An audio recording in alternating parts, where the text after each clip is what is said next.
was born ready. If there ain't pressure, it's the wrong setting. Cause I love a moment facing my opponent. Victories I want it, and that's more many.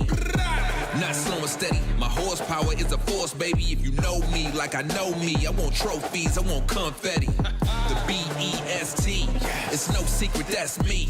The highlight of the highlight reel you seen on TV. I run the game, got finesse. When I win, I'm saying who's next. A showstopper, so there's no topping. When I do my thing, that's a flex. It's time. You know. We gon' shine. Let's go. Whatever you want, I got it. Whatever you need, I got it. Whatever you want, I got it. Whatever you need, I got it. I'm the hottest ticket. Every seat in town has somebody in it. Cause they wanna see what they heard about. From the word of mouth as I'm popping with it. I'm the best if they ask you. Nothing less, I don't wanna rest. See me running laps, how I pass you. I be dripping with the swag goo. They going nuts like a cashew. Make your best move, not your last move. Beast mode on all day. I am gourmet, not fast food. Remember this, I got all the game. No dime a dozen, we not all the same. No handouts, had to stand out. From the sandbox to the Hall of Fame. It's time. You know. We gon' shine. Let's go. Whatever you want, I got it. Whatever you need, I got it. Whatever you want, I got it. Whatever you need, I got it. I got it. You want it? I got it. We gon' let the band play with this one. Yeah.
without the music, I'ma need my peace and quiet. Catch my breath before I write. This my moment, ain't no try. I'm all in, go ahead and call it. Up in the clouds where I am the pilot. No turbulence, cause I'm at the highest point of the earth where I run the turf. I came from the bottom, so I know my worth. Every time I think that I am the greatest, gotta remember my humble beginnings. God got his hand on me, thought it was spotted. You really just plotted, go searching for prodigal. Gotta go back home with a new dome. I flip the switch, my lights back on. Now I show up, then I show out, cause it's Major League and we pro now. Don't stop, show out. This is how we go out. Playing with the pros now. Full speed, we gon' roll out. We can never slow down, see the lights, we gon' show out. Show up, show out, show up, show out. Lights on, we shine, we gone. Show up, show out, show up, show out. Lights on, we shine, we gone. Who gon' light it up? We gon' light it up, so show out. Who gon' light it up? We gon' light it up, so show out. Show up, show out, show up, show out. Lights on, we shine, we gone. Take off, blast off. Choose and think we got a problem. My light too bright, think I know where to solve it. But who would I be if I cannot be the best version of me? I'm shooting for threes from top of the key. If you can't compete, then don't credit me. Every time I think that I am the greatest, gotta remember my humble beginnings. God got his hand on me, thought it was spotted. You really just plotted, go searching for prodigal. Gotta go back home with a new dome. I flip the switch, my lights back on. Now I show up, then I show out, cause it's Major League and we pro now. Don't stop, show out. This is how we go out. Playing with the pros now. Full speed, we gon' roll out. We can never slow down, see the lights, we gon' show out. Show up, show out, show up, show out. Lights on, we shine, we gone. Show up, show out, show up, show out. Lights on, we shine, we gone. Who gon' light it up? We gon' light it up, so show out. Who gon' light it up? We gon' light it up, so show out. Show up, show out, show up, show out. Lights on, we shine, we gone.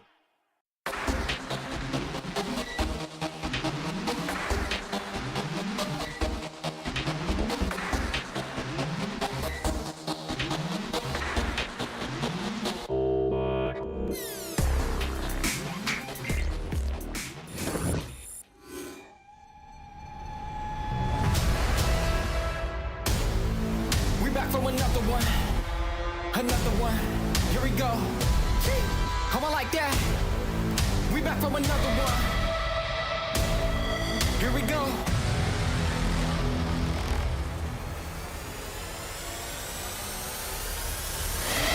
We back on the scene like we never left. Time to go put them back on the shelf. No, we do not need permission. We came in alone, now we leaving you by ourselves. Everybody think I'm crazy. Guess I gotta live up to it, nothing but to do it with me. Let's go. They know we done been there before. They know I done been there before. I think we gon' do it again. I think we gon' do it again. I'm ready to go for the win. You guys crying? Let's do it again. Let's do it again. You know what we doing.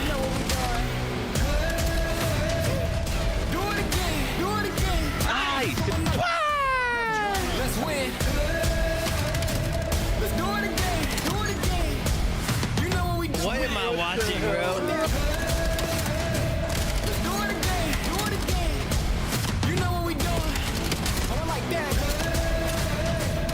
Do it again. Tell them I'm here for another one. Baby, come on. Tell them let's do it again. Run away, Paul. Run away and check us out. Yeah.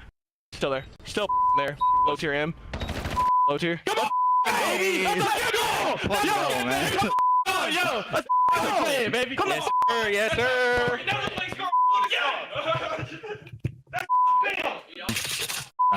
Fucking hell, man. Oh, there we go.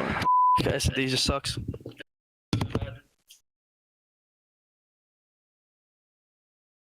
We're going the distance!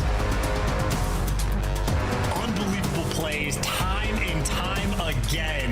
Shinobi at work on Den. The defuse now from Super. He's in! He's pushed them off the... Oh! It's an unbelievable play! Prediction from Gwen. Oh! Look at Marino, a second! What a shot from Gwen! He's getting the second. Oh my goodness, from Kismet! And then the third! No way! last series of the day. Just, Riley, I don't even want to talk about it. Just throw up our predictions. You know who we're picking. You know which way we're going. Go ahead and light it up purple across the board. Yes, do that. Yo, is this rigged? They didn't even go through the picks. They didn't even go. Wait, so nobody's picking Cloud9? That's actually biased as I'm sorry. This is one of those series you see on the schedule and you're like, See if they can stand it again. Get this one done. yeah, Go enjoy our let's, day. yeah, let's get in there. Let's finish it up quick. They may have booked dinner tonight or something. Let's go.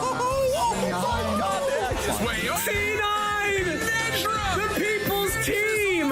What the? I'll admit I was wrong. That's impressive. That's We were great all work. wrong. Yeah, we were all wrong. That's great work from C9 right We there. were all wrong. I give it to him. What an awesome series. Cloud9 pulling off the major upset over Paris Gentlemen, our Major 1 champions, and that started a whole lot of new storylines here in Stage 2. The worst team in the league can beat our best team in the league. The road to Birmingham is wide open. It is wide open. I mean, we already talked about it, that there's like 8 teams that could win a major tomorrow, but it's also just like the competition is so much higher right now than it's been maybe ever. Nameless, let's talk a little bit about Cloud9's success. Who is most impressive to you if you had to highlight one individual?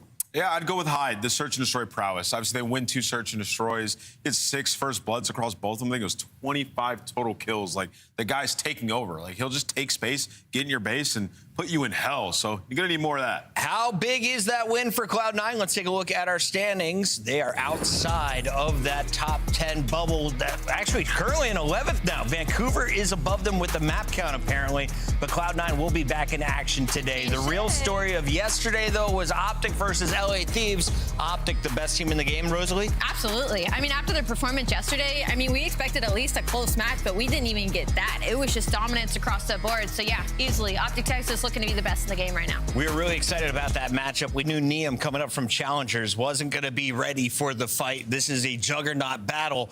But who played best for Optic in your eyes that gave them the edge? Without question, it was Big Bruce, man. He took over. And, you know, you look at that series, and it was a pretty pedestrian series for Mercules, which are rare and hard to come by. Yeah. But when it happens, you get big performances out of the rest of the guys. Shotzzy and Dashing the overload and Dashing throughout the entire series. Just pop takeover. And it was vintage, right? Like, Chris, you said he's the oldest player in the league at this point. Oldest player in the league. That's incredible, man. And, you know, Crazy to think about. he's had this evolution to where he's become, you know, a role player for the team. And I thought in the interview it was great. Like, didn't say anything about his numbers, said he doesn't care at all. Humble he just king. does what he needs to do. And if that involves finding kills, he's one of the best to ever do it at that. We told him 100 gifted if they can go 11-0 throughout this stage. Yeah, I'm bringing you into this one. You're richest on the crew. Rosalie, what are the chances they actually get it done? I think I mean, it's looking high, right? I think the only one that you're a little bit worried about is whenever they do end up going against Gentlemates, but like, if they perform like they performed versus LA Thieves, not only will we be in for a banger of a matchup, but absolutely they could be looking to go perfect. It's just a matter of making sure they handle business from all the teams that are below them. Speaking of handling business, a 1-2-6 from Bruce, a 1-2-7 from Shotzzy, your star veterans popping off when you need them most, and we expect this team to just keep rolling, right? Oh, for sure. They're getting better. I mean, you look at the finals, and they've improved upon so many things, especially in their search game, particularly their retakes. And then we look at Optic in that series. They hit a gear we just haven't seen. Like, that was the fastest Colossus I've ever seen a team play. Like, LA Thieves were destroying them in the beginning of that game, and they just stayed in it, and then it's over with. Optic getting the job done yesterday just 4 maps. When it came to the Game 5 victory for Cloud9, we had to go the distance. And Hyde, he took over in Search and Destroy.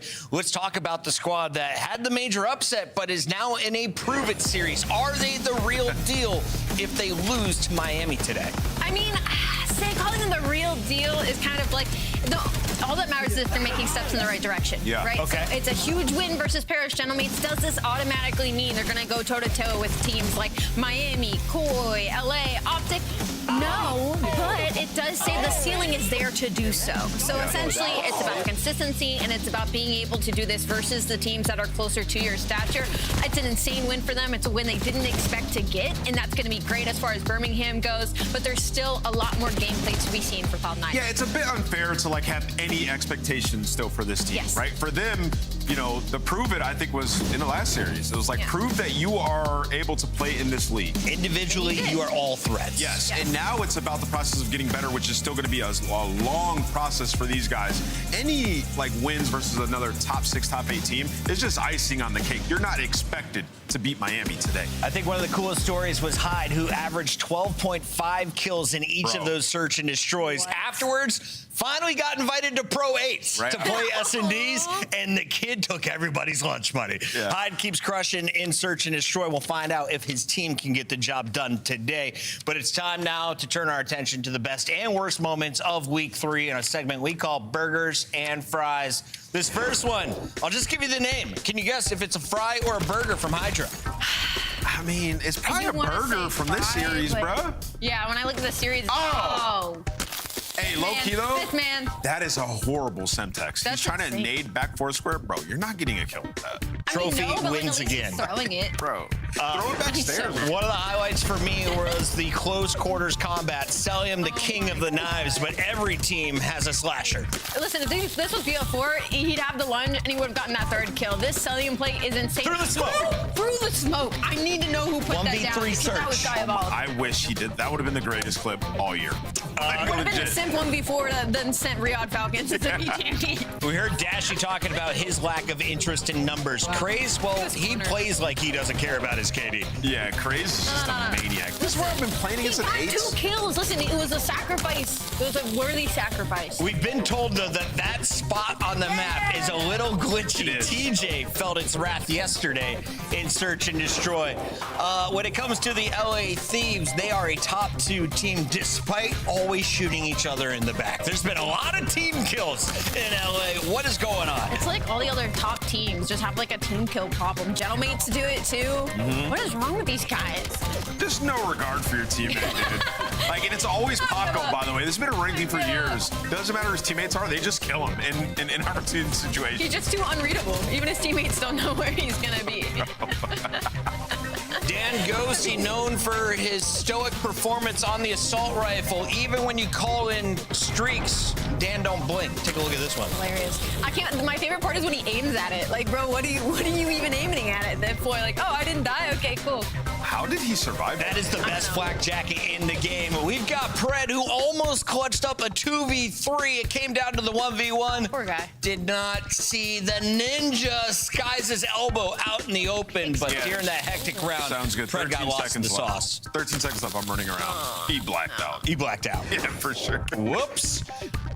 And we are going to close out our burgers and fries with Okus, the 1v2 clutch. This was a momentum swinger after stealing the hard point. They crushed the search, a 6-3 and a 1v2 from Okus to seal the deal. That set them up to go deep in this series. A fantastic week so far, and we got 4 more matches coming our way today. Yeah. Allie, we thought yesterday might feature 20 maps.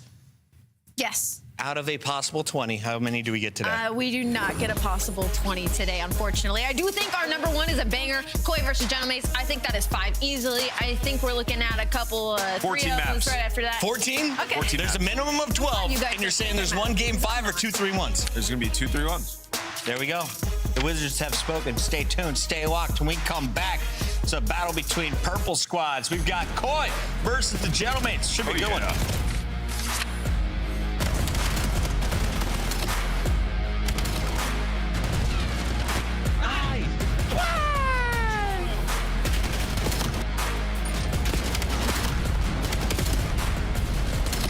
Yo, if you guys kill me 1 time on land, I'll give you guys all 1,000 gifted. COD Champs tickets are on sale now. Come see the best teams lock in for this season's grand finale in fabulous Las Vegas. All 4-day passes come with early venue access. Head to FazeVegas.com or scan the QR code to get your tickets now. Look like the pros to play like the pros. The CDL team skins are available now. Scan the QR code or check out the in-game store now. Scuff, official controller of the CDL.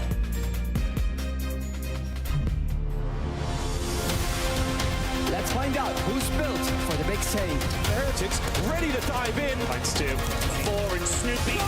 Wipes them all. But Hydra with the switch impossible. He's making top room. Showdown.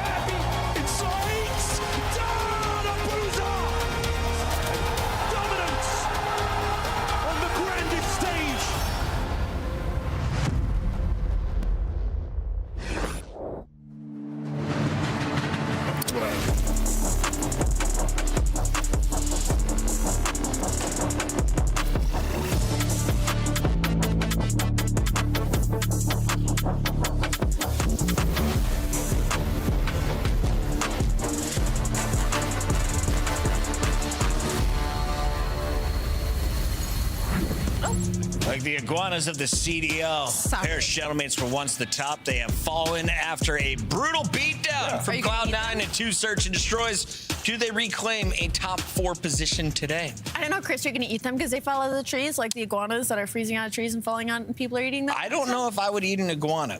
People eat iguana. But if you fried That's it, what he said. if you skinned it, I might taste it. All right, Paris Gentlemen's, that's what's happening. Frog legs is what the Paris Gentlemen's prefer over in France, I'm told. Let's talk about this squad. Neptune has been a monster. He was the MVP of Major 1. They start up 3-0. Then they go up against the worst team in the league. They try out Blackheart. That did not go their way. The rest of the series, and it's really the searches that cost them. So what do you expect to see from the Gentlemates tonight? I'm hoping for a good overload. I will say if there was anything good out of that Cloud9 series, and this is me showing Cloud9 a lot of respect, is that Paris Gentlemen's were able to take that overload, which is where their struggles have been. Now, on the flip side, now that they've lost those 2 search and destroys Cloud9, they've lost 3 of their last 4, which is also concerning considering you're supposed to be a top team. And search and destroy, they were top 4 overall in the league. So right now, it's just kind of like the question for this series is how does Paris Gentlemen's bounce back from a match like they had versus Cloud9? Yeah, I think Gentlemen's stage just not playing fundamentally sound search and destroy. Sib is overchallenging. You saw people heavily critical of him, and then you look at their numbers, and it's like, okay, they're second to last opening duel this split, and they're 12th in rounds with plants. So on offenses, they're not getting bombs down. They're relying on, Sib trying to make plays with the sniper or somebody get in and behind enemy lines. It's not a sustainable way to play search, and that's why they've only won Colossus S&D this entire split in 4 games. So looking at this team, that has to be the point of emphasis. You just lost to C9 because of it. Has to be better today. We got to give props to Sib, who did not make a single excuse for their loss against Cloud9. Single one. That's tippable. The only on the other side, we got Toronto Koi, the kings of the den. Since adding Kips into the mix, they've got Dojo Control. This squad was called by Nameless. The only one here from our experts. The fans even went the other way for Miami. Yeah. Koi got the job done quickly. Yeah, back-to-back 3-0s. For them, though, it's, again, got to see more than just Den. I mean, they're 2-0 on Den, 0-4 on all their maps in Hardpoint, and 3-1 on Den and Overload, and 0-1 on all others, right? So the luck has been playing out for them. That being said, on that map specifically, and in these 2 series, Kips has played phenomenal. Look, 6-0 map count after starting the stage. That's got to be a positive on the side of Toronto Koi. And looking at the maps, they still somehow got Den in the series. So what might have been a blowout for Gentlemen's might be looking like a game 5. We're going to have Den Hardpoint in Den Overload. Granted, that is the overload that Gentlemen's were able to win versus Cloud9. Isn't really saying a whole lot. But yeah, looking at this map set, I mean, I see the 2 Dens. I think Koi, but everything else, I'm looking at Gentlemen's. Yeah, are you worried about the vetoes that come through here? Do you think the coaches are making mistakes, or are they more worried about Blackheart? Yeah, so there's 2 things. So one, they have the auto veto on Blackheart, so you're just in a tough spot there. But they picked the overload. So they picked Den Overload. They could have picked exposure, but they've lost a couple of exposures, so they're in a tough spot here. If they lose map 1,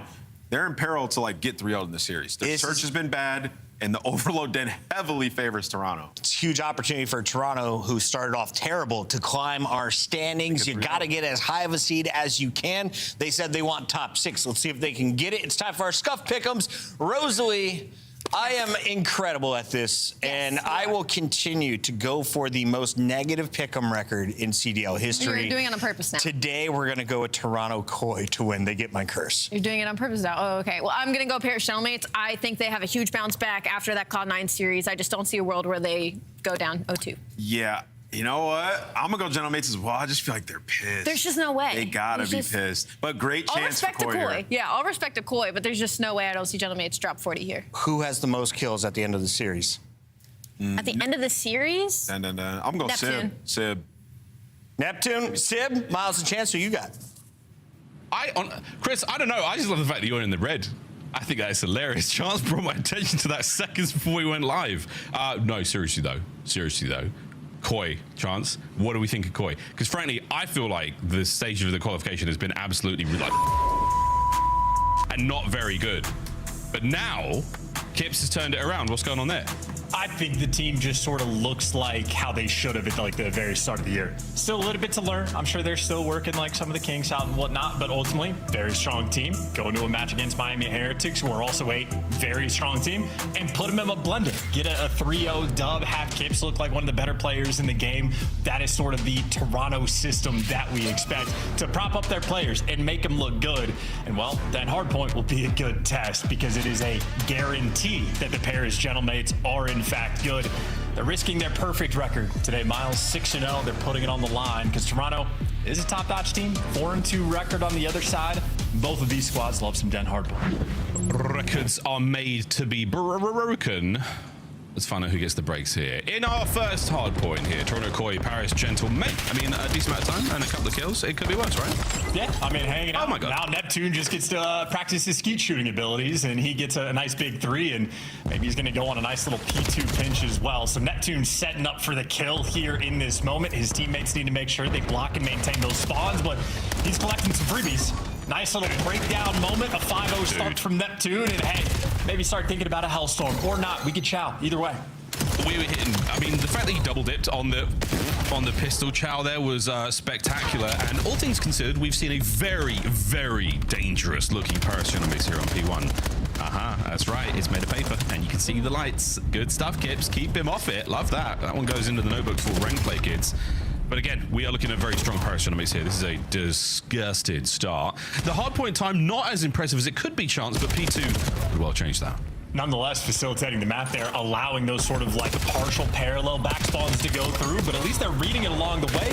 Sib there for a few trades, but they don't actually block it. And for Dan Ghosty, that means a big problem. 2 players in front of him, does what he can, and it is more than enough. Paris Gentlemates with the rotation, win the time, and Dan Ghosty, feet up, posing. He's got the dropback, M15, everything he needs.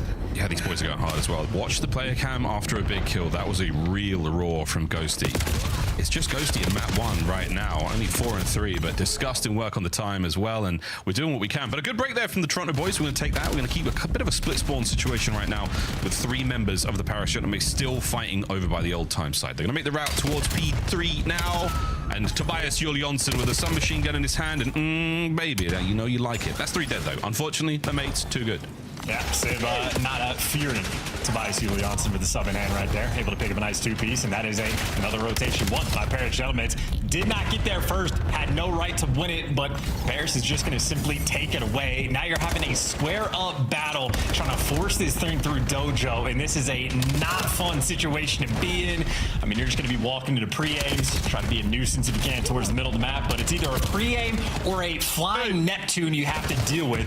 Yes, you get the kill, but you also get traded out immediately. I mean, Gentlemates right now, more or less a stranglehold on the map. Kips finally able to break the mold, picks up 3 kills around the time, and bails Toronto out of a tough situation.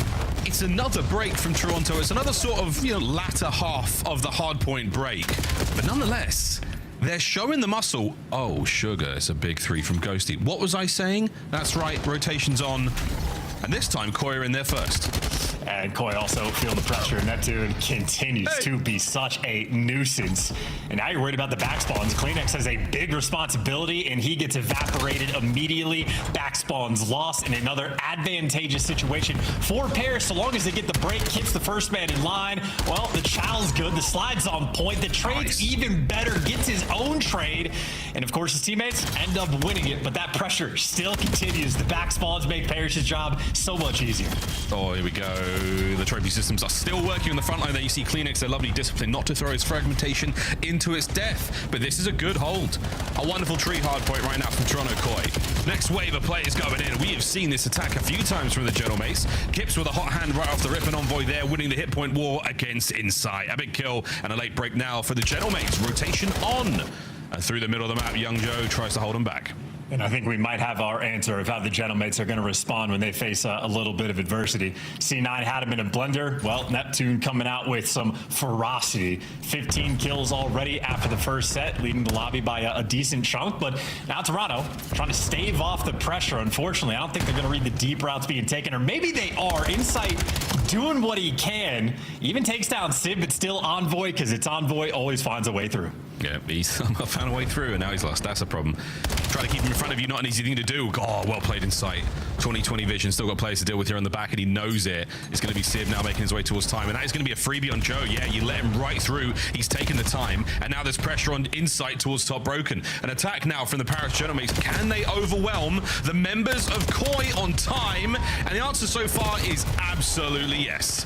Yeah, the trophy system's just not in the right place at the right time. Couple good nade kills rolling through for Paris, and a break when they want to make sure they flip the spawns and force those guys out. Once again, Envoy always doing the dirty work, picking up the players first on rotation, buying enough time that Neptune is now here for the help and here for the trades. That's the way you want to play the cleanup kills, but only good for 2. But Ghosty looking to do the exact same. Toronto overwhelmed once again on P2. Admittedly, though, by the thinnest of margins. Ghosty rocking the multi-kills at the inside of time now, and we have started to push this forward a little bit. Sib stunned out of his mind on the attack forward. Toronto Koi, we're looking to get the break here. Let's go for a quick listen in. In the back. Careful lobby as well. Lobby door, that nice. I'm just flooding here, okay? I'm trying back. In the back. Nade back, in the back, one shot, Envoy. He's on the steps, one shot. On the steps. Lobby, Full stun, you're good. I have a streak, by the way, I'm good now. Go. I spawn back. Yo. One's behind them. I'm one shot. One's backed up steps, left side. I want to dojo. Dojo, one shot, bro. We're good. You want to streak off one? Mid for a sec. I'm coming outside. Let's go dojo. I'm streaking them. Yep, I'm here. You have a hold for a second, right? Where? I'll tell you where they are. One more half wall. Dante, one shot, bro, one shot. There's 2 dojo. We're good. Just hold it. We're looking mid though, okay? I think. Dojo and wipe. The one's in the lobby as well. The dojo, you said? Let's go dojo. Dojo, dead end. Nice. One half wall, China. Nope. Don't ghosty. Give me B-cut. B-cut. Nice, bro. I B-cut down. 2 last get B-cut.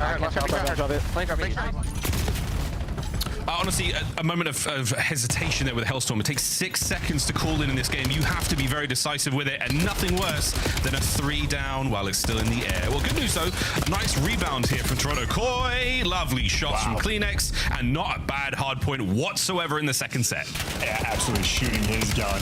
Looking like IW formal, except with an extra 10% accuracy is sign of the times. Nonetheless, though, on the rotation. This time it's the opposite battle. Last time you had Toronto in control of the time, and it was Paris with the back spawns. Now it's Toronto with the back spawns, which is great for pressure, but trading away some of the initial, and Joe Deceives in a pinch. The teammates there for the help, and I think Toronto really looking to execute. Sib last man standing, and it is a 1v1 battle for the bread. Sib attacking with the pistol. He gets the whole team. Sib, the father figure there, delivering for the family, putting it all on the table for Envoy to kill everything and everyone. Nothing survives the onslaught of the Gentlemen. Still a small lead, as this Hardpoint absolutely still anyone's game. I mean, we just haven't had a moment where either team can really breathe. Maybe a 4 down like this, you actually block the back spawns and you allow your teammates to start making moves on the mini-map. Envoy creating distance. Hellstorm secured the 7 spree and the hill time. I mean, again, we talked about how in the first half it was Neptune responding after the loss from C9. Maybe it's Envoy taking turns. Yeah, he's taking turns. Envoy's got one of his own. That was Ghosty's first Hellstorm. So we've got a couple more pieces of ordnance to throw, and Ghosty comes out of his Hellstorm straight into the kill feed with a knife on the Joe Deceive. So we'll find out about that one a bit later on. But for now, big kills from the Koi team as they find it in mid-map. A big rotation here from Ghosty, though. He's got into the back line, and this could spell doom for Toronto. Unreadable as well, just because number 4 spawned up in the back, but now he just gets to be annoying. So if you're Kips right now, the man on time, you're so paranoid. Your backline support look in the opposite direction. Ghosty does a good job of being a nuisance, and that is a clean and effective brace there for the Paris Gentlemen. Paris Gentlemen now with a good lead, and they've got spawns for P2. Let's go for a listen in. Cut late. He's already front couch, and then we're gonna spawn out. There's 2. Okay, there's 3 there. 2 P2, man. I'm killing these guys a full. There's 2 P2. You Joe and Claire can both on me on roll. On hold, one shot dead. Nice. I'm already left. I'm right side couch. Alright, nice. Yo, Jimmy spawns out. Outer new Kleenex. I'm back couch right now. We have 4v3, guys. Take our time. Let's go. On the door. Outer one shot. Dipstick. 2 outer one shot. Close outer time, one shot. Outer right now. Should be weak. One shot. He's absolute. He's absolute. I'll just front. So here, Clarence. You're fine, fine. I'm up. Both weak, bro. All good. In time, Sit down, though. I'm nading under. Nading under as well. He's 2 in time. Child couch. Yeah, I'm laying down. I back couch. Give me a second. I'm gonna reach his broken. Wait. I got nice. One shot here. One shot. Look over me. Done in couch, Trev. All right, I'll come. Give me a second. Playing tight. I'm one shot. Inner, one shot. Nice. Let's go Front. Them. Guys first. Where are we now? Keep blocking. I blocked. Give him a cut. Yes. Nothing on. P1, 1 P1. 2 P1. Mika, and P1. Joe. I'm a cut. Left side couch. Mika weak. We're good. By time. Dylan has a streak if you need it. I'm gonna wrap There's 3 on new. Dylan streak. Yeah, I'm gonna pinch in this one. Yeah, I'm pinching in this one. I'm hiding in lockers. I'm waiting. Yo, come short and pick on my left. I'm streaking right now. He's on me. He just randomly naded me, bro. Don't even take lockers. Inner. I died from deep patio. You gotta kill this guy lockers. He's deep patio. He's in lockers right now, towards the front door. Lockers up. Nice. 2 on time. Our side 10. Our side 10. And one shot, Toby. One shot, 10. I kill Toby. I kill him. Just leave him. Just take over this guy. Just take over Crips. I got it. I'm walking still. Nothing. Outer, Joe. A very decisive Hellstorm, and it has paid off in big ways for the Gentleman's. Yeah, eventually both these Hellstorms have been a little bit mixy, but both have been able to secure some of this P3 time, and it's a big enough lead now for the Paris Gentleman's. Toronto are gonna have to dig deep. Another big set of pieces there from Gibson. Okay, you get the break, you will not lose the game here, and you have the rotation. Every single tree fight we have had, though, over towards this new time has been an absolute juggernaut battle. It has been a slaughterhouse over towards new. Toronto officially a desperation effort. Toronto, the shovels are out and they are digging currently. Here we go. Kips. The world now flying at you, mate. Anyone. Damage. Not enough with the dead net either. And what an onslaught here from the Paris Gentlemen. He's the last bastion in sight. He wipes 3 and Toronto Koi hold. And they flipped the spawns as well. He killed everybody out, and now it's a desperation effort. The tables have turned for Paris Gentlemen. Full speed ahead, and they might be past Kleenex. Toronto might have too much space on the map. A tight setup not rolling through. Kips can only get 1, and Paris Gentlemen are going to get the back spawns as well. The swarm is here. Here we go inside once again. Can he get another load up? Another! And the final man there. It has to be perfect. The 1v1 for Kips. The rookie sends it. And that tree has turned from something to nothing for the Paris Gentlemen. The trades, the contest, Ghosty, gone. Insight haters are in shambles the world over. Rename it to Yggdrasil.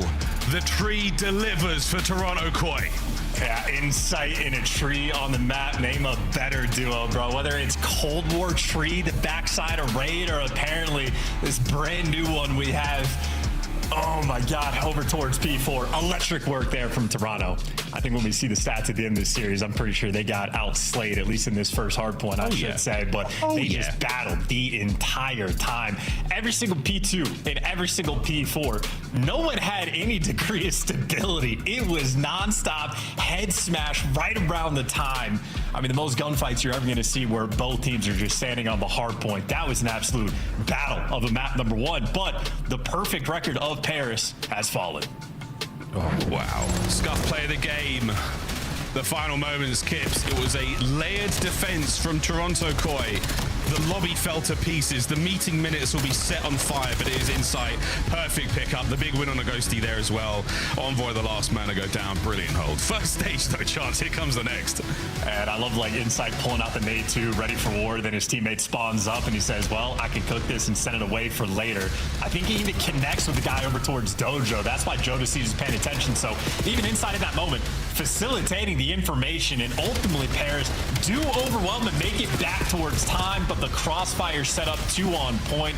It was the longtime duo there of Insight and Kleenex to soften up the push, and then, I mean, Kips and Jodeci just got to be that final cleanup crew. That is a well-fought game start to finish, and I think even Kips is going to deserve a ton of credit. I feel like there was a lot of hills where he was picking up some pieces as well. So a well-orchestrated team effort, starting your series off right. This Toronto team does, in fact, now look good. It does.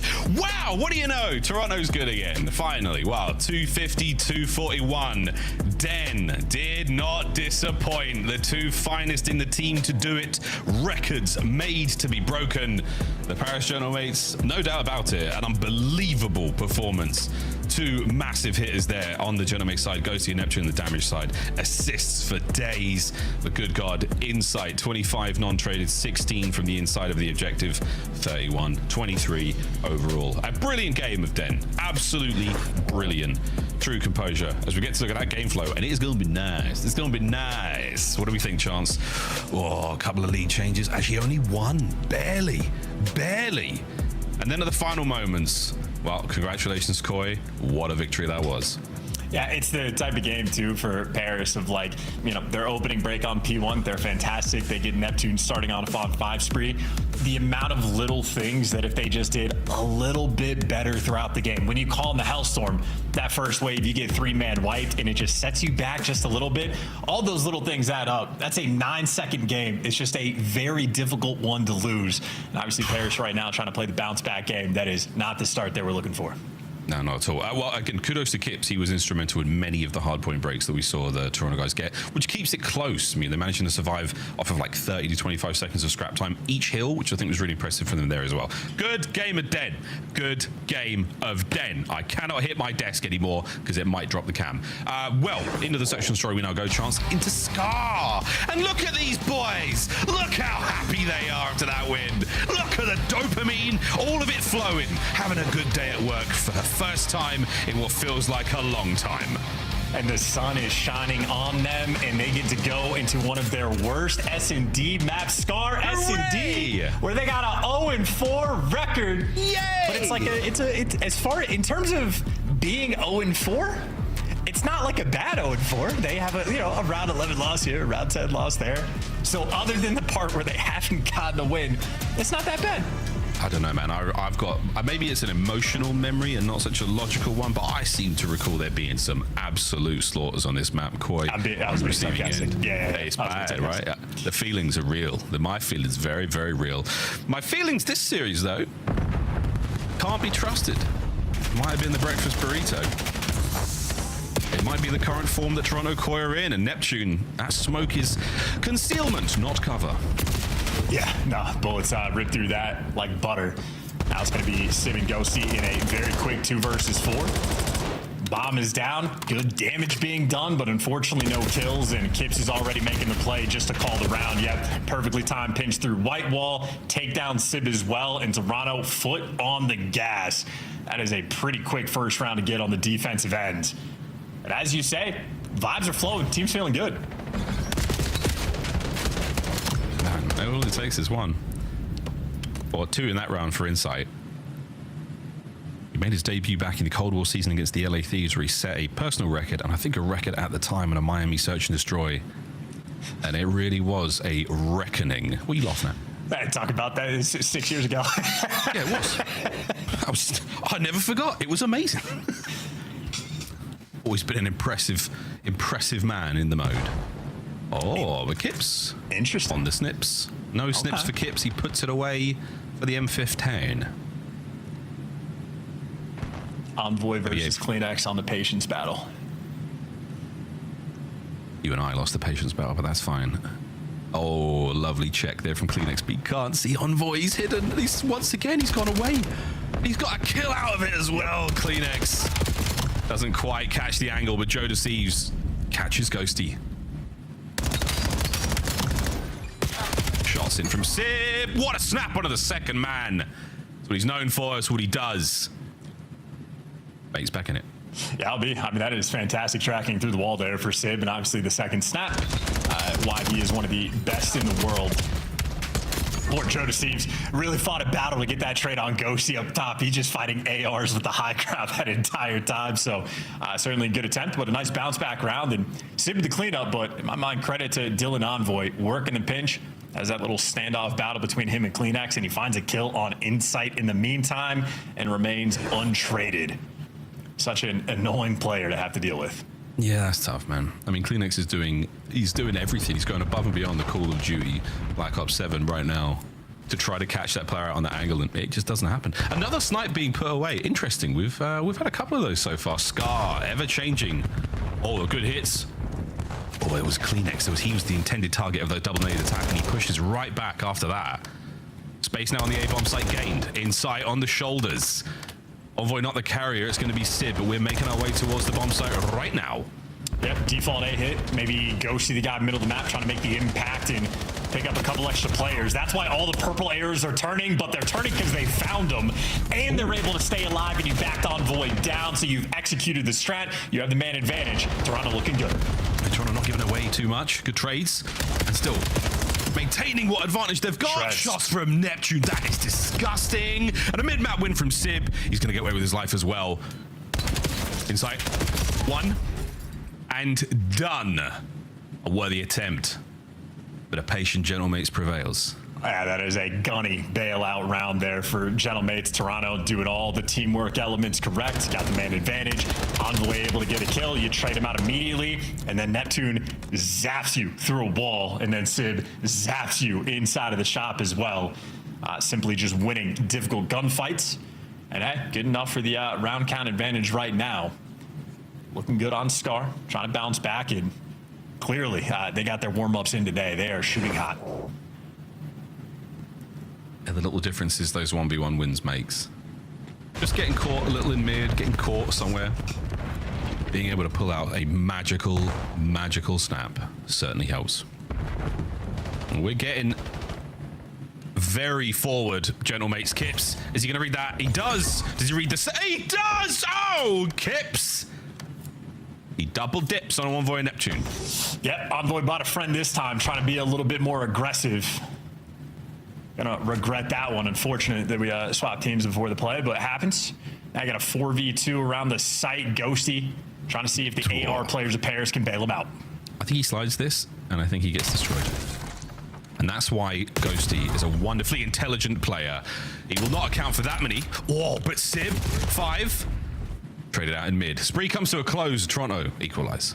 Yeah, doing a great job. I think it was Kips as well for the final cleanup kill of like getting out and making sure you can just keep the map stable.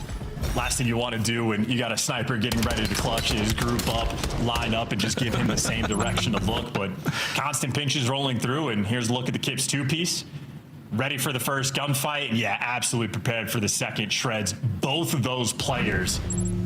Kips, I mean, hey, make no mistake, this is a rookie going against the Major 1 champions. And he's taking him to task. Maybe C9 injected a lot of belief into the rest of the league. If it bleeds, we can kill it. Oh, man. It would have been something. He expected 1. He didn't expect that many. Oh, goodness. What a shot that would have been, though, from Sib. What could have been if not for the teamwork of Toronto Koi. Paris have won a 3v4 on this side as well. This round feels a little bit different, though. A lot more passive here from Koi, and yet the cleanup kills rolling through. Neptune standing in a place where you get wall banged from everywhere. Yeah, he's been baited into a few of those fights a few times now. Lovely work from Envoy. Lovely work from Ghosty. Again, this is the coverage you're looking for from the Gentlemates. Beautiful teamwork. Joe and Kips.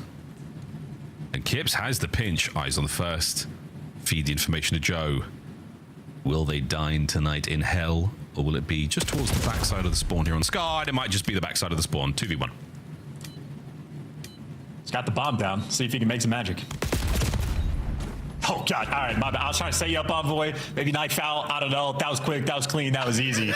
And once again, I think Kips is the guy that deserves the credit for the round. Maybe 3 different rounds we've had where he's going on these late pinches. He's the guy on the map getting the information to the team. And that was a attempted 2v4 clutch. I mean, Paris Gentlemates, again, making good plays even after they're getting blooded. But once Kips spots out the rotation over towards the back spawn, Joe Deceives gets to reposition, and Kips just had the timing on his side. This is just confident plays rolling through.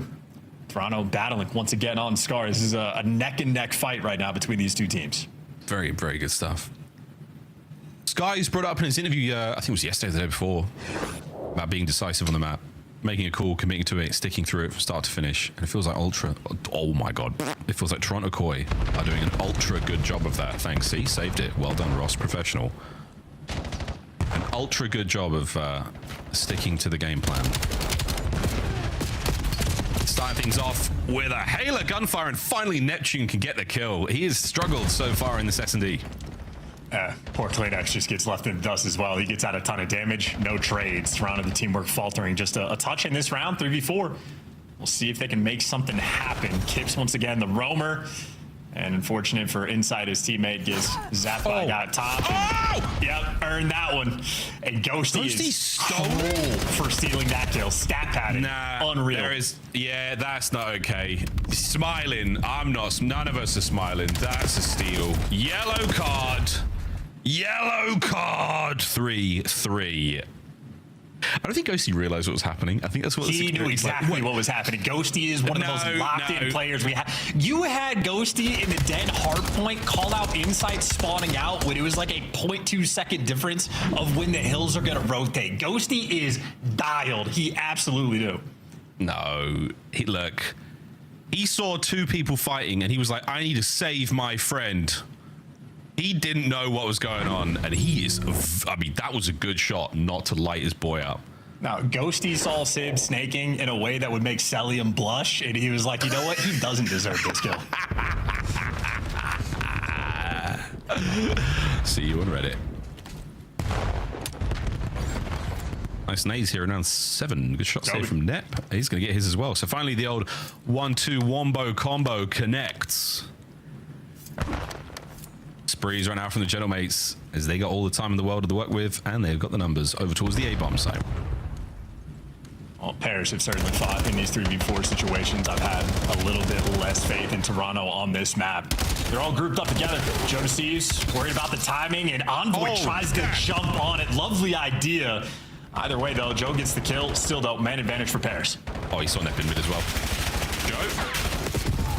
Joe? I mean, that is a team shot from hell. He was in interlocking fields of fire there, not getting away with that one. Kips, here we go in the clutch. You are damn hurt as well. Show us what you got, Kips. Different look. Neptune's giving it up. Oh my God, 1v1. I love this too. That was a great aggressive play call, try to get the timing, and then just completely reset the position. Going on a world tour, the time is definitely going to be a bit of a concern, but neither person has any info. Neptune's on a 3 spree. And now it's a 4. Tough. And Kips is very frustrated by that. Yeah, he played the first half fantastic and then just was not gun up, gun ready for the second half. Probably thinking about whether he wants to square, get the information early, but not a fun thing to get caught sprinting. Neptune ends up walking away with an easy 1v1. What an exciting moment that could have been for the youngster here, for the rookie. Probably rookie class of 2026 we've got.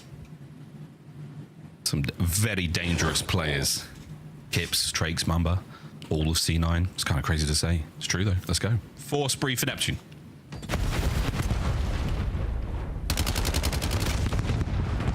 Nobody home, Joe. No one's checked into the motel just yet, but Sib, he might have to stow that luggage a little bit later. The size of that thing, he's brought it to play. Big rap here from old Koi.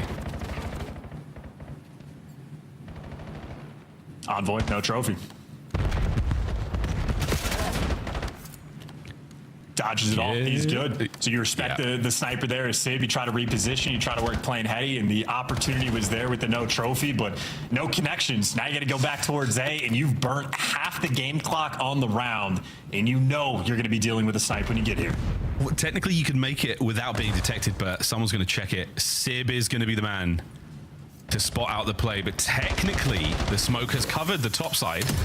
Oh, good God, it doesn't matter. He knows his angles, he knows what he's working with, and it's a delightful first blood on Envoy, now setting him up perfectly for the second, and there it is. Next, eradicated.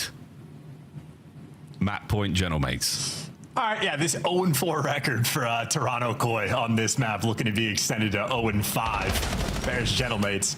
Even in the rounds that they have lost when they've gotten first blooded, they've battled every single time. Making the best out of bad situations and making the good situations look easy. Smoke a little bit strange to deal with, but Sib takes the information, knows exactly where to pre-aim, and not an easy shot to hit, but for Sib, remarkably consistent with those. Yeah, very, very impressive. Great smoke as well to take care of that guy in top red. Those stairs are a power position for information and for the kills. Sib with a hot hand here with a snipe on Scar. Players out by no man's land. Well done. No kill, no problem. We're going to back on up. Envoy clearing everything. He doesn't have any teammate support just yet. Waiting for Sib maybe to show a guest appearance over for it before you go for the plant. Meanwhile, Ghosty and Neptune working the B side of the map. So pairs very spread right now. 50 seconds to work with. Oh. And a shot missed, but Envoy creeping near that bomb. I mean, the trust and the patience you have in a teammate like that. Well founded. Oh, the cheeky bangs and everything. Could be looking at multiple here. Oh, only one. Insight with a delightful snap, though, keeps the flank open. Ghosty will fill that hole now, keeping the pressure on the defending team. 25 to go. Well, if the bomb goes down, this is a great mini-map for Paris. So Sib drops low to make sure he can secure it, and there you go. Bomb down, Envoy survives. Things looking great for Gentlemates. Successful planter now, post-plant position. Ghosty has all of the mid-map. Trying to overwhelm the top side. They've made a run for it. Nobody home. They're all down low. Change of floor. A change of plan. Oh, and what an attack from Kips. And now eyes to the middle of the map. Ghosty has shown his hand. The defuse is underway, and Toronto Koi will live to fight another round. Good survival round, and ended up just getting the right play call to retake, and Ghosty gets left in the dust out of position.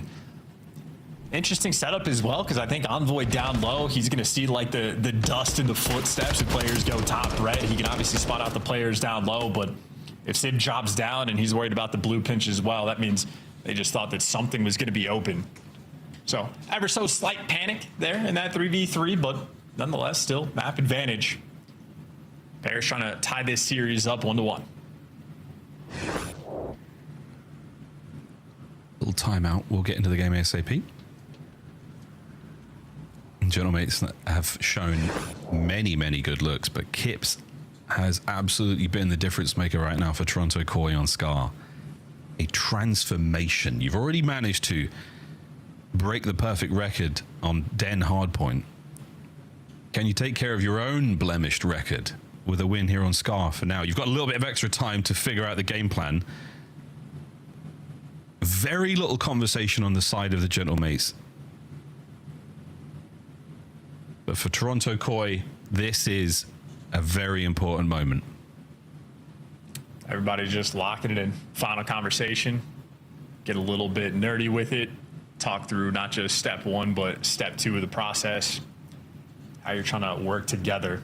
Kips has been a really good island player, really good floater so far this map. A great tool for the team. I think right now for Toronto, the first blood is probably the most important category, because even when they get them, still have to fight. If they haven't, it's been a struggle.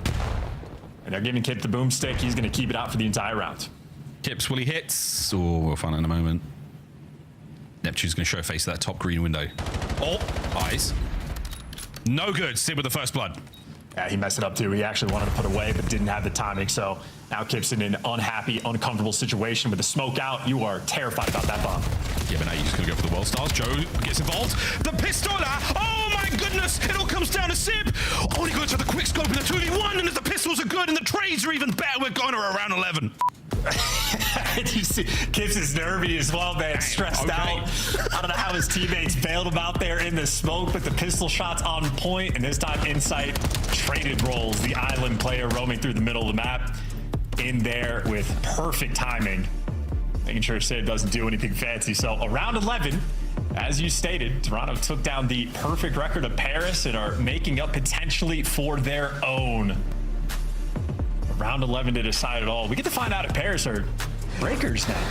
Ah, the gentle breakers, maybe not. Gongs out. You know what that means.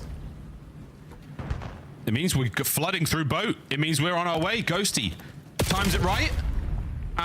First blood. Oh, they get back as well. Envoy commit towards A. You've managed to get Neptune into a forward position inside of the store. Plant the bomb, post plant. Say your prayers. Here we go. Trying to hold it down in the 3v4. Someone on pair is going to have to step up and get at least a 2-piece to clutch this round. And now we get to watch Toronto Koi work this as slow as possible. Oh, I love it from Kleenex. Connection. Big damage.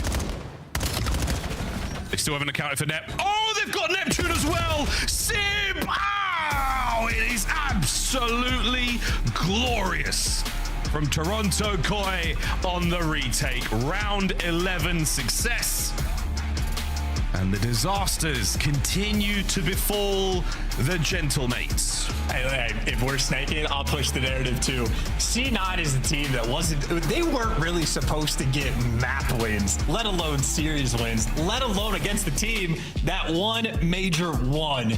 If they put Paris Gentlemates in such a blender that we're breaking out the snakes, we're breaking out the cheese like that, these guys are feeling the heat. And granted, Paris Gentlemates played a great Scar S&D from start to near finish.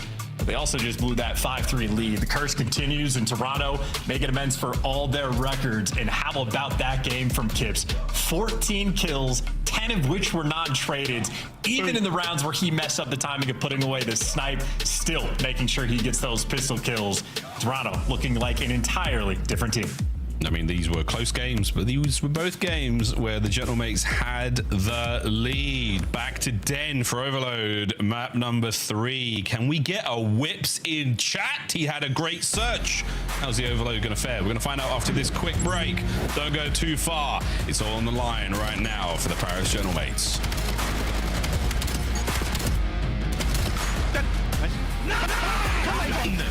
Keep going, Craven.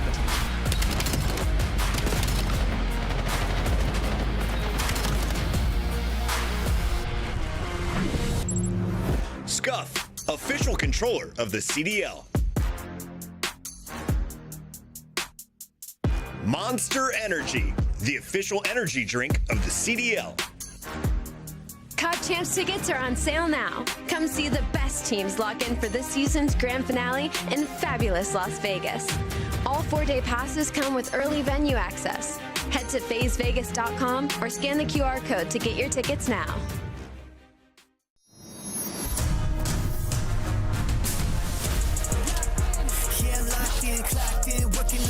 Tunnel vision like a body slide that I ain't here to play. Locked in, clocked in, working all night. Bring them in out all till the sun's up high. Yeah, you know the vibes when I ring the bell. Is somebody gonna buy it? Is somebody gotta sell? Locked in, clocked in, show them what I got. Hit the ground running if you ready or not.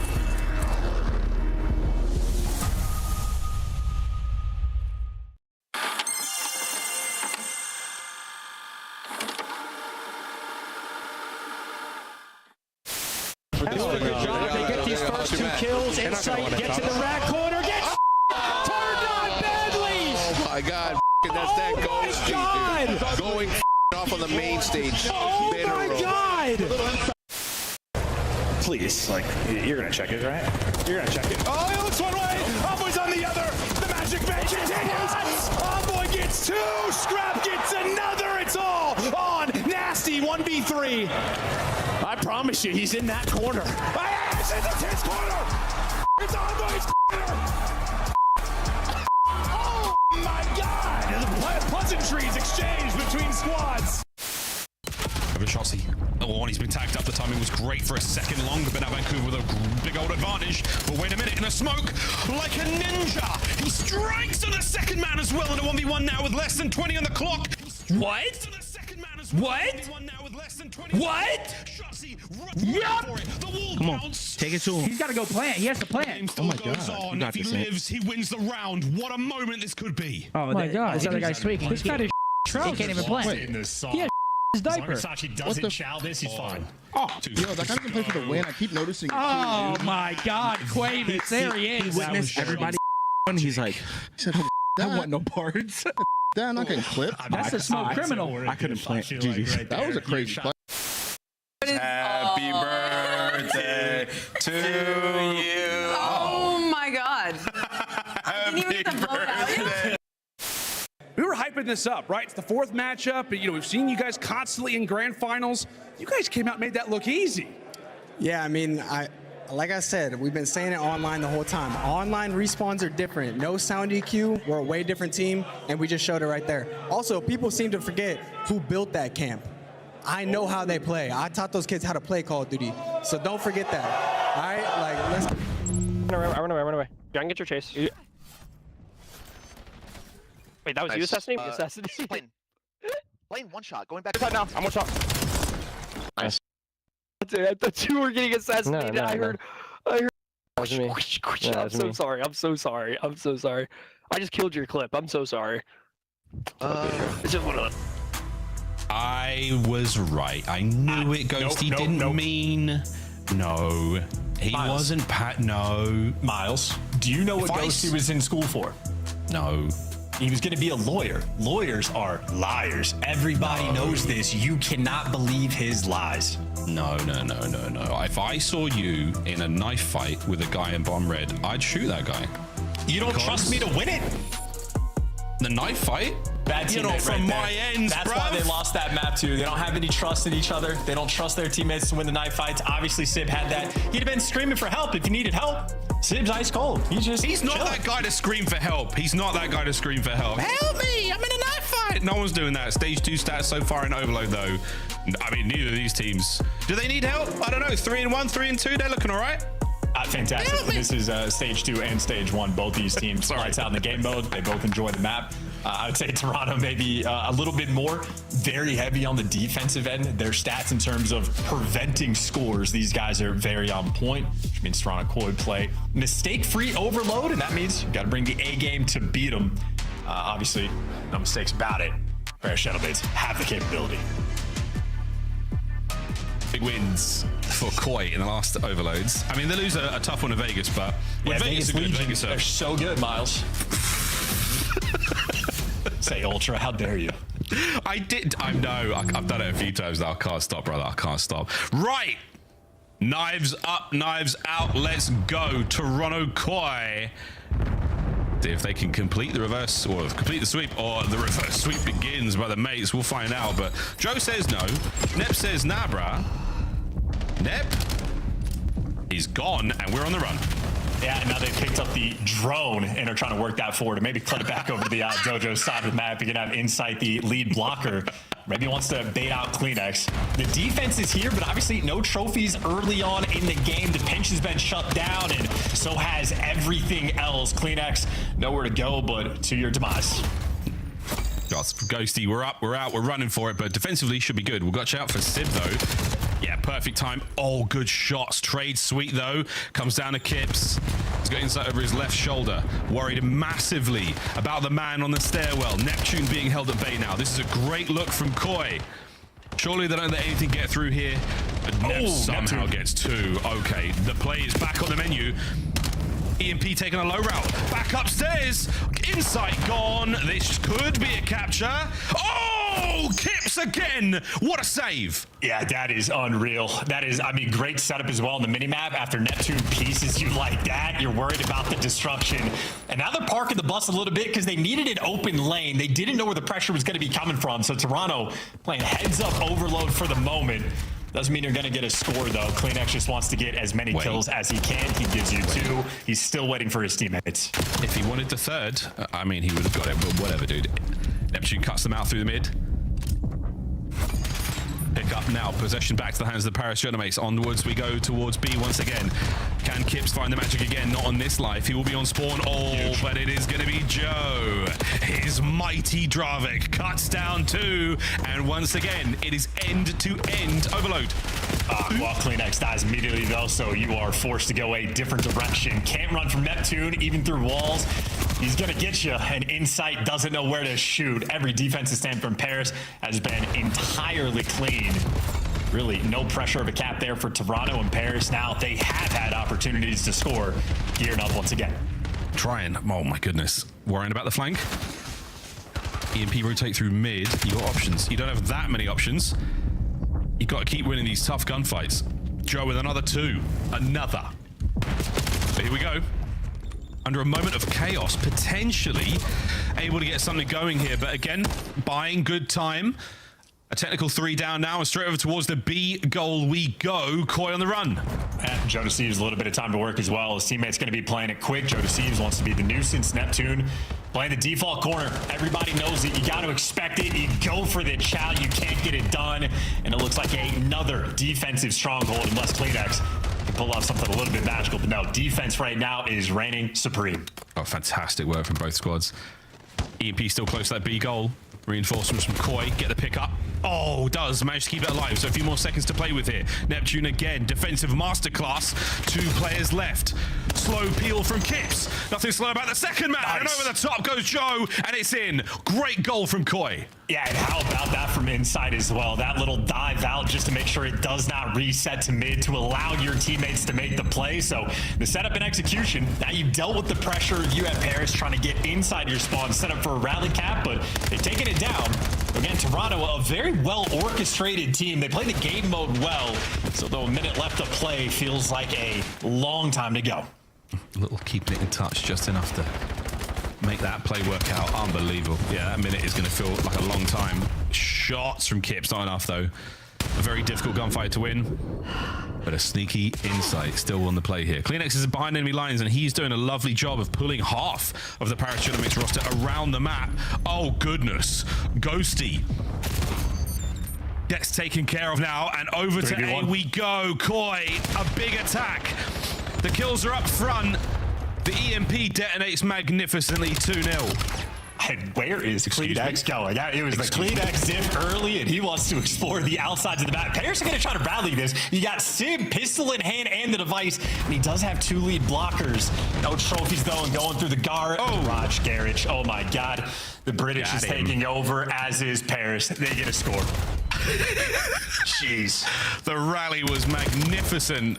Bravo, Chards. Bravo. Final 10. Is anybody getting a touch on this to force the extra time? Let's see what this does to your commentary style. A couple of big ones. And no extra time. Not a soul on the Paris Genomics wanted to grab that. I'm so deeply ashamed. I gotta call my parents and yep. Get some of that southern charm. Say the Pledge of Allegiance or something, mate. You'll figure it out. Don't worry. Either way, though, Koi figured it out in round 1. That first capture, though, that was a very, very well orchestrated moment.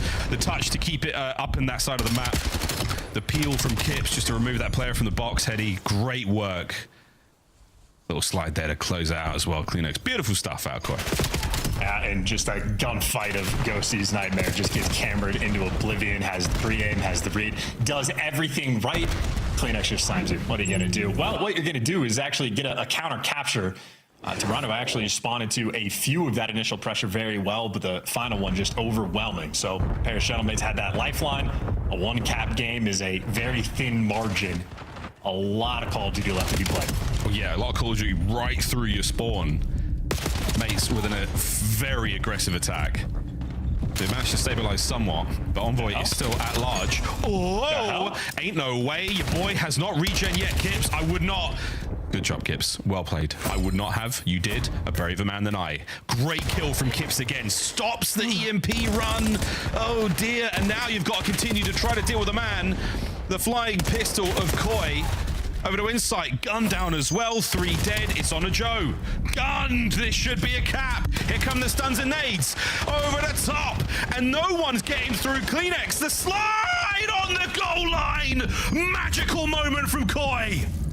Dude, time and time again, I mean, they just make the best of it. Kleenex is having such an interesting map as well. He's been having a lot of fun exploring different things, including the spines of his teammates with the knife. And there's no way this turns into a capture, right, Paris? They're going to have everybody here. No way. You don't get a capture after performing a vivisection on your teammate. Last man, Ghosty. No way. No way. Kips, the lead blocker that Koi said their prayers for. And now the back line is still in danger. The front line has just been saved for a second longer. But Joe, back on the front foot we go. I mean, I want to see Kleenex, right? This is the most interesting man in the map. He's going to show us something new at some point.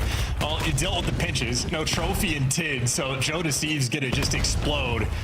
And Kleenex probably falls off the map here, right? I feel like this is what's in the cards.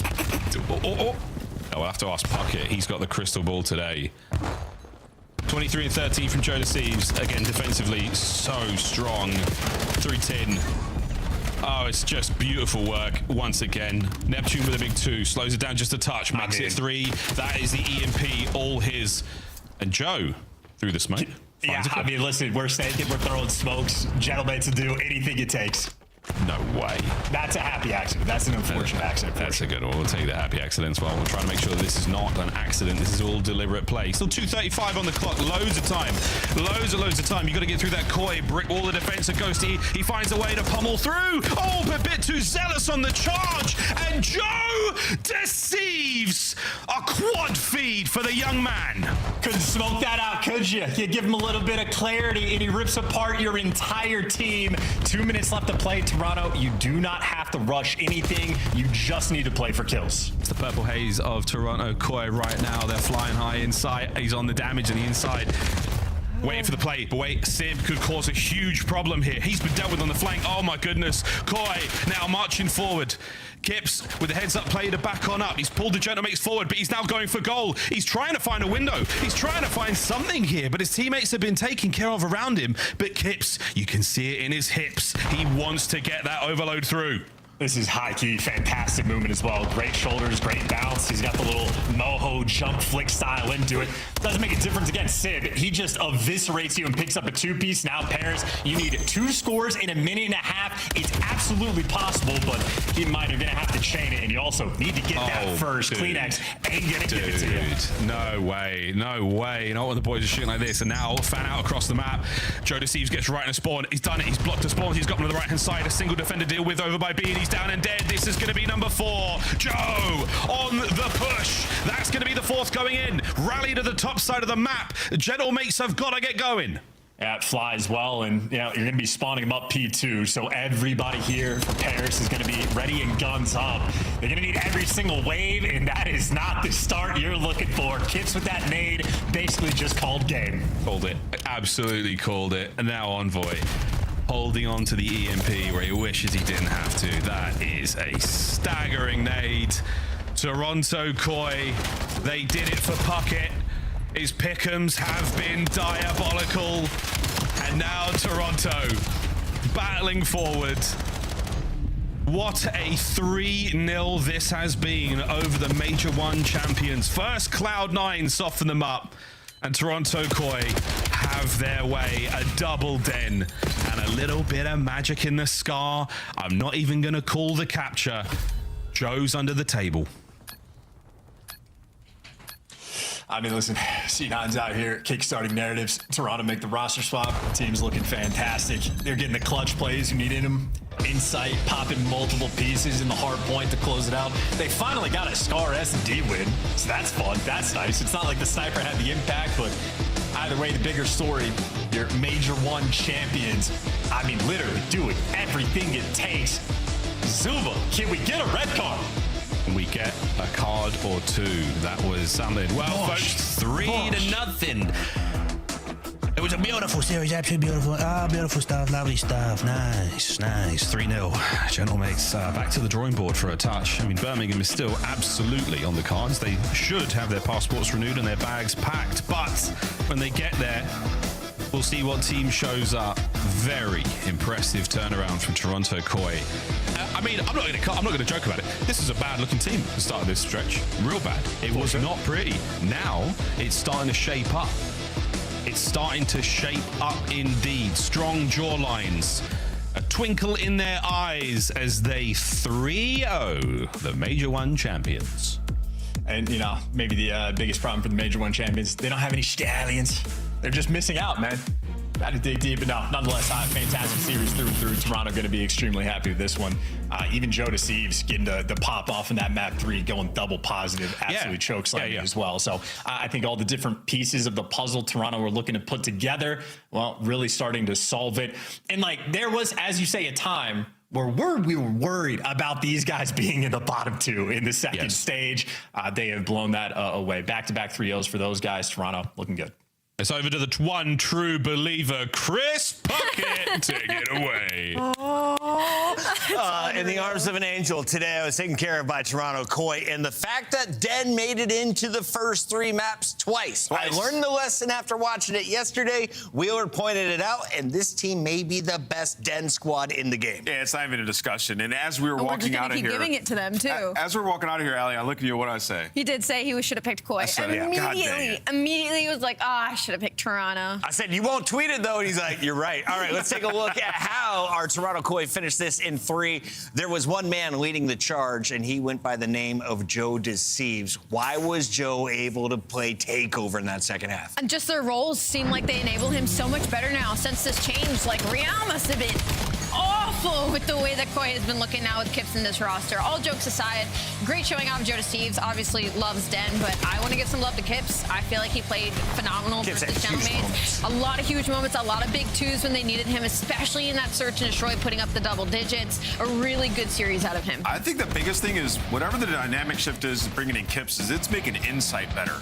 And that's just, it's infectious to the rest of the team, right? And, you know, you watch Kips and he's just willing to use an SMG, an AR, and he's finding kills and staying alive afterwards. So it's helping everybody, a more controlled game. We always know Insight likes to play structured Call of Duty, and that's what they're playing right now. I mean, you watch that Den, they were down. Like, Gentlemen are playing really well. And it's like, okay, how do we get this game back on track? Get to the front of P4, and Insight knows they're all funneling the back. Pops 3, finesses his life, and finds another 3. And we get to this overload.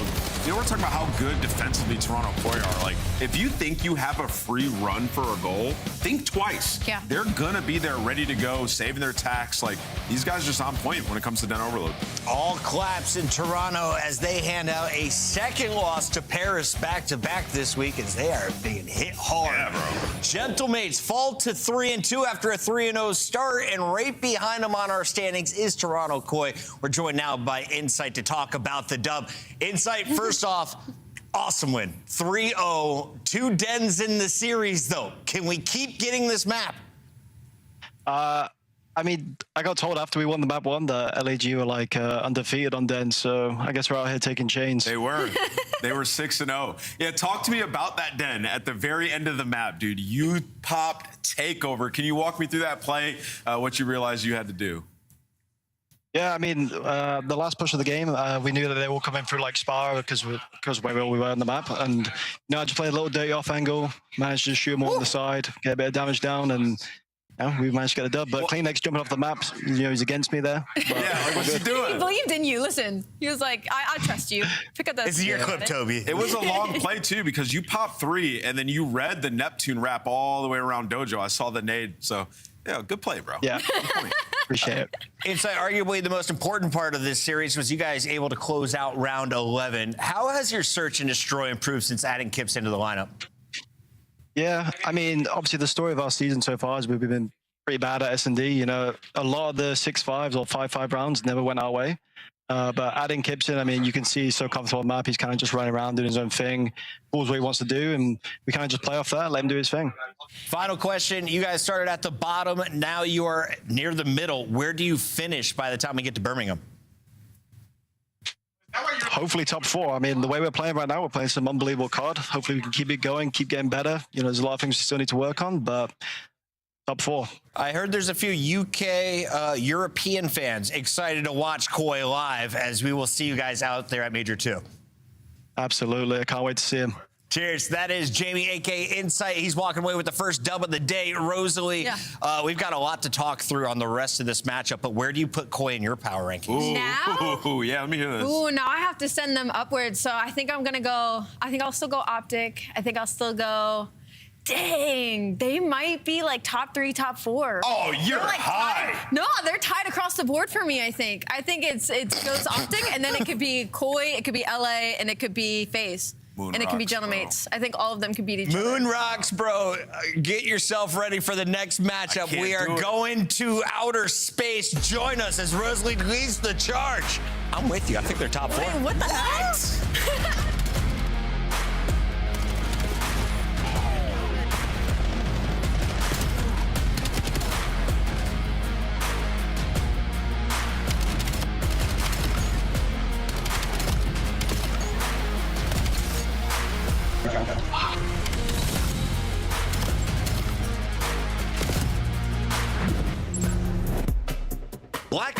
7 returns to the Esports World Cup in Riyadh this summer.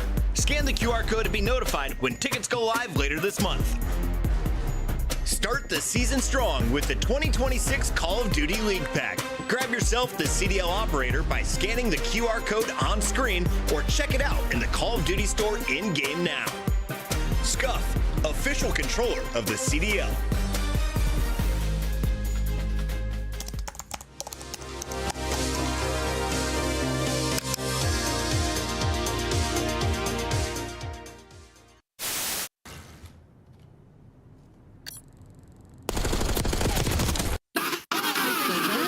Holy shit, go! You are dog shit! F your dog! Oh my fucking Oh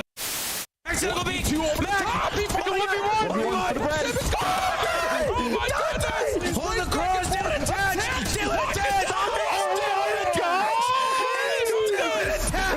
Dylan 2, Dylan 3, Dylan 4! Let's go! Wow! Let's go! Cool save!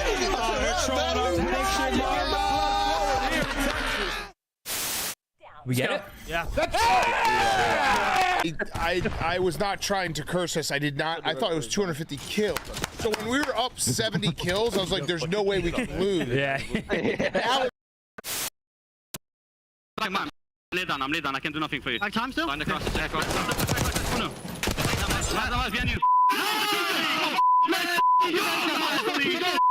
Give me that. Let's go. Oh, if I just go heli that round, man. They won't do that shit. They ain't ready for you. They ain't ready for you. They ain't ready for you. They ain't ready for you. They ain't ready for you. It's your time, better go get it. No slow with it, move like you're so in it. Knock it out the park, yeah, show in it. They ain't think you had the guts, now they know really, man, you better come with it. You ain't playing no games with them. Your homeboy gave up, you ain't changed with him. Do it right, cause you never switch lanes with him. You gotta fight for the goal, just hang with her, hang with her. Not down, no shame in it. But you gotta raise up with a flame in you. Put your fist in the air, let's push till we down to the victory, yeah. We can picture it, yeah, let's go.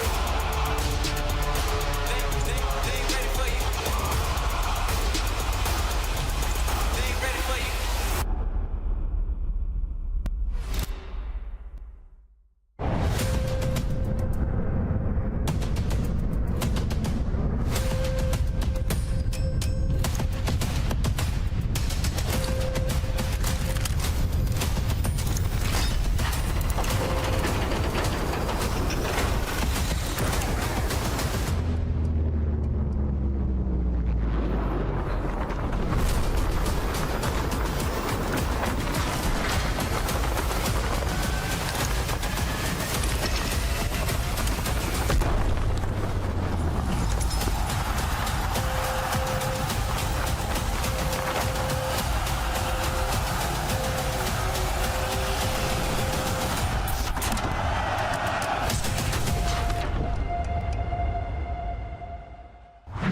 You'll see me poolside at the Mandalay Bay with the Mojito in July. Come join us for the 2026 Champs event. It's going down at the Michelob Ultra Arena, July 16th through the 18th. Allie, this is always one of our favorite events of the year, if not our favorite. And everyone has a chance to still get tickets. If they have tickets, they can buy some sweet gear. Yeah, they can get some sweet gear. Wait, no, you gotta show the back. The back is the coolest. For all my car friends. Come on now. Oh yeah, that's a lot of bags. Yeah. Look at that thing. They hooked us up today. Yeah, thank you, Faze, for sending us free gear to go with our aces. We've got chips. They're just hooking us up. They're also about to hook you up with a potential 3-0 because they're playing Boston, a squad that has been struggling. But if Boston is going to avoid a 3-0, it's probably thanks to the guy named Spart. Where do you guys want to start this party? Is this going to be a fast series, or do we have another potential upset on our hands? So I think we should start by just discussing Faze and the inconsistency that they've had across Respawn. You look at their hardpoint on the season, it's 14-13. I mean, they're not world beaters by any stretch of the phrase. And when you talk about them throughout this split, 6-6 in Respawn. They've had some tough losses for Faze. I mean, they've lost to Riyadh, they've lost to Minnesota, coming off of back-to-back losses there, and then they're 0-12 when being outslayed this season. And I think the two players you would probably look at there would be 0-4 and Draza not having the greatest start. But at the same time, we've seen a lot of these hardpoints where Simp has started slow. Like in the last couple series they've had. So something going on in the Faze camp, but they need to get more consistent in respawn if they're to win a championship at Major 2. But to talk about specifically stage 2 in this split, the positives, Abuza, their S&D is unbelievable. Abuza's got a 1.39 search and destroy right now with a 75% opening duel win rate, one of the best in the leagues, meaning if Abuza's getting in that opening gunfight, you can basically guarantee him that kill. What does that do? Well, Atlanta Faze has an 80% conversion rate in search and destroy, meaning they get that first blood, you give it from Abuza, you're basically going to win the round. So S&D has been fantastic for Faze Vegas. On the flip side, it's been the opposite story for Boston Breach. A 1.64 for Spark, though, Allie. Good number across statistics, across KDs, is going to be Spark. Spark has a 1.43 from his series with a 1.75 in overload. But looking at the team as a whole, 2-12 outside of Colossus in any mode in this stage. They don't have a map pool. They're 0-3 on Blackheart and 0-4 on Dead Hardpoint. Neither of those in their map pool. And they're at a league worst of opening duel win percentage. But let me just tell you, statistically, they are the worst in almost everything. So honestly, just think of it big picture. They're bottom 4 in the league in almost every statistic you can think about. They're fighting for their spot in Birmingham, which I didn't think was going to be a problem at the start of stage 2. It's kind of crazy to see them all the way at the bottom of the leaderboard. And remember, Spark's only played one match, and it was like the best they've looked, right? So Spark went crazy, and if you look at like player stats, he's leading in like every category. So they got the right fit there. It's just going to be about, can the SMGs perform better today? The story for Boss is just Snoopy, dude. This guy was like their star in the making, and he has not been good this year. One of the worst players in the league. And as far as the search thing goes, FaZe have been great at search, but they've fallen off a little bit. They won a couple of dens. They're still 3-3 this split. So everything's kind of like slightly off the rails. And if it goes bad in this series, then it's panic mode for FaZe. These hard points are off. I'm feeling crazy. Boston locked me in. Don't do that. Don't do that. I mean, you Chris. were just talking about gambling. The hard points are so awful in this series for Boston. Lock me in. This guy just hit on show a me 17. green in the scuff pick'ems We were because just talking about going to Vegas for champs and how excited. yeah, I mean, I love FaZe, but FaZe is sitting at 2-3 after 5 matches. You said Simp is playing wrong. I've seen FaZe in deep slumps. You know what happened before this is Ant also was getting slow. mad at me saying that FaZe Vegas was still in that top 4 conversation. But you know what, Chris? You're They're making still a good 4. point. Go pink. Go pink. You're making a good point. I am going to go FaZe though. Go pink. FaZe still top 4. They're still 4th. I got FaZe. 4th overall in the league. Yeah, still put if my power rankings, Mind you, I put they're them on the 4th. right side of the standings right Simp now. will never be out of the top 4. High shift and Out of major. No, he just won't. Yo, FaZe out here just sending some free swag around. Yo, my girlfriend wants a jersey. Crowder, hook us up. Jay, here we are in a matchup that I don't think either of us would have said initially looking at the schedule. This was a must win for both of these two teams, but FaZe has to still play LA Optic and Paris.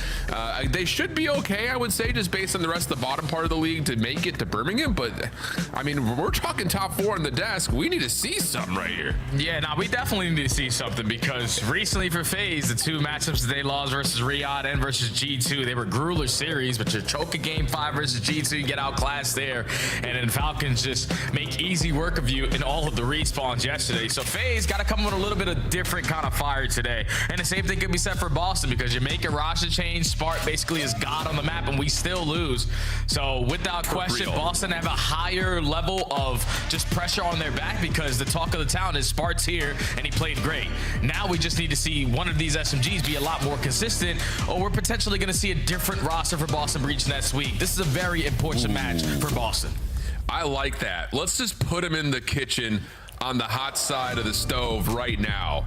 One of the 2 subs underperforms. Are they out? Are they done? I mean, I think the thing is, we've seen it since going into champs a couple of years ago. Boston believes in the Snoopy train. Every single year that they've either squad wiped or rebuilt the roster, Snoopy has always been there. Is that under threat, or do you think Purge is the one more in the hot seat here? Well, I think Purge, without question, is like the brains behind the operation. When you think about Snoopy's playstyle over the last couple of years, he's been the raw talent, highlight, passing the eye test guy, and for some reason he hasn't figured it out in this title yet. On maps like Blackheart and Colossus, where he's supposed to shine, he always has slow starts. So you could already see it as 4 go down in favor of FaZe. They have early P1 control. Yeah, but Boston on the way back in. Let's get it on, says Snoopy and Purge. How about that 4-man wipe? FaZe going to spawn out. Boston a little bit slow to read it, but will pick up after they've already hit the route here from Purge. And okay, what a start this has been now for the Breach after the breakoff went, I would say, pretty terribly wrong. Snoopy, nice pre-fire, and wow, you think Snoop is playing for a job right now?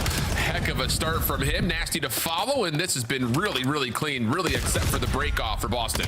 Oh yeah, this has been perfection from Boston. You don't spawn on the preferred side initially to start the P1, but you basically suck up all the time after your first break attempt. Now you have the rotation that you want over towards the next HP, but you already have Faze members in the vicinity trying to contest it. Snoopy plays an angle, wins a one-on-one, but all of his teammates drop like 5, so Faze get the break through the front door. And you got Draza on a bit of an off spawn, so even though Spart is able to find a couple, here's Draza on the pinch. Nasty deals with it, but Faze will stabilize with the spawns. Contest from the front. Nasty predicts the correct corner, but cannot stay alive. Another spawn out for Draza. Abuza able to hang things on to the front. Spart, Boston still working on blocking, if not winning back the spawns, but we're at 25 seconds left here. If this is going to work, it needs to start working quickly, and 04 steps up, finds himself 2. Easy trade behind that, and Faze will have the opportunity to really dictate what they want to do in the last 15, whether they play for old or if they rotate, and they're going to go for the rotate. Yeah, this is their final 15. Now it's all about the rotation fights, and 04 is a guy who I really want to focus on for this Faze lineup, because out of the last 6 series, when you're playing alongside Sim, you need to make sure you're bringing consistency, but he's been averaging a 0.8. If you want to hit that next level for Faze and win championships, you need to be a lot better around the map. So playing Black Cart into the mix, Draza here on the back lines is not able to find the kill, but you go right through the front door, you flip the spawns, and you technically win the rotation if you're Faze. Yeah, Draza did more than enough right there, finding 2, not able to find the 3rd, but he locks the spawns like you mentioned. Faze starting to blow the game a little bit wide open. The Booza on the close corner, shut down. Quick flood here from the Breach with the nade to support the play, and Draza is going to fight for his life. Spawns are still in. 04 able to hit from square side, but Spart continues to show up, my friends. 8 and 5 now. Another double for him, keeps the contest well and alive. This is great news overall for Boston on their break attempt. Not really going to be able to fully get much time at all, but at least you stop Faze from accruing more. Yeah, you stop Faze from getting time, but now they might be in the best position possible to get time because they won the rotation over towards P4. Sip is keeping them trapped on the backside of this turbine, not able to find the kill onto Nasty, but your teammates are free and clear over off the rotation. AR's holding down the long distance lanes, Abuza lining up a double through the front door, and all of Boston have quite some time before they can even touch this P4. Yeah, this is one of those maps that, again, the P1, great for Boston, but the rotation game for Faze has been perfect to this point. That would need to change. But for now, Boston working on their break attack. Draza finessing. Wow, how does he get that one? Must have had a little bit of help over the top of Usa right there with him, but catches a stun to the chest. Enough damage off of that for him to fall, leaving 04 as the last one standing. And as he drops, now a chance to contest for Boston. Reinforcing from the front. 2 members trying to push through this setup, and Spart is the one who finds 2 again. He is doing more than enough right now to at least concern what this Faze setup is looking like, but for the rest of Boston, not able to do too much, and it will be 100-40 going over to New, where again, here's Abuza off another double. Yeah, this is where it gets scary, man, because Faze so far throughout this stage have only decided to play Colossus and Blackheart. They go from 3rd overall in rotation win percentage to currently in this stage sitting at 11th because these maps are a little bit more fast-paced. But when they're winning rotations on maps like this, this is when the score starts to get out of the hand because the ARs are locking it down. The kill feed is all pink. Yeah, let's just step aside and listen in with Faze. One more. I'm not Keep blocking. Hard block. Hold on me. Spawn right. I block. Spawn right. One more. Wait. I'm saying I'm all right. I'm not. He's interchasing. Hold me. Hey, what's the ring? Nothing. Get the block up. Get the fucking front. I got you twice. Yeah, one's behind us. One more. One PF. Window. One dining. He's still hitting me. First. On you. That it. First side of the door. There be 2, I think. Side of the door. Keep the door. I think.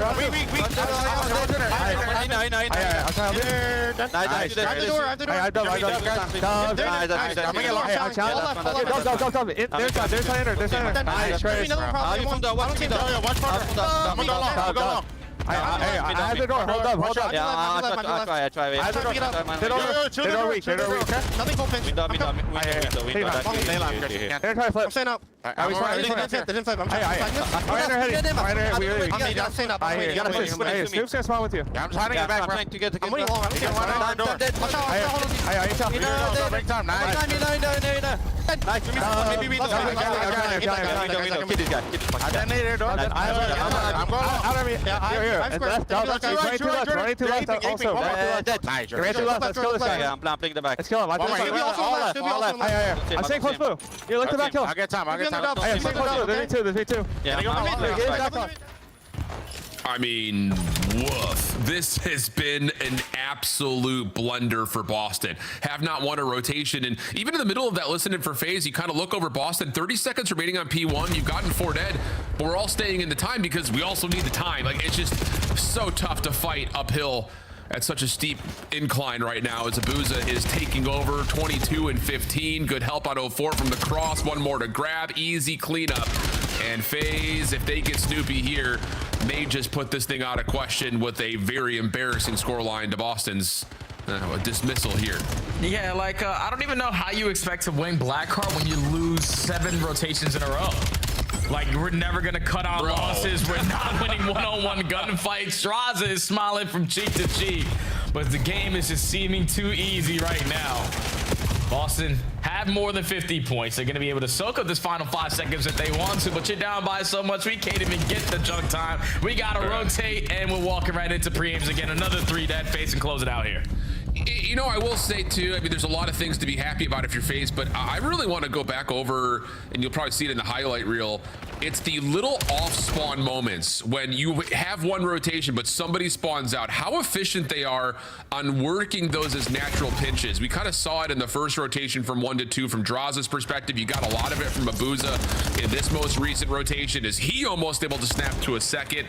Draza in the hill now, pistol out, can't quite finish, and Boston will get a break, not just of the spawns, but also of the hill. So a moment to at least get this scoreline a touch more respectable, but it really has been. The moments that Faze have still held, but had someone spawn out, they are working those natural pinches perfectly. Yeah, it's easy, especially when your teammates are finding multi-kills around the map to even up the numbers, even put yourself in an advantageous situation. So it's just Faze right now a step ahead, and the Blackheart nightmares continue here for Boston. Yeah. We head over towards P4. Faze win every single gunfight off the rotation. Boston all the way across the damn map. And that is going to be map 1. Yeah, sure will. It's just been so good watching Faze on those natural pinches, but also just how far they can spawn Boston out. Wow. What an unbelievable display. So Blackheart is a map I no longer want to play Faze on if you're the rest of the league. I mean, unless you're Falcons. Well, unless you're Falcons, that's fair. But I mean, realistically, they have beaten teams by at least 100 points, it feels like, on average this stage. This one will obviously help the average quite convincingly, but they look really, really, really, really good on this map, and that's not good for the rest of the league, who have often, I would say, outside of Riyadh, avoided this map like the plague. Yeah, because Faze, like, the death touch on it, their hard points are around, like, basically 500. So you get like 15 and 13 now after this win. Yep. But Faze right now, just one of those teams that I truly have a lot of respect for, because they are not sitting complacent of just being dominant at certain maps. No, all right, these are maps that we were auto-videoing all throughout stage 1. We're going to play them all throughout stage 2. We want to be the team the most well-rounded on every single map and mode combination. So that's what, the 7th Blackheart between Blackheart and Cross that they played so far throughout this stage. That's so right. It's just Faze improving where they need to improve. And when you get beat up the way you did versus Falcons, you're going to take some plays out of their playbook. And when you win rotation after rotation after rotation, after rotation after rotation after rotation, yeah, the score just becomes really easy. The game becomes really easy. And unfortunately for Boston, another map 1 loss here on Blackheart puts them at 0-5 on the season. Yeah, it's just, like you said, when you're losing rotation after rotation, it's hard to play this map. It really is, because you're trying to make the most of weird situations. Like, you kind of maybe unpredictably get blocks when you don't necessarily expect them, and that turns into those natural pinches that we saw from like Draza and Abuza. It just, it's so hard to read the map if you're not taking some convincing steps. And that's kind of like why I point to that moment on P1 the second time around. Is like, you've got 4 members alive, 3 inside of P1. We just essentially wiped the floor, but because we need time, we're staying in time and not setting ourselves up for P2. It's just because of where the leader's advantage is. So you could build a Walmart between those 2 graph lines, and for FaZe, that means on to map 2 conversations. For Boston, again, it's just, it has not been good really anywhere this season, or this stage rather, I should say. The Search and Destroy continues to be pretty lacking. I would say the only place they've been decent really has been the Overload, which, to be fair, is a den heavy split for them to this point. What do you think about the raid though? Because we really haven't seen a ton of it from Boston, and we've seen next to none of it from FaZe on the same token. So where's your headspace kind of looking at this map coming up for map 2? I feel like for FaZe, I'm happy to see this map because the only one time that they played it was like 2 months ago, and they lost it all the way in around 11. Raid's been out for 15 years. Simp's gonna understand how he needs to play this map. And then the opposite side for Boston, it kind of scares me, man, because they played it versus Carolina in a game 5, and they're trying to develop new strategies on a map that's been out for 15 years. It didn't make any sense to me. We're taking the bomb on the backside of Laundry. When we have Laundry control, all we have to do is get it down. Like Snoopy, I don't know if you want him to be your bomb carrier on this map because he was those guys. He was the guy that was taking all those risks, and it wasn't really leading to high rewards. But Raid has been out for a minute, man. We know what strategies we can get away with, so don't try to make it, a little fancy. And even if it hasn't been out for 15 years, Snoopy has played this map. I mean, when he was playing Cold War, it's not like it's like new in that regard either. It's just, and the basic principles still stand in terms of what you do with the bomb, where and when and why, and sometimes how. But taking a look at how things have gone so far in the opening first blood battle, how about Abuza? This stage has been 9-3. Cramp's numbers are insane. Wait a second, he's gotten 32 first blood engagements. That's nuts. Wouldn't have put it that high, especially when you compare it to the rest of the league that have high numbers. That's insane for Minnesota, but for Abuza, yeah, right there, scope in hand, he's been good at finding opening shots. Yeah, he's just the guy you can always count on to give you the easy play. Needs to value his life early into rounds, find a pick with the boomstick across the map, or hold down power positions. Yeah, that's what Abuza has brought to this FaZe lineup. Just a tremendous amount of consistency in the play style. So you got to be aware of him because FaZe have sort of taken a dip in like their opening duel win percentage on this stage, but they're still fantastic in their conversion percentage. So you give them that first blood, they're most likely going to win the round. You can't do that if you're Boston. True. Okay. This is really one of those, I think, just based on the eye test. For Boston, have we screwed our head on straight and now talked about okay, let's go over the basics of don't do this, please do that. Let's not make weird things happen, because there were a handful of throwaway rounds in that series versus Carolina that we had, and you just cannot afford to do that against the caliber of opponent on the other side in the scheme of FaZe. Although, to be fair, their Search and Destroy has not been as dominating as maybe we would have expected it to. It's still good. Moves the scope out. Nasty, able to push him off the angle. And Boston behind that will just run and take control of ring. And your Ion player in Purge trying to scout towards the flank and the middle of the map. But FaZe have taken mid-map away. So they have an angle to easily spot them on the exit once this bomb goes down before we forward. But 04 caught. Purge able to turn that into 2, actually. Draza would love to follow up to at least get 1 back. And he's going to have to take that gunfight. And it's just not a gunfight you want to take. It's just, you had no other choice. You have to take it. So, nice post-plant setup for Boston. Much more reserved. I think that's the easy word to use there. And turns out flawlessly. Don't drop a single member. Yeah, that's what I'm talking about, Learning from your mistakes if you're Boston. We got Laundry control. Cool, let's not waste any time. Let's get the bomb down. Then once it gets planted, your island player and Purge in the right position to line up an immediate double. Basically guarantee you the round win as soon as those kills go down. So Boston already making their adjustments early into this S&D. Clean. FaZe's turn to attack. And 04 will just cut through Zig behind cover of smoke at kitchen to immediately get over to the bomb. Purge is being held by some gunfire, but looked like from Simp, so he may have an AR in hand here. Purge not able to see the exit. Post plant setup leaning towards mid, Jay. This is interesting. Oh yeah, this is a beautiful round so far here from FaZe. Time is still ticking, only 30 seconds remaining on the game clock, and not a single player from Boston have tried to take a chance or a risk to push themselves in towards ring, because FaZe have all the angles to keep the bomb safe. Yep, Draza in particular over on water. Steps can just throw shots through pillars. Good smoke from Boston, threatening the retake. Simp over towards Art, able to go a bit unnoticed, leaving Spart as the last one left, and he will be hunted down. Nice pistol shot from Simp to finish. So yeah, there's a little bit of a textbook. How do you set up a post plant for pillars? FaZe execute flawlessly. Yeah, that was like perfection on that kind of play call. Oh my God, I don't know what the hell just happened there, but frog in your throat, brother. Are you here? Yeah, you get the smoke grenade at the front side of kitchen. You're not able to spot out anyone if they're getting aggressive through the middle of the map, and then 04 just catches his time. He gets the bomb planted. Water steps is clear. B side of the map is clear, and everyone on your team had an angle to keep the bomb safe. A clean round there for FaZe to tie the game. Yeah, realistically, for Boston playing that 3-man flood to retake from Laundry, that smoke coverage at pillars, you need to be able to double hit to Art. You need to get Simp out of that position and then hopefully have Zig as a muse as a different point of ingress. But we get into this round. Boston, similar idea in terms of how they want to execute over towards ringside. Snoopy will clear out Laundry. No bomb in hand. I'm sure Ant's happy to see that.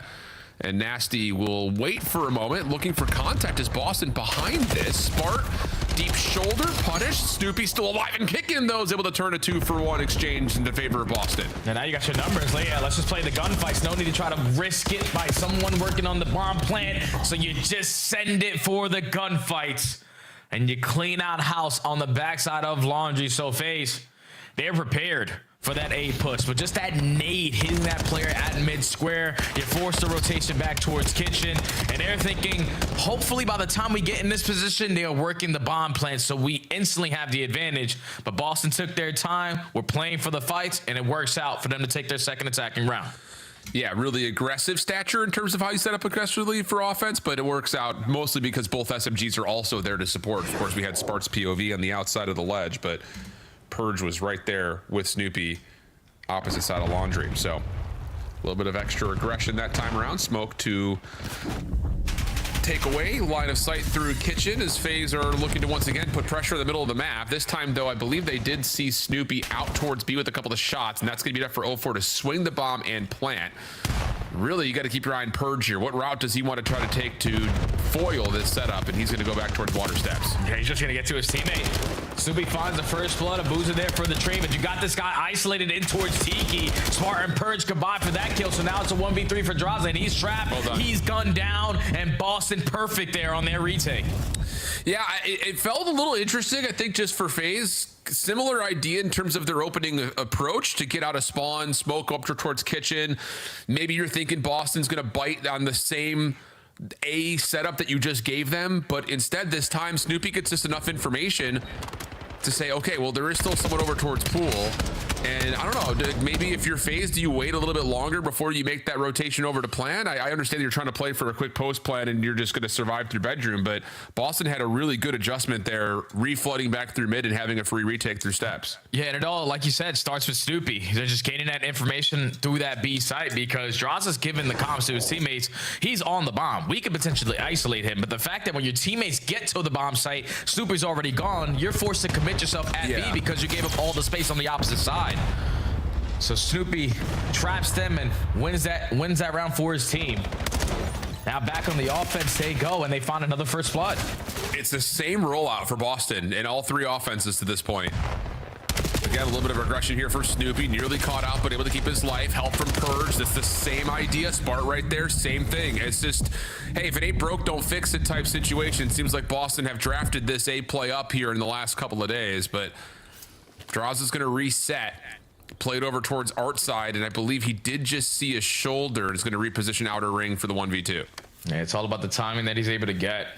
Because I think Snoopy's throwing shoulders, and he's able to spot Draza on the cross. So now it's all about the mind games. Draza knows he saw him. Snoopy obviously gives the comm to his teammates, but Draza has read this rewrap perfectly.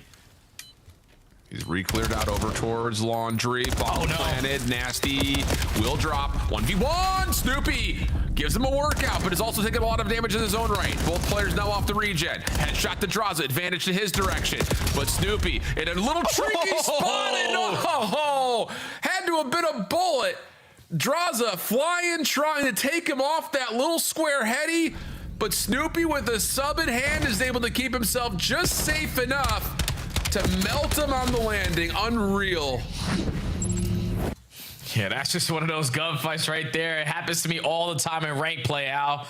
I just think that guy, I hit him with a headshot, maybe a couple bullets through a wall. He should automatically be weak, but Snoopy had a back pocket stim to keep himself fully healthy and wins that gunfight there versus Draza. Doesn't allow the 1v2 to happen, and Boston have chained 3 rounds in a row to take a commanding lead here in the S&D. And a different look here on this attack for Faze. No action towards mid, but look how quickly Snoopy has gotten up through Pool, so he can come assist on Pool steps. And wow, Boston are going to give up Laundry and try to contest the plant through mid pillars here. Booz is taking a ton of damage from these nades. Purge able to find first blood onto the bomb carrier. Spark a second. 3v2 from here. And Faze are without the bomb on this rewrap. Yeah, they did that so fast, man. Like, Faze need to react to that quicker because 04 spots them on the exit, and the only way they can stop you is if they retake through mid. But when you give them a window, they capitalize on it. Now they have the numbers. Smart locates another one onto Sim. 1v3 for 04 with bomb down at A. Yeah, good luck. Well, he gets the first one. Had damage into Nasty. It probably had him down to about a bullet. But like you mentioned, the bomb being down on A and everyone knowing it for Boston makes this 1v2 a little bit more tricky than normal. But, okay, there's the isolation over towards top rank. Snoopy firing back, has 04 down to half HP. Just trying to play a little bit of mind games. Not going to work out. Boston not fooled. And yeah, way better than when they played Carolina. Way better so far. Oh, yeah, man. And big shout out to the new guy on the block in Smart, because I shot him a DM after this series versus Carolina. I said, you went crazy. Just got to get the boys to lock in on search and destroy. And he told me all it's going to take is a day or two to get everyone where I need them to be. And just an immediate switch up from how they played Raid last time to this time. They are locked in on their setups. They are locked in on their play calls. A completely different lineup here on Raid. Sitting at game point, back on attack. And if it ain't broke, don't fix it. Same rollout over towards A. Small variation because Snoopy's just trying to send it down the steps. Purge in some trouble at Zig, has to back away. But this heady is just so filthy. Oh, nice attempt. Tried to go high right there for Purge. But Spart also simultaneously fell behind the play, and Faze will get one back. Yeah, throwaway around there for Boston. Snoop said, let me just try to send it on the backside of Laundry. I win this blood, we're mostly going to win the round, but I lose it. Faze have the numbers, and they also have been mapped to ISO gunfights onto Purge, keep the numbers on their side, so able to stop the bleeding for now with the aggression. But it's just their attacking rounds right now. It seems like their decision-making is either happening too quickly or it's just not on point because they're leaving a lot of openings and Boston are capitalizing and finding those to break them down. So Faze might just want to feel this one out a little longer than usual.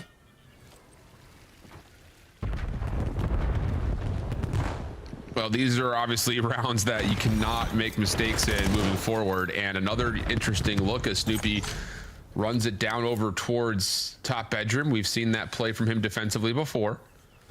So Faze prepared for it. And we'll take the long route to head back through spawn and over to A for what will, for the meantime, be an open plant. But Boston giving us another retake look at a play behind driveway, and the timing for draws is going to be everything. Oh, you see him on the corner. Draws able to get one slip away. Oh, he got help from a Booz. I was about to say, if he gets that second one, that's insane. Nasty scope out, not going to find anything. And okay, like, I don't want to rule Faze out here because we have seen Boston play not one-dimensionally necessarily on the defensive side, but they've played loose and fast, and now they're starting to get a little punished. Yeah, we've also seen Faze every time Simp is on the map for this lineup. Even when you think you have them against the wall, they can fight back round by round. So 2 back-to-back here for Faze. And if I'm Snoopy, this is where you make that adjustment. Up 5-1 is cool to force a lot of one-on-one gunfights. 5-2, we can still do it, but now 5-3. Now we need to make the team work, make the dream work again. Yeah. A little bit of a different look here. Purge is going to go over towards top bedroom. We haven't really seen this yet. Does he catch info onto 04? Maybe. It's going to play the corner. 04 slides out. Gunfight lost. Trade is in, though. So 3v3. Bomb is delayed, making its way over to A. And I will say, considering Boston have gotten so much success taking A on their offenses, they have been hesitant to plant, looking for that second engagement first. They spot out Draza. Now Faze are looking to retake it for the backside of Laundry, but they already had players in a position. So Sith locates the bomb carrier. Unfortunately, he's going to lose that gunfight versus Snoopy, but numbers in favor of Faze. Turns into a one-on-one, and Draza gets ripped off of the back. Heady and Boston take the S&D. Much better for Boston, man. Like, much better. I mean, the frenetic retake pace, but I say it's not the right word. It's been fast, it's been hasty, but it's been dictated. Like, you could very easily tell that there is a complete shift in mentality as far as commitment is concerned in terms of what they want to do defensively. And then obviously outside of that last attack, everything for Boston you could frame up on a platter of like, all right, Purge is going to watch mid through zig steps. Everyone else is going to go either through art or through driveway. We're going to take outer ring. We're going to push up to launch. Like, every single offense was the same except for that last round for Boston. It's just interesting because reflecting back on that Carolina series, where they got in the most amount of trouble was electing to take one step further to play back Laundry. That didn't change. They actually threw a third guy into the mix. So it seems like Boston really want to do their laundry here on Raid. Yeah, just take the bomb out of Snoopy's hands, man. Allow him to be, you know, that aggressive SMG style player that he wants to be. Catches his timing towards back Laundry, and then Nasty just being the veteran. Hey, I know when's the right time to get the bomb planted, and it all starts when we have Laundry control. So not missing a beat, quickly making their adjustments from the last time they played it. They tie the series up, and they look great in that search and destroy. Now the pressure's on for Faze. Agreed, especially considering it's Den for the Overload. Boston have played it a lot. Let's put it that way. They've played it a lot. So have Faze, to be fair, though. So it should be an interesting one. We'll check out the scene when we come back after the break. Don't go far. You're watching the Call of Duty League right here.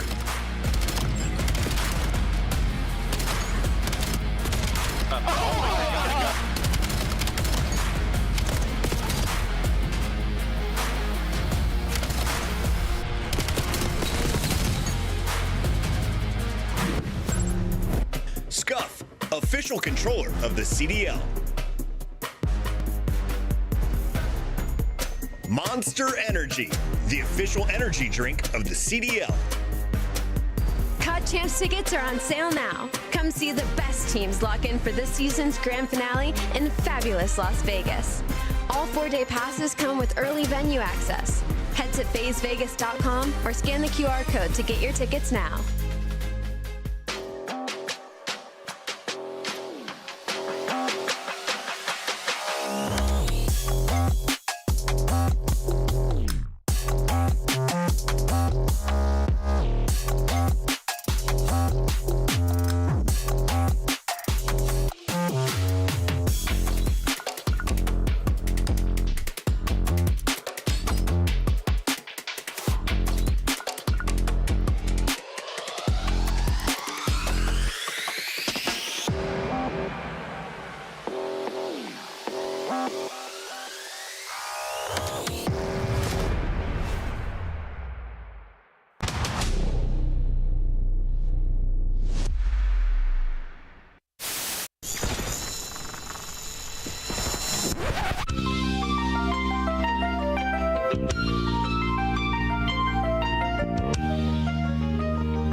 Yeah, I'm feeling great.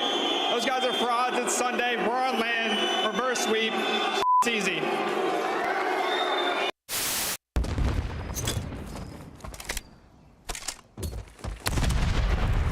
Iron Doe just does it all now. Go bait. Oh! Unicorn. That's true. Well, why are you, bro? Where are you going? Why are you going? Dude, you're gonna get in trouble, bro. But why is your You're gonna leg get here? fined. All right. What the f is that? Hello. And then Actually, about looking in the thing. You're an idiot, bro. He's not in here. Join the game. Oh, we got Fame here. Fame, how you feeling, man? I'm feeling good. Happy to be here. Fantastic interview as always from Fame. Wonderful lad.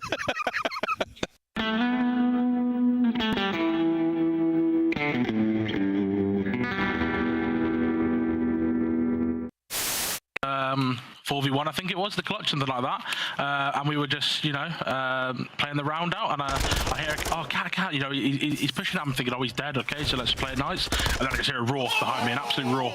And then he's like, watch it. And then the kill cam wasn't running, so I was doing the roll the tape, I want to see this. And luckily, it came up, and yeah, he's blown him away and left a bit of a little doo-doo in his pants, I think.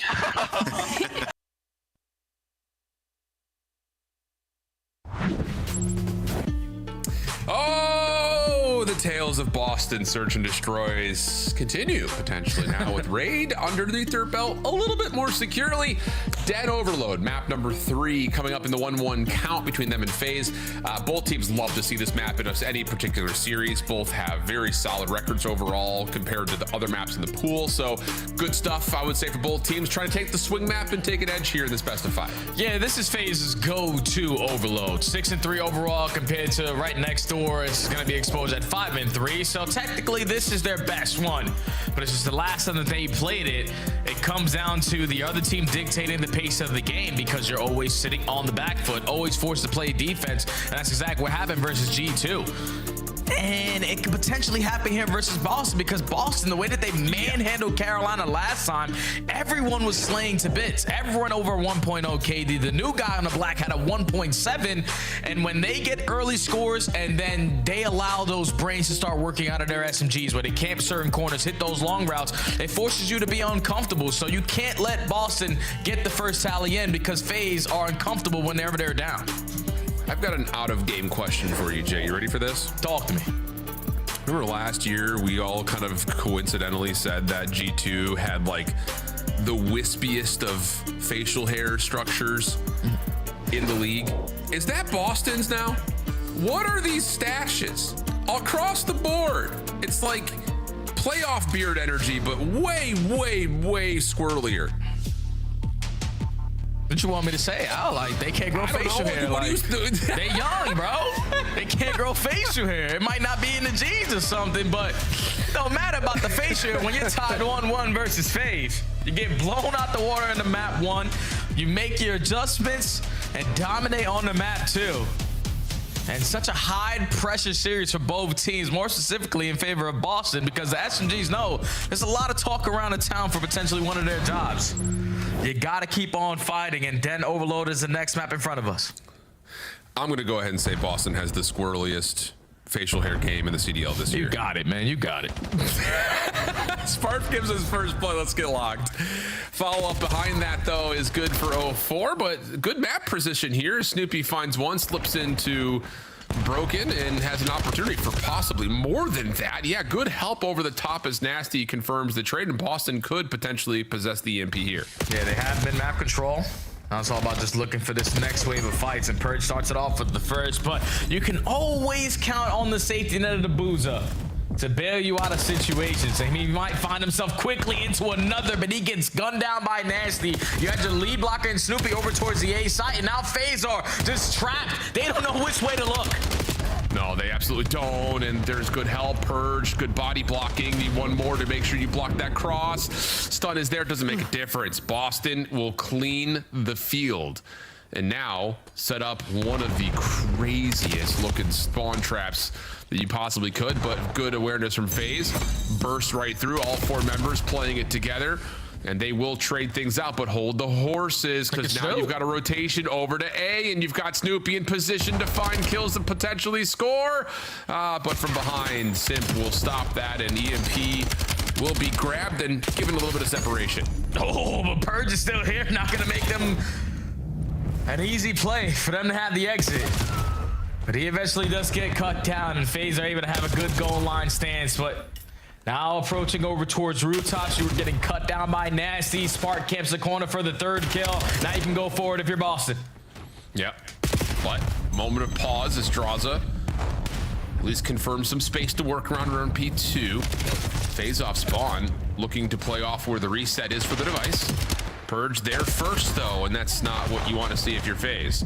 And now you've got Spart on a nice long pinch. Draza has seen it, scouts it out, comms it. Abuza turns, finds 2, and Simp will confirm Dojo as a position to use for Faze. And you already have lead blockers on the opposite side of the map too, so Simp, who was the lead blocker for an A capture, is just going to be the EMP OBJ runner now because 04 clears out all the space. You work your way through bottom servers. 04 finds another kill, so quickly the game is going to be tied, and Faze have an opportunity for another one. From behind though, Purge able to get some control over the top of the new device location. 3 members will drop for Faze. Simp just trying to put pause while teammates come off the spawn, and he's good for 1. Anything more behind that? Going to the pistol, and will actually take himself off the map. Follow up from Boston, looking pretty decent, but now a pinch from Draza. Not read initially by Boston. First kill is good. Follow up not going to be there as the trade is through, and this battle for rooftops rages on. Yeah, this is what Faze want though. This is not what Boston want. Boston need these kills so they can control the EMP, but Faze, instead of committing on all those gunfights through rooftops, are just gonna play the finesse game a little bit. So off the rack through P2, Draza trying to be the lead blocker. He gets cut down, and now Abuza has to go forward because you don't want to die on your side of the map. Well, okay. Well, that's one way to go for a reset. Oh! Nice moment from 04. Slow start, but starting to kick up some steam here. Off the regen. Trophy system in place for the defense of Boston. Tough gunfight through those railings.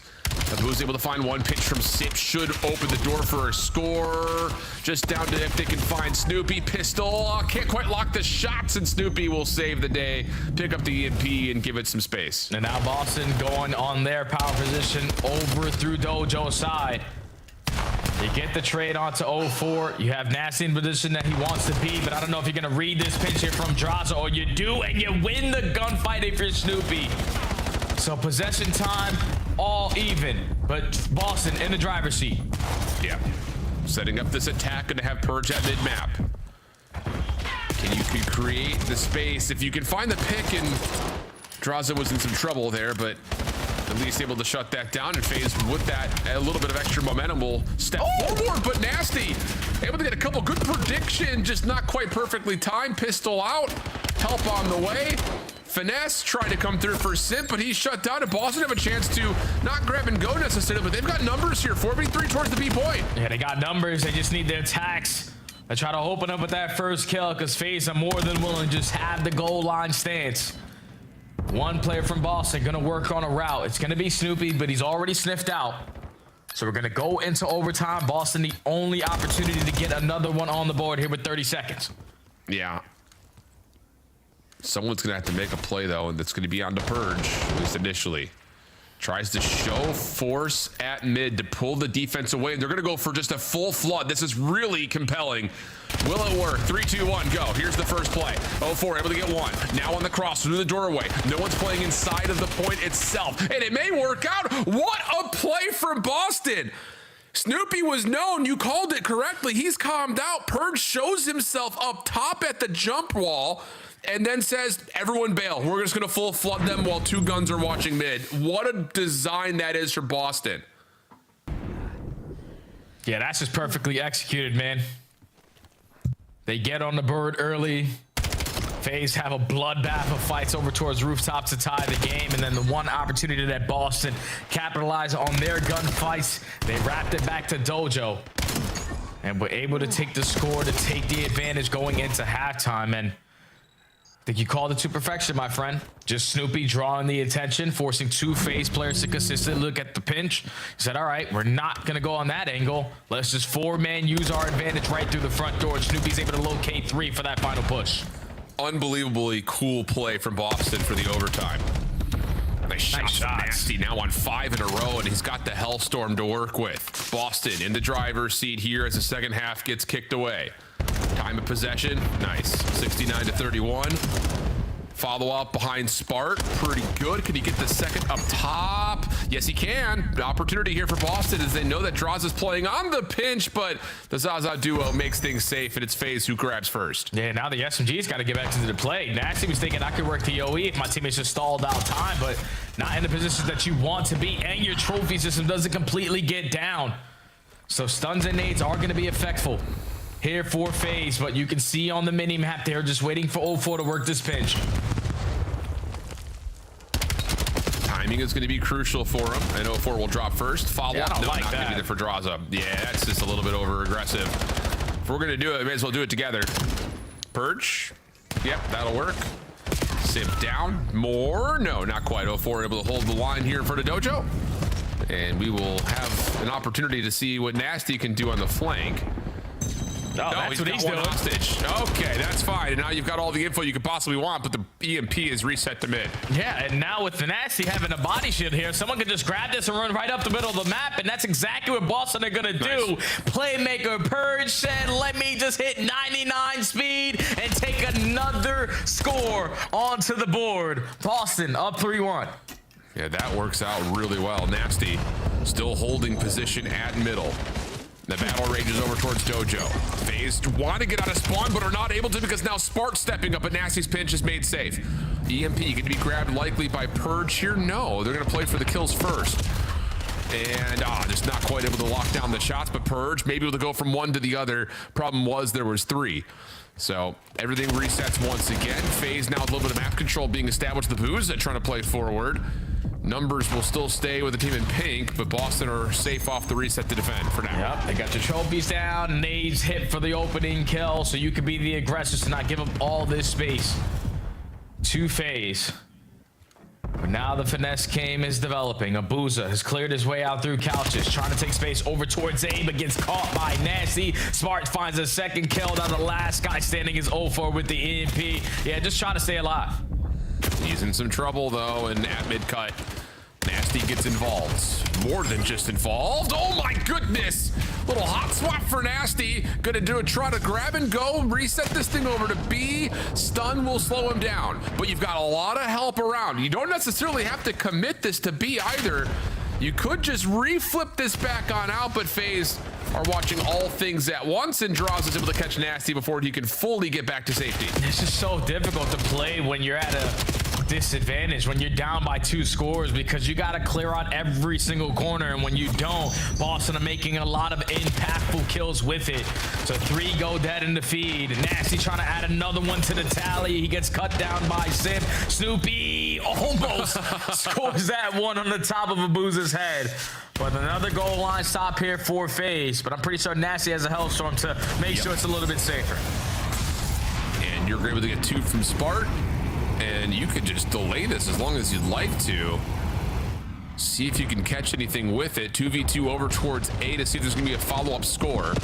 And whoa, Spart just preferring to take the pistol shots rather than trying to slide in for the score. Has Abuza saving possibly the map for Faze as 04 is pretty far forward. Can't win the second fight onto Snoopy though.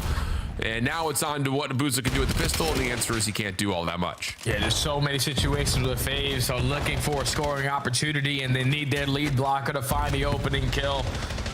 They haven't been consistent in that category. So 40 seconds left to go. EMP right in front of you over towards Dojo, but Boston are more than happy to keep on making the kill feed pinstripe because they have the map control. Only 30 seconds left. Looking good for a finish. You'd have to score here and get a pickup for an overtime situation. Score is in. But now you're on the scramble back over to rooftops, and Boston will have 2 members there. Snoopy fighting all 3 on the cross. Just all of it right in front of him. So last 8 seconds, and that's the right call. Spark's gonna grab the EMP, run it backwards, and Boston are gonna be up 2-1 on Faze with a great raid search and destroy. And like we saw versus Carolina, similar reactions here. Really polished ideas and great execution for Boston on the Den Overload. Yeah, the teamwork is making the dream work, man. And you can even tell at the end of that first half on that overtime push that teamwork was going to make it happen.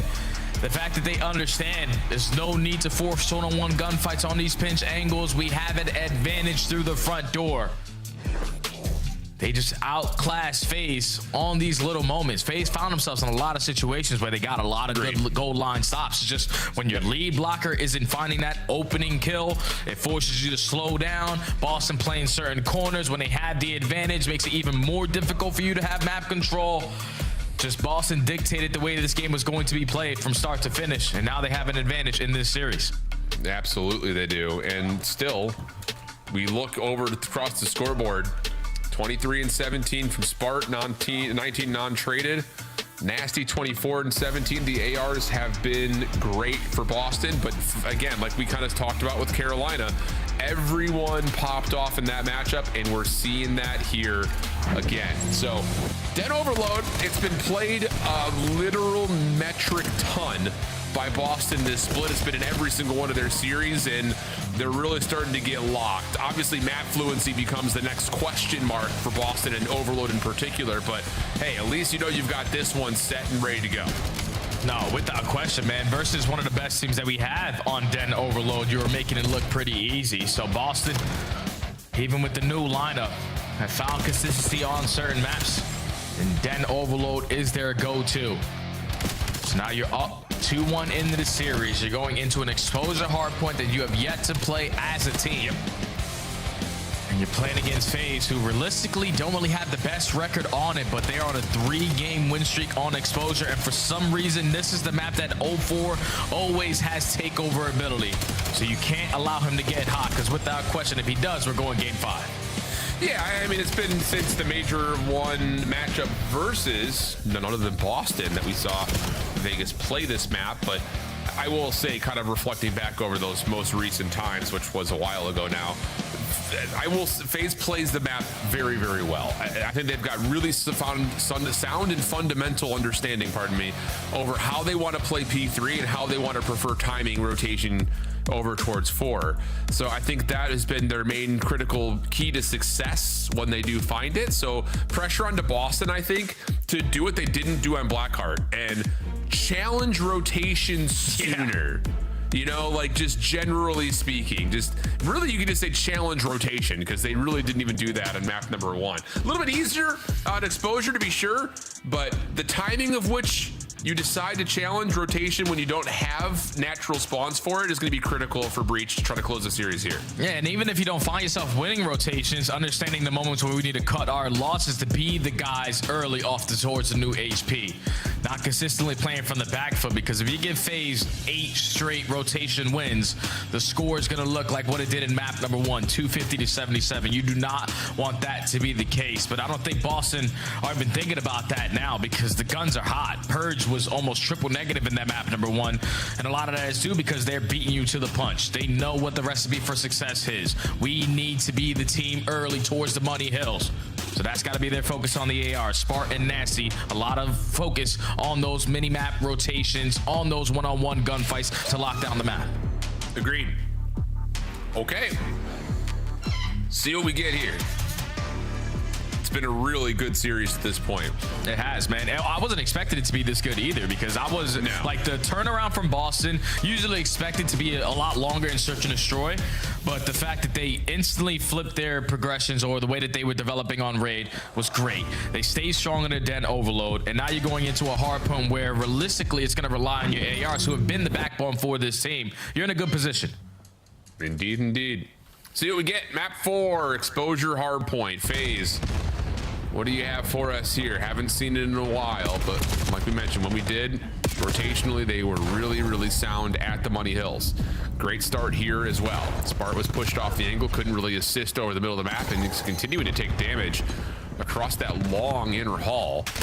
So Purge, Snoopy gonna try to work on that, but we're a little bit lined up here if you're Boston.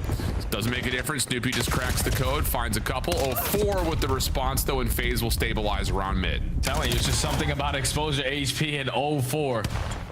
He has it locked down. He whips out an AR on certain hills, and so far off to a 3-1 start. Faze in firm control all of top mid, but Purge and Spart fine too. Gonna walk away with that final 10, but Faze have the roto. Nice shots from Simp, make sure of that point. 04 will be by himself for a little while, but that nade landing will slow Boston down from the front and put Faze in position to assist on multiple fronts here. Nasty showing a little bit of effort over through stairs. Abuza going to keep his eyes up, but has to watch two things at once, being this far forward. And as he gets caught, now it's just how can Boston find the kills. An unfortunate teammate takes Purge out of the picture in 04. Responds not just to one, but takes down Sparta's the second. And this has been a really solid P2 for Faze, looking to take extra space away now. Yeah, I love how Faze just banked on a tight setup there, knowing that they didn't have the spawns that they want, knowing that they had no information on what the setup was looking like for Boston. So we might as well have our irons up and play for all the gunnies before we decide to take some space. Now the final 15 seconds, spawns have flipped. Faze are not willing to give up all this time for free, but again, in another position where they're in the driver's seat.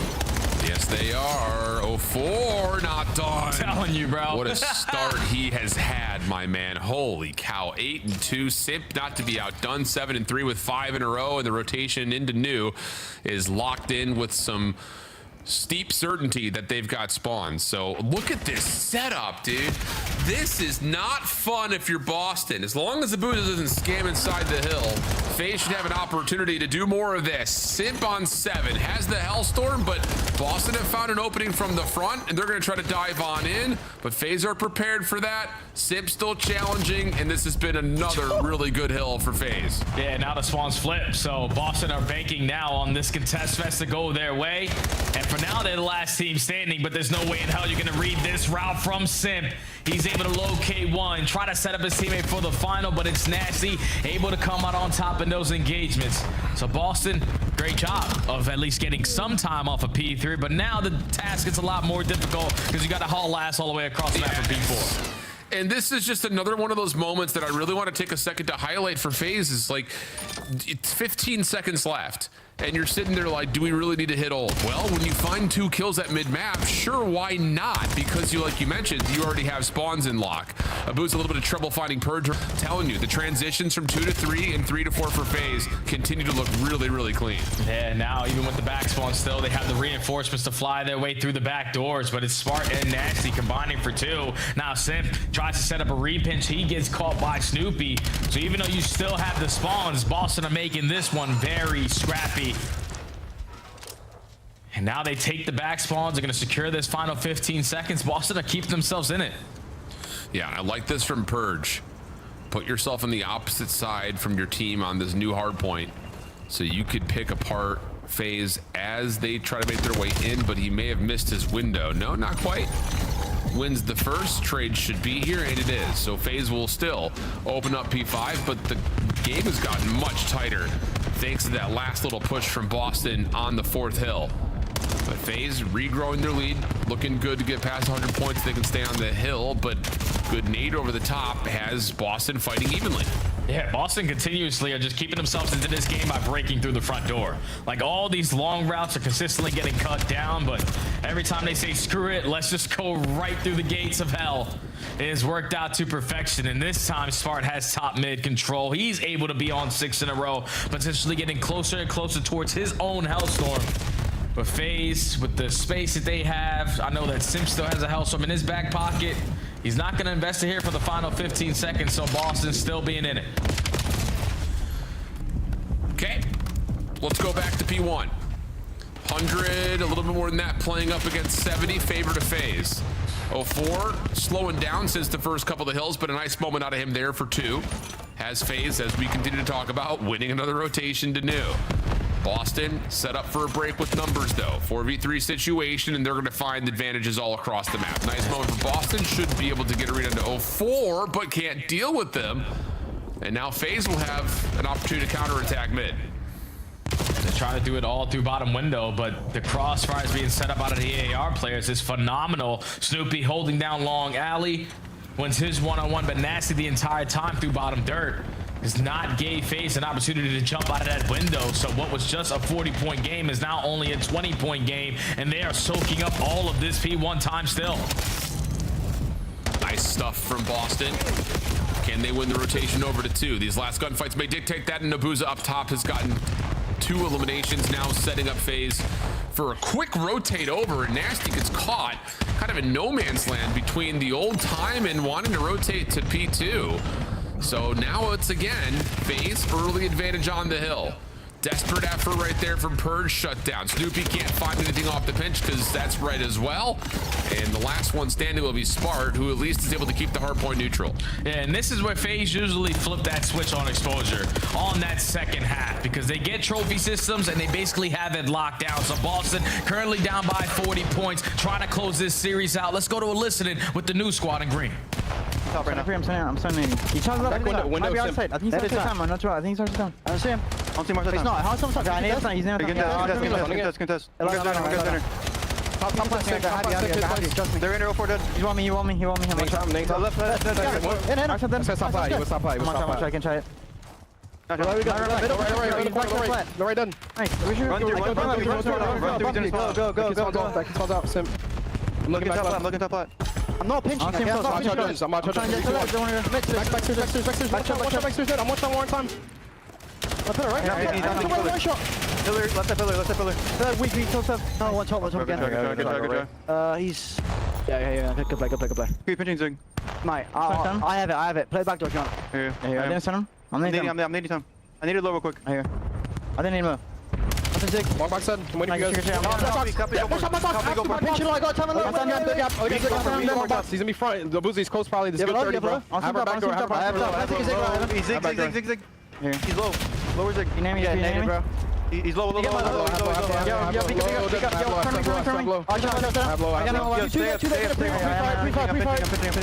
I see him. One guy's top box dead. One more there somewhere. One guy's low. He's low. One's old. I'm going left. He's still low dead. I have left. Where can they go? You're supposed to go. That's the first guy. That's the first guy. Tank Abuza. Heard. I said I'm deep soda. I'm holding my deep left. I hear you. I'll get time. Come on. One streaking. Yeah, get out of the way, Craig. There's two on the left. Those fools there as well. Yeah, I'm leading then. Nice, yo, long. He's long draft. He crossed me when you overload. Hey, I'm looking at it. My house on Chris. I hear you. I'm then. Nice. One more back. We gotta get a kill. Come left, right. Go circle down. One's in the back. One gets 3 4 in the back. 18. One shot 18 there.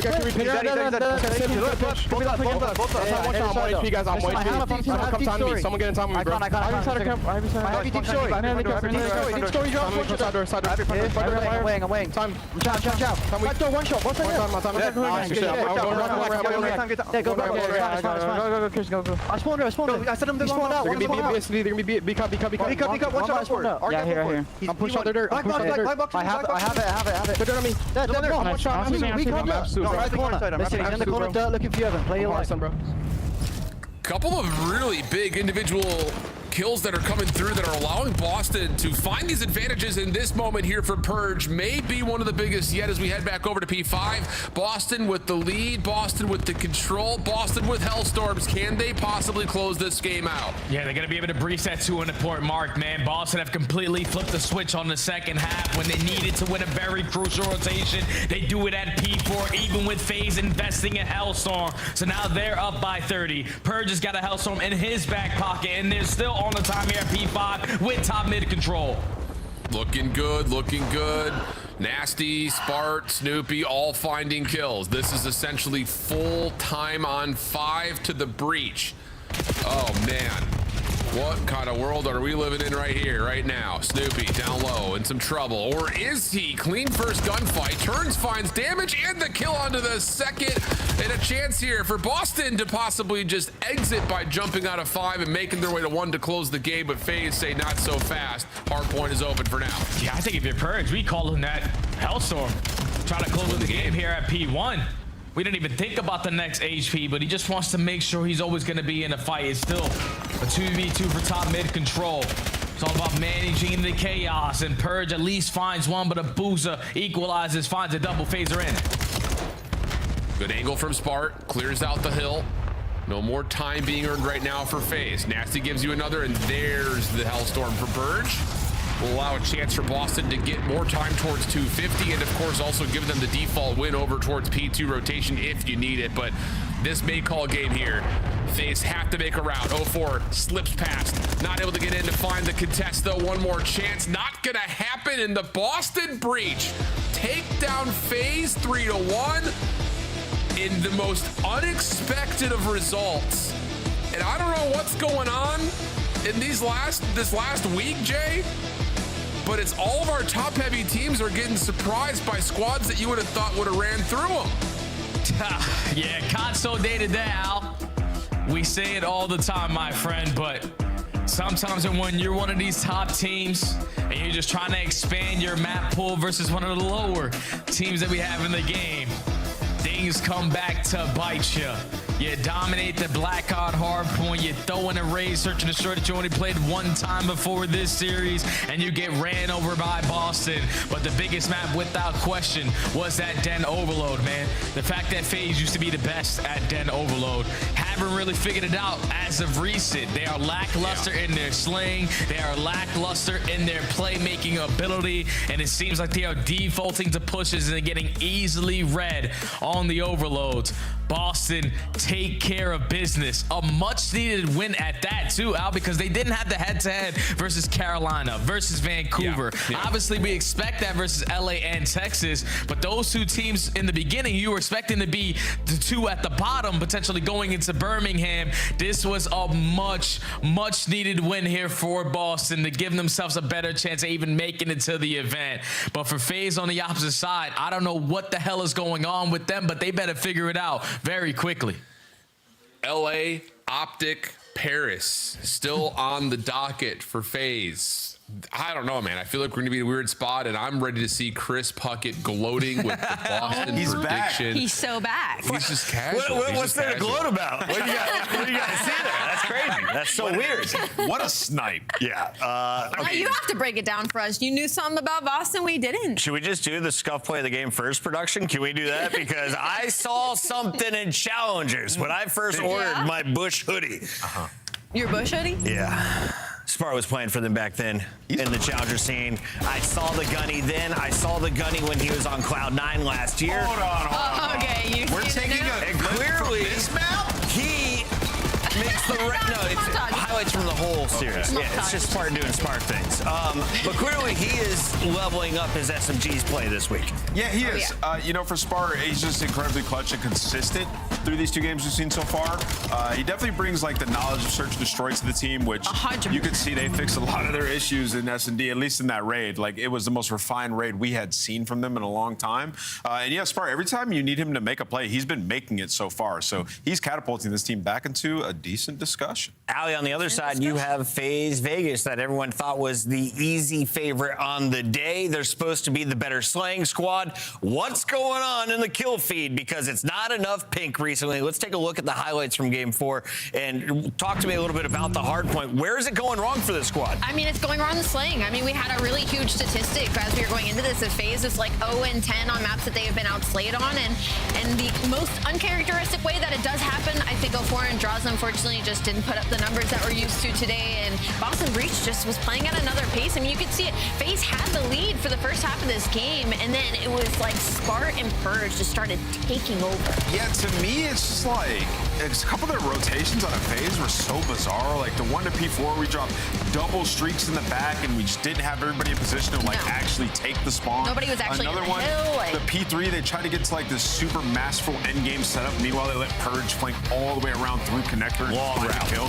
Exactly, right? So for FaZe, I'm just sitting there, I'm just like, yo, guys, I understand the objective. Like, we're trying to play like perfect COD, but sometimes we need to bundle up when it gets a little mixy and press our advantage in terms of numbers and spawn positioning. Work your situationals. Exactly, right? And that's why the Blackheart was such a blowout, because like they have the makings of an elite roster. It's this exposure is a little too big for their britches there. So something I saw was a discussion around teams that are playing the game, quote unquote, the right way, getting caught off guard by teams that are causing chaos. Is that what you're seeing on the mini-map, or how would you describe the Boston win over FaZe tonight? I just felt like, and what's funny is that exposure too, I didn't think that was going to be a good map for Boston at all. I went into this saying the hard points are literally terrible because it relies so heavily on the SMGs doing well, and I think that's all it really was for Boston. I think their SMGs were doing really well in that exposure map number 4, and for FaZe, they just couldn't get anything going. They were losing a lot of really important gunfights. They weren't able to get those early setups, and even if they do, they were losing the important gunfights. So I think Boston was just a better team in that map. We welcome in Snoopy.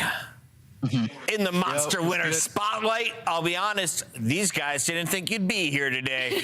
I had about 25% faith, and I thought it was worth the gamble. Talk to me about today's performance, though. I love seeing the smile back on your face. I appreciate that, Bucket. Nah, I mean, yeah, obviously, like the last couple of weeks haven't been the best, especially for me. But I feel like we've been focusing on ourselves, just not letting like the outer noise, like, you know, get to us, just grinding. And like today we showed what we can do. I know we can do like way more, way better, and we're just gonna be working on it. So yeah. Yeah, Subi, I saw some changes today on the raid. You no longer were carrying the bomb, and you were dominating. He can push through laundry, bro. Yes! Exactly. So clearly, you guys made some big adjustments there. Talk to me about like the practice in Search and Destroy and how you guys progressed over these last couple of days to get to this point. Yeah, I mean, well, I feel like I carry the bomb on most maps, but obviously raid, like you can get push up base on and stuff. So we tried switching it up. Obviously, our practice, like in S&D, we focus a lot on what we're doing post plant, and yeah, I feel like it was just, you know, we like we made a good change. So yeah, I'm just happy. Absolutely. Stoopy, congrats on the big win. I mean, this is versus Faze Vegas, one of the teams in the top 4 conversation, and obviously you guys needed a win like this. And we haven't been able to talk to you since Spart's been added into this lineup. So tell me how that's kind of been in that integration of Spart, what he's added to the team, what you're hoping he would add to the team, and where you guys feel confidence-wise during the rest of this stage. Yeah, I mean, freaking Chris is him. Honestly, he just like brings a lot of like fast pace. He plays the AR well. Like he has like good comms too as well. Like in the game, especially when we're like in intense situations. So I feel like he brings a lot to the team. And yeah, I'm just happy to keep grinding and, you know, just keep doing me. Sure. Snoopy, last question. You guys are right on the bubble. Right now, you're on the winning side of that bubble as you would earn tickets to Birmingham. What is it like playing in a stage where there are 2 teams not making it, and how are you guys doing with that pressure? Yeah, I mean, there's definitely pressure, but I know what we can do. Obviously, myself, I haven't been like my best version, but I feel like I'm getting there, and I mean, we're definitely making it. We're gonna sum everyone. And yeah, just keep talking, just keep yapping, because we're gonna be the best. So yeah, keep yapping. It puts a smile on his face. Congrats on the win, Snoopy. We'll see you again soon. Thank you. Have a good day. Back-to-back upsets. Vegas is furious, and not just Faze. We're going to a break. When we come back, people are capping when they say they don't hear the noise. Y'all all hear it. Stop saying we don't see the noise. We walk it out.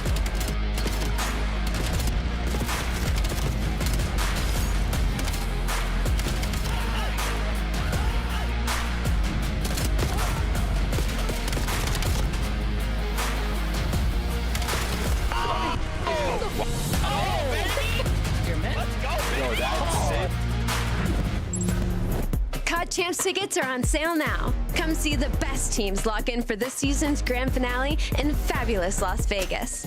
All 4-day passes come with early venue access. Head to FazeVegas.com or scan the QR code to get your tickets now. Look like the pros to play like the pros. The CDL team skins are available now. Scan the QR code or check out the in-game store now. Scuff, official controller of the CDL.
Damn.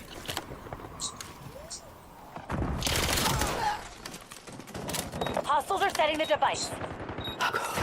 You're our last chance. Think smart, move fast.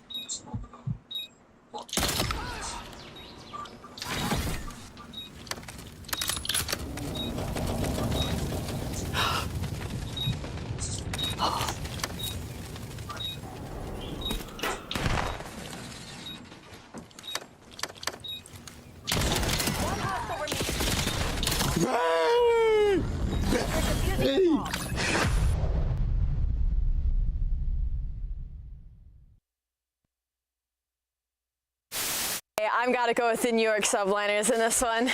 Faze warmed up the subliners. Vibe check, bro.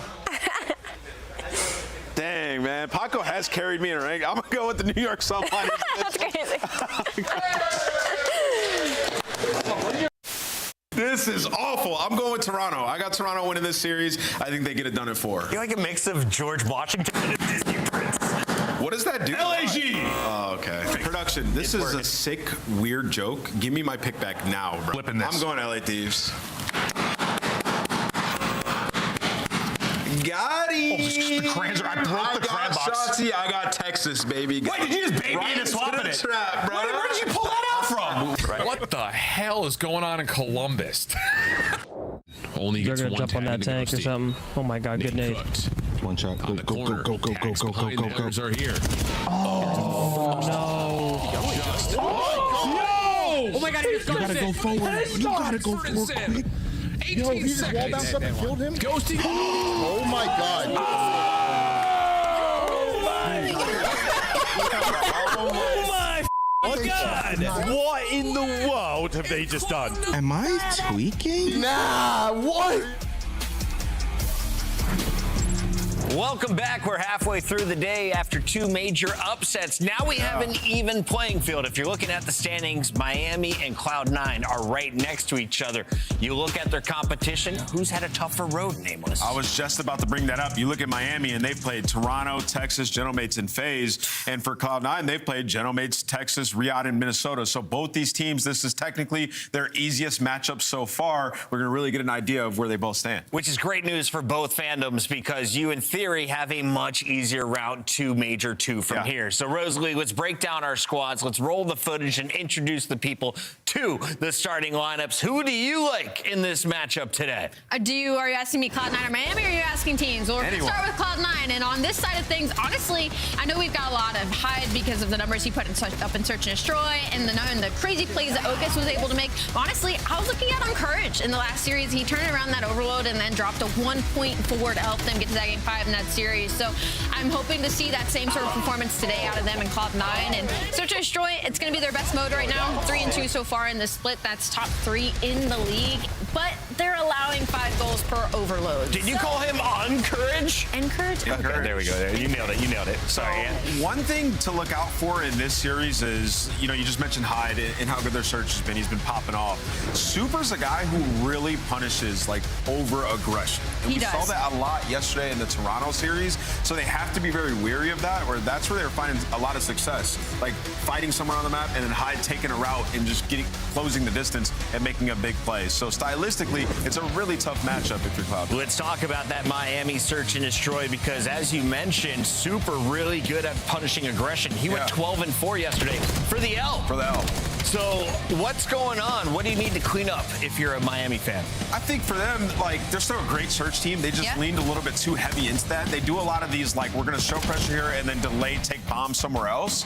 And they just did a little bit too often where they kind of got left out alone, right? And you saw, some of those rounds, Super would be all the way at A by himself, where there's pressure through the middle of the map. So it's a fine balancing act. They started off the game really great and then just need to show the team a couple different looks because people are going to start to catch on as the game goes. I love this pregame just because they're best at search and trying to attack and 11th in defense during the stage. And I just think that's a really good point of how Miami Heretics just approach the game so much different.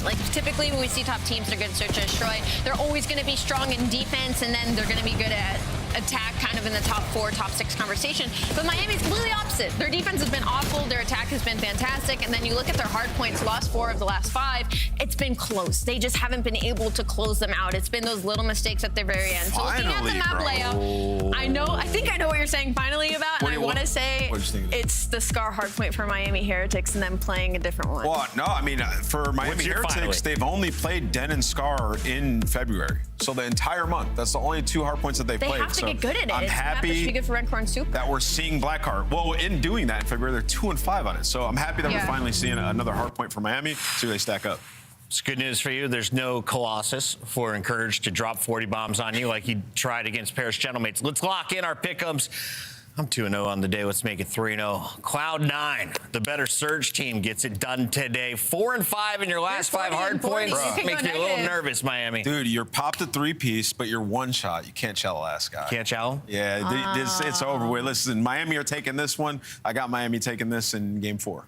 Definitely sticking with Miami Heretics in this one. I think they're a good team. They're letting me come back, chat. We're back to 500. Right. Let's go into the black, shall we? It's time to get over to our casters. Get it on. Talk about that. You're going into the green today, Chris. You're on a generational run, and I have a smelly suspicion we could see your result come true. Hello, Chance. How are you? I'm doing all right, man. I'm very excited. I think, if you'd asked me a week ago how excited I was to cast C9, I'd have been like, I'm interested. You got some cool players on the team, new faces. Now I'm like, let me get in.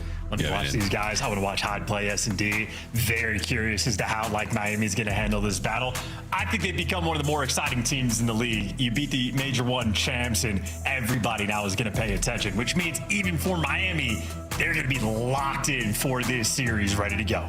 Well, this is the first time we get to cast C9. This is nice. We get to pop that Cloud9 cherry on a bit of Scar, Hardpoint, and after last performance, excited to see how they fare against the Heretics. Heretics on a bit of a downward trend as well, so this could be the day of all days when it comes to upsets, which is a terrifying prospect when it does come to qualification towards Major 2. Here we go, boys and girls. 2 teams at 1 and 3. Let's get it. Yeah, C9 off a win, Heretics off a loss. The Scar will remind us if the past is real, and it might just be Cloud9 immediately win the opening break, get everybody in position, and Hyde gets to soak up that time. Yeah, we're on a perfect look for the next hit as well. Good damage having courage on the right flank. The left flank now feeling the pressure of the Heretics onslaught. Slowly but surely, though, the trades continue, and this whole time, Hyde, big chiller in the hill. Living up to his name. Can't find him in time. Can't get rid of him. I mean, you love a guy in your team that's able to be the super soaker, just as you love super going on the benches. But either way, you win the opening break. Convert it to a good chunk of time. Kills continue to flow your way. And C9 ultimately feels like that was a very simple start to their game. And they're walking away with a more than 40-second lead. And they're in position to break down the P2 rotation. Yeah, this is ideal. Hyde on new.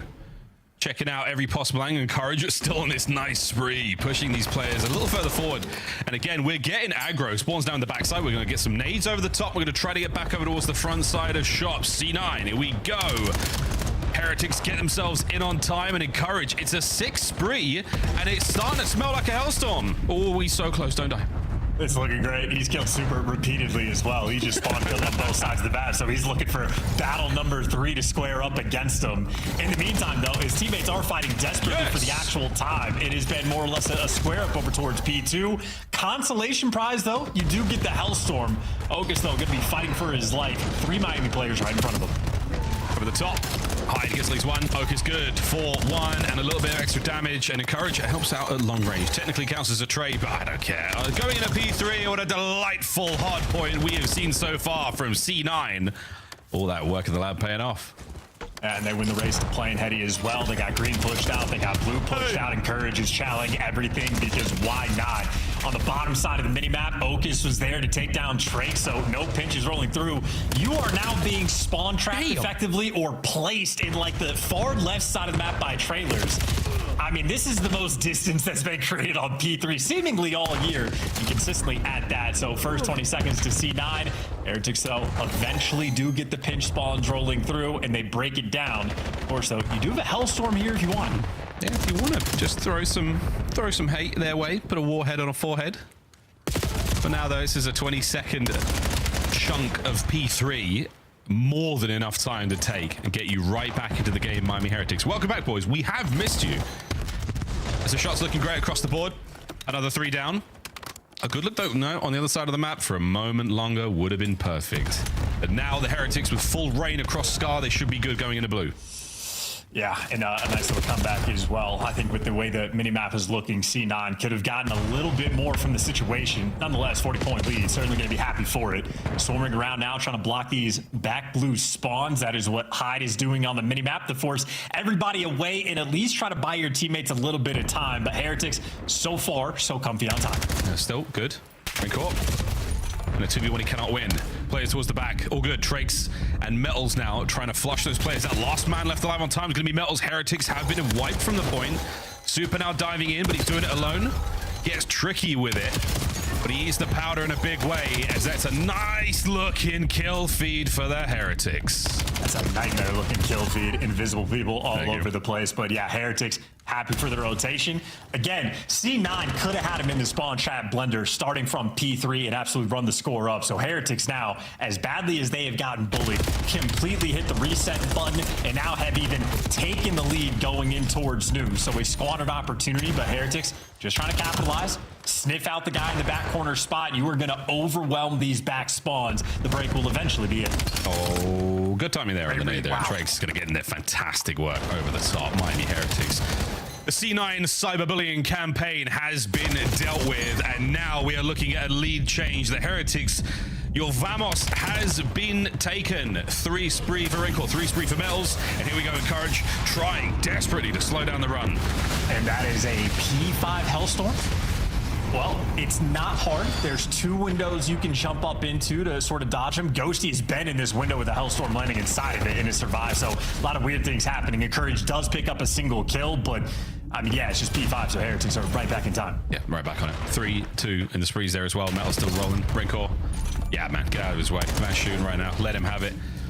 Hiding code trying to make their way towards Hardpoint, but you do have to kind of chalk this one up. C9, well, good news, we go back to a P1. You looked good. Bad news, you're on the wrong side of the board this time round. Can they find a break, and can we start to get back on the horse? I mean, they're taking the world tour to make this happen. This is an S&D setup for both of these teams rolling through a battle on the plane heady. That was 3 players squaring up over towards like P2. So that is an interesting moment. Finally, C9 actually do get on the time. Problem is, Super's looking to take blue control from you. That means the shop now you have the routes to go through. And if you're a Heretics, you just want to get this guy off the time. But they've killed everyone but the time guy in Courage. Well, last man standing dealt with. Rancor and Super break him down. Another quad feed for Super. Beautiful stuff. Rancor. Is it? Yeah. Son of a... Okay. I know, I'm sorry. Great stuff, Rancor. You're right. Yeah, okay. We'll edit that in post. Rancor, 6. Rancor cooking. Big splits here for C9. As they've slowed down again. But they're battling what they can with this little bit of scrap. And this is a big old fan out across the board. Right-hand side of the map, all clear. A couple to deal with here. But you still have Trakes dancing on the inside of the map. He's now gone. It's going to be a 3-man hit with coverage from Green on the attack towards time. Good luck, boys. Yeah, maybe high toying with the idea of a pinch, but outside of that, it is a square up where Rancor shooting nukes right now. Got the Hellstorm to back it up in case he ever falls, but this has just been a feed up, comfortable game for him. Exact same chow over and over and over and over. C9 getting picked apart in the slow trickle of Heretics players pushing forward, taking space, and really just dominating you here on P2. Yeah, we are struggling here. C9 unable to get anything going here. Another attack. First man gone.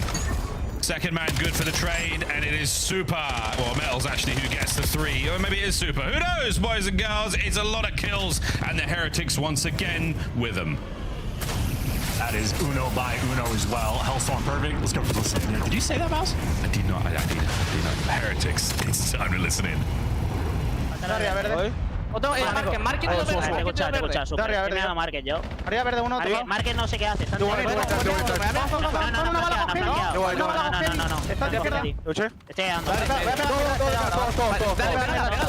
Vas conmigo. Aguantamos. Aguanto Market. Tengo el Market, ¿vale? Te escucho. Vale, dos en el punto y no Market. Market.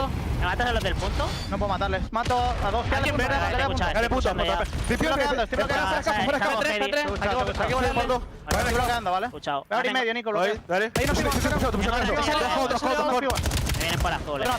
No veo nadie con. Correo por medio. Escúchame, tengo racha. Puedo pegar la racha yo para romper la izquierda. Dale. Tengo racha. Esperar. ¿Estás uno a otro de barco? No sé qué hace. Estoy pegando racha. Digo, vale, ahora hacemos mal, uno verde, uno Market y 2 azul, ¿vale? 2 azul. Todos azul y verde los que quedan. Azul. Verde el otro, a corrio medio. Tiene que haber corrio medio. Área verde en coraje, va para el medio. Medio. Izquierda de la caja, una bala. Medio, a la izquierda, azul. Pueden estar al fondo. Ahí otro marque otro. Marque, tengo muerto. Ayúdame. Nacen en con, ¿vale? Nacen en con, estoy bloqueando P2. Pueden ir por derecha solo van por derecha. Me voy a tu derecha.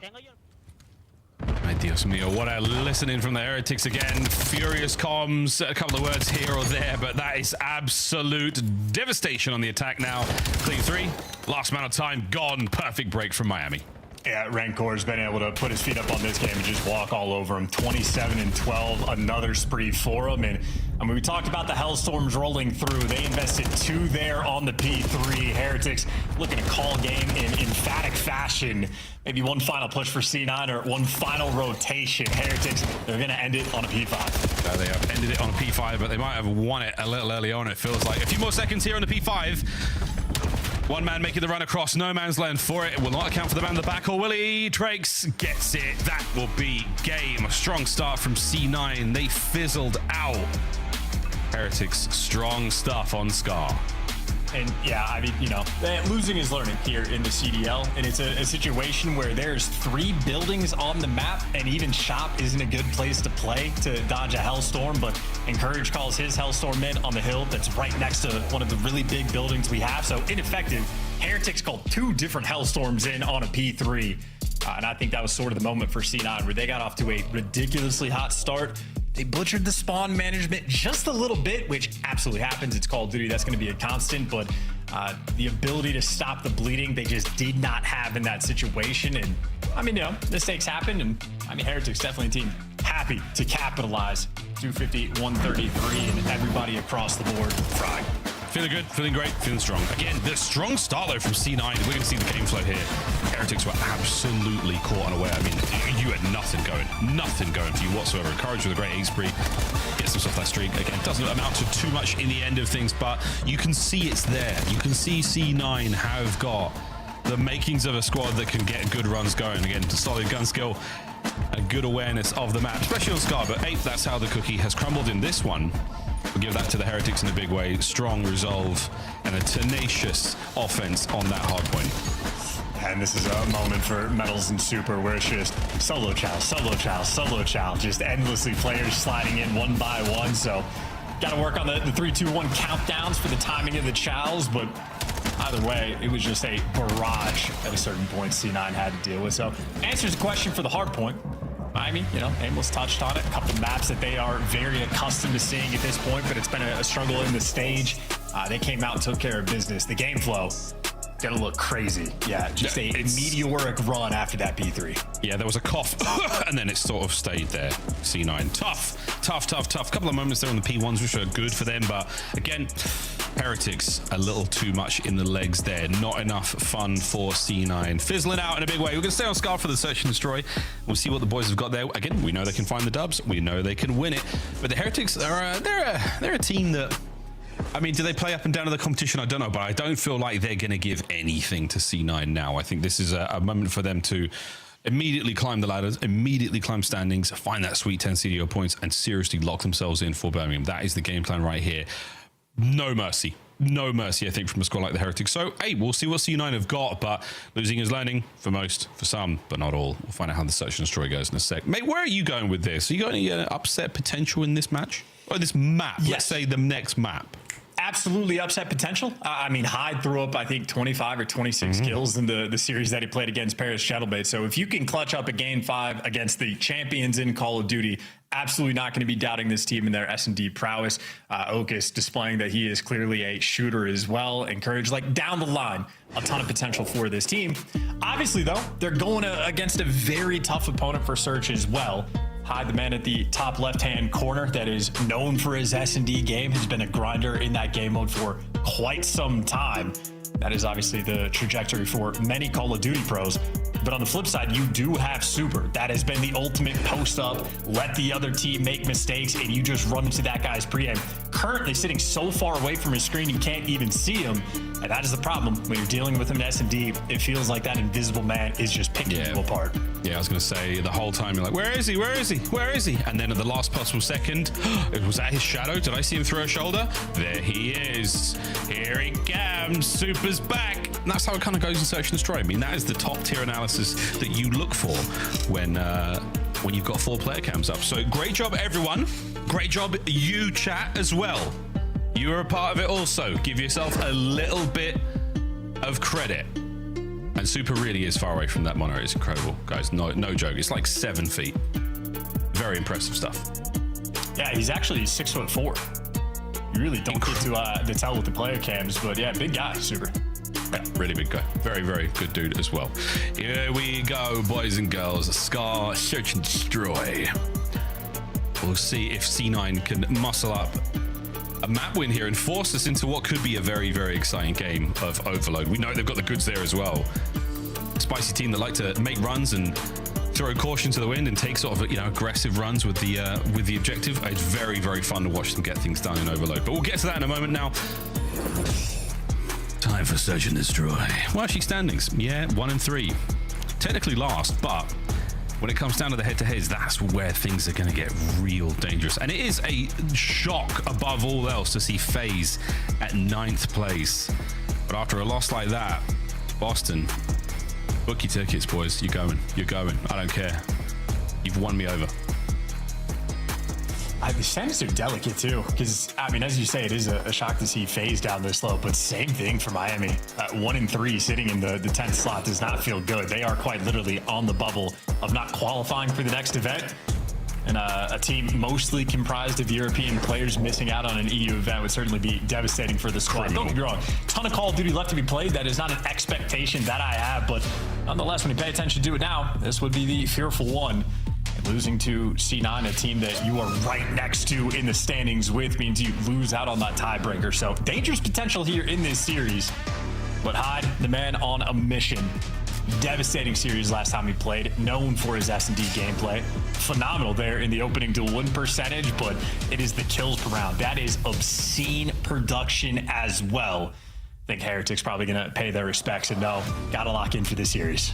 Yeah, Super will be hitting them snipes, hitting those routes. They've definitely done their homework as well. So let's see if C9 can shake things up just enough. Oh, they cross no man's land real quick. And Netra knows that's a big old stun on the back up. Ah, it's the big gun on the front lines. Super with the first. I feel like sniping against Super this year has been an experience for many pro teams and many other snipers. Focus on the receiving end there, and now Heretic's paying their respects. I mean, entirely stagnant in this setup, and that is just because they have everything covered. Great shots in from Encourage, not quite enough. Metals is going to be there first on the trigger, and that's a man advantage now in a big way. Good work on the nade. Keeps that bomb safe. No flanks just yet. Trades are all good, and surely now the Heretics together as one will take care of Nedra. He's on the dance here, and he is alone. But wait for it, boys, and get... Oh, my good God, get that knife out. You never know, Heretics. Truly, though, Chance, you're not wrong. Showing a lot of respect. I feel like that's so menacing when we had the X-ray, when he's staring at Jens, and all 3 players just L-triggered, waiting for him to pop out. That is great execution by Heretics, making sure the teamwork looks good, as does this snipe. Give him a pixel, he takes your forehead. I mean, like, what's the reaction to that? What do you mean, snipers a boat? What do you mean by that? Why has he done that? Well, first blood, that's why. Super is a very annoying player to deal with. Oh, he missed the set though, down to 6 HP. Oh. Is he washed? No, he ain't. Well, okay, he hits it. It counts. He's not washed. Hold on, he's not washed. That. 1-for-1 trade. We're happy for it. These tough sniper boys eat their vegetables. They are sturdy, strong, built diff. And Heretics again. They are not leaving spawn just yet. And if they're going to do it, they're doing it together. This is a well-coordinated team. Yeah, Rancor going to be watching the pinch, make a late play through mid. The other 3 just in and around the bomb site. Cleared absolutely everything out. Looks mostly safe to plant. Obviously, C9, the stun connects. They know what the play call is going to be. Oh, Rancor manages to thread the needle. Oh, and a little too much. Encourage shows far too much. Oh, boy. We go back for it, the double dip. Here comes the potential trade, though. Metals up close on the slide. Second man as well. Metals. Bueno. How about that test of his reaction time as well? That second snap was filthy. I completely understand the guy was one shot, but that just... Check it. That's good lord, that was nice. 4-0 for Metals. A quick look at our snipes again. Pardon? Snipes again. Perfect coverage there. Renkor, he was the red dot on the minimap that Encourage was going for, and a little too zealous there. Heretics playing around each other very, very well. Pretty psychotic as well to stand that far up in green. Whether or not there's a sniper, you just got the stun. You know they're over towards B2. Somebody's got to be looking at it. Either way, though, back on the attack.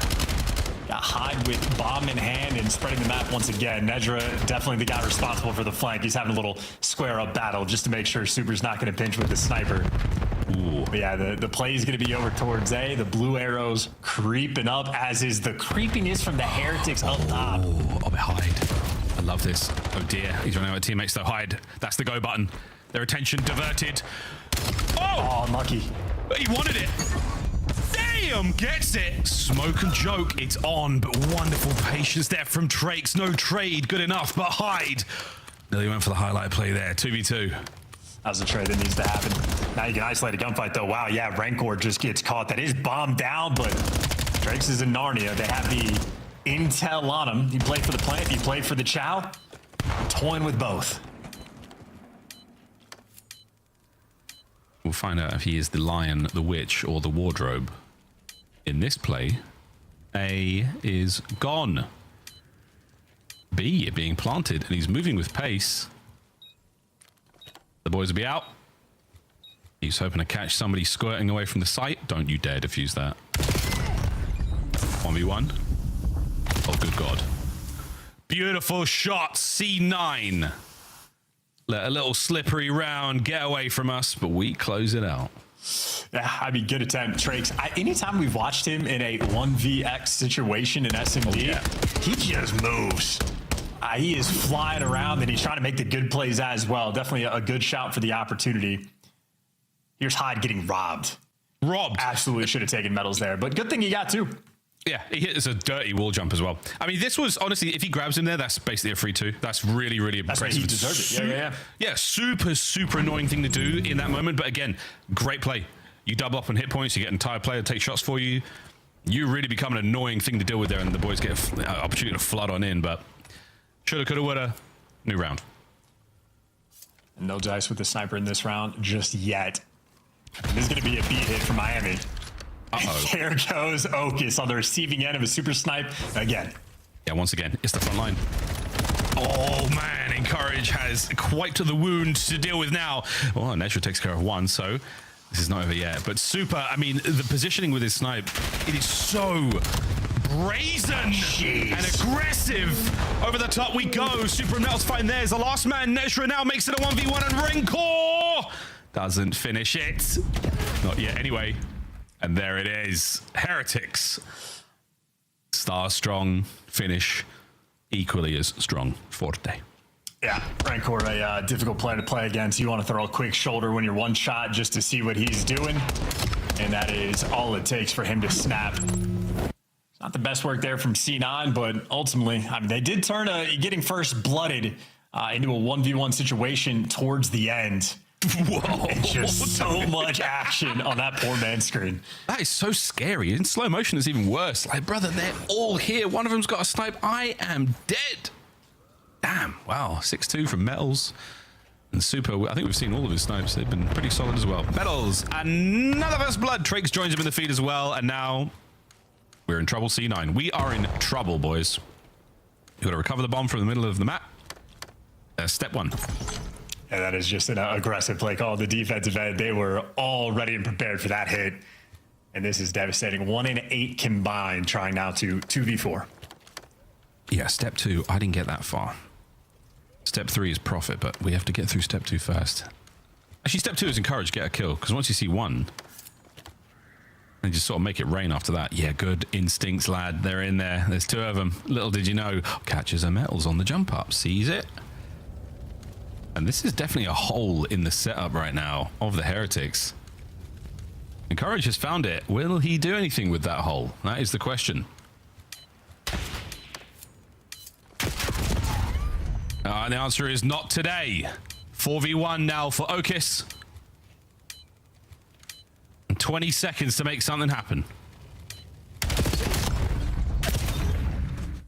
Immediate trade outs to the Heretics. Once again, a suffocating round. I feel like those first 2 kills just totally shut down the entire move from C9. Yeah, it's not just that. It's the fact that in the setup after the fact, Heretics making virtually no mistakes. You were right about the opportunity maybe from P1 to shoot a Metals in the side, but once Metals gets out of dodge, really nothing you can do. Teamwork not quite there for the 2v4, but Heretics quite literally gave you nothing to work with, so they're trying to make sure they secure the scars here at the start of the series. Map 1 dominant. Map 2 shaping up to be the same. Yeah, it's as close as Metals plays that trailer. He's giving away so little from mid-map. Really, really lovely setup there from the Heretics. And once again, Super just like, I'm going to quick scope him in the shop. Not today, brother. Hyde finds a clean 2. Does he spot Rencor? We know it's on now. And this is absolutely a map for C9. Or a round for C9. A very clean one indeed. 3 for Hyde. We are back in it. Beautiful. I mean, that's the play calls you're looking for. They got picked apart last time, trying to push out through White Wall, and Heretics squared up by Store in and around P1. Hyde does virtually the exact same thing. Runs it down in towards the shop, picks up 2 kills. Good win on Rancor after the fact for the 3rd. And I mean, that is a blitzed out round there of S&D. C9, quick to go back on the attack, see if they can cook something up. And sometimes you got to throw it. You got to just send it forward, get them kills, hope for the best, and then react to whatever the hell they've got. That was great stuff. Encourage still donuts for him, but if we chat can encourage him to get on the board. Again, the sky is the limit. Okis spots out a lot, manages to run through all the fragmentation, and lives to fight another day here with a snipe. Bad news, Trakes, damn son, sends it forward. Oh, Skeet shooting out the air, Encourage dead before he hit the ground. Caster Curse. You didn't have to do Okis like that, Miles. That's not cool. Oh, no, it was tough. 2v4. This would be 12 and 9 combined, though, for the attempt. So you get to see how these players work. Unfortunate for them, they have to go and recollect that bomb, and you're worried about jumping up because of the snipe, but Hyde, maybe if he somehow gets just immaculate timing, can work on up. His teammate has created the opening. Yeah, Nedra's there for it. Oh my God. Oh my goodness. I would love a replay of that headshot. I might be asking too much there, but Super knows. He knows he just hit something. A very, very strong defense from the Heretics. And again, Encourage, man, he's there for the trades. He's there for the callouts. You can't say he's not trying, but he is just being played so well by the Heretics. Still on that donut. I mean, at this point, I want a reaction of like player cam reactions for a montage of all of Super Snipes. Because when he hit that one, Nedra just put his heads back. He's like, what am I supposed to do? Like, all I did was jump up an off angle as well by the satellite, not towards Bob. Just wanted to take a gander, but yeah, Super. He's been taking names all year long, and they're giving him time to work. Yeah, he shot him on the upward jump as well. He wasn't going back down. He was killed on the up. Hello? Super's out. Well, all of the Heretics are actually back. Everyone back to blue. All of us go back to blue. C9 have taken mid-map. They've taken the shot. I like this nade. Azul. Oh, gracias. Oh, hit it. You had the damage there as well. My goodness. Okis, can you land one? Aha. The smoke. Oh, the flank. Nedra there for 1. Here comes Hyde. Good for the next. Oh, the 2-piece slams them. Encourage. The curse. Wrong Courage. But he has got on the board. Actually, a very, very nice round from C9. Yeah, I mean, listen, Heretics on the minimap, very, very slow, very turtled up. I mean, it was a late wrap where the entire team re-hit blue. They left the bomb guy there as well. That is just a ton of real estate Hyde was able to purchase. Gets around behind him. Great catch on Super, who's already tagged up 1 shot. And I think he had the intel on Trakes prior to that as well. So Hyde, very well prepared in that round. Another big one where he gets the multi-kills to more or less seal the deal. And I've heard rumors about a 5-3 curse. C9, they'll put it to the test. We've been here before. Slow. Creeping in towards A, but we found this not terribly successful for C9 in the past. Whether it's an off angle or whether it's just a gunfight that a man could use a little bit of help for. No, ladies and gentlemen, it's bad looks now. It's 4-2. It's Encourage and Okis. We have not learned from our mistakes here on Scar. We do manage to catch another though. Encourage backs up. Okis wins a big one through mid, and it's now a 2v2. Oh my God, he was a bullet away from Magic there, and Encourage has been spotted. And an unbelievable snap onto the first man, but now Encourage. I love this rap. So fast.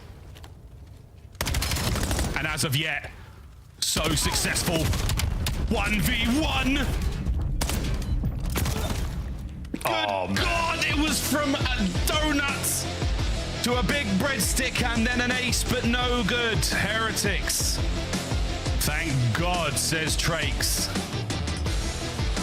But he didn't let that get away from them. But C9 will fall in the search and destroy on Scar as well. Now to Overload we go. Yeah, a couple nice tries there by the C9 players. Hyde had a few nice rounds. Nedra threw up a decent stat line, but ultimately suffocated. I mean, Heretics doing what they do best, and that is pick you apart in the first blood category. Metals had at least 2 on the defensive end, just on like the backside of shop. Exact same angle, but he made that his hot spot. Multi-kills he was able to deliver from that section as well. But yeah, I mean, just the first blood battle against C9 there, getting picked apart. And for Heretics, again, showing respect to the opponent as well. They're getting the first bloods, they're getting the 4v2s. No mistakes being made. No one's scamming on the map. They're keeping it nice and contained. I think the league is officially on notice. C9, you need to make sure you wake up and play them on the day. Heretics doing exactly that. Do not take anyone lightly here in the league, and that is exactly what we're going to be doing. In the next map, we're going to go play some Overload here after the break, folks. C9, it's bounce back time. Or will the Heretics keep this vicious run going? We'll find out after the break.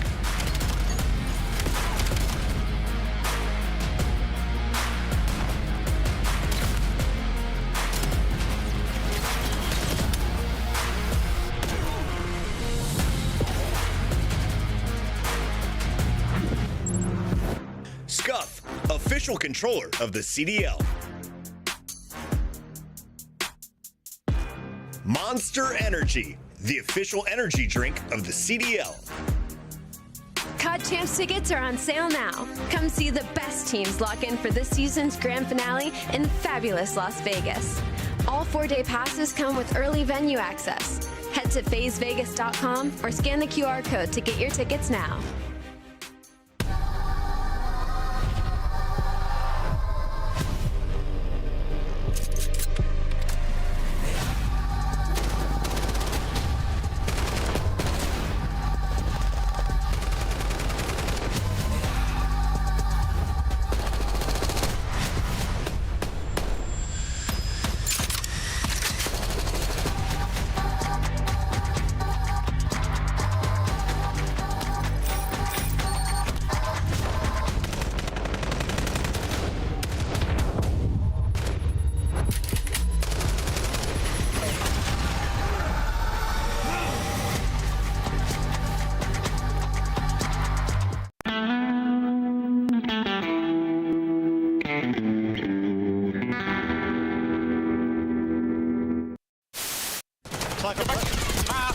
Nice! Come on! Get up! Hey, we got the orange shot in, bro. Go. Let's go. Holy shit. Let's go clutch up there. Hop and look over him. You can see everything. Absolutely planning for us. No. Back circle, weak. Back circle, weak. Yeah, back circle, obviously. Back circle, loads bomb. I ran a move. Weak. No? Stop it. Let's go, man.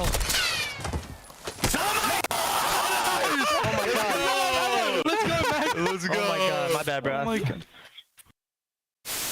That's the problem. You gave them all the time in the world, and now Ultra have set themselves up perfectly for the barbershop hardpoint.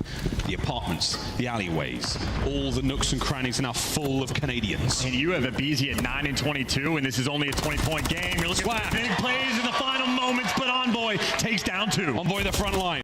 Slow this down. No.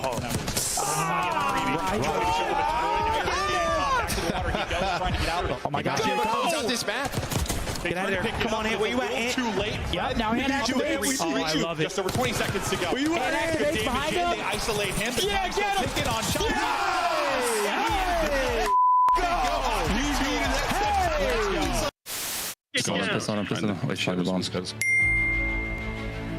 We're planting the bomb. Oh my god. God, ball. Come on, give it to me. Bomb is armed. No, I don't think it's behind you, behind you.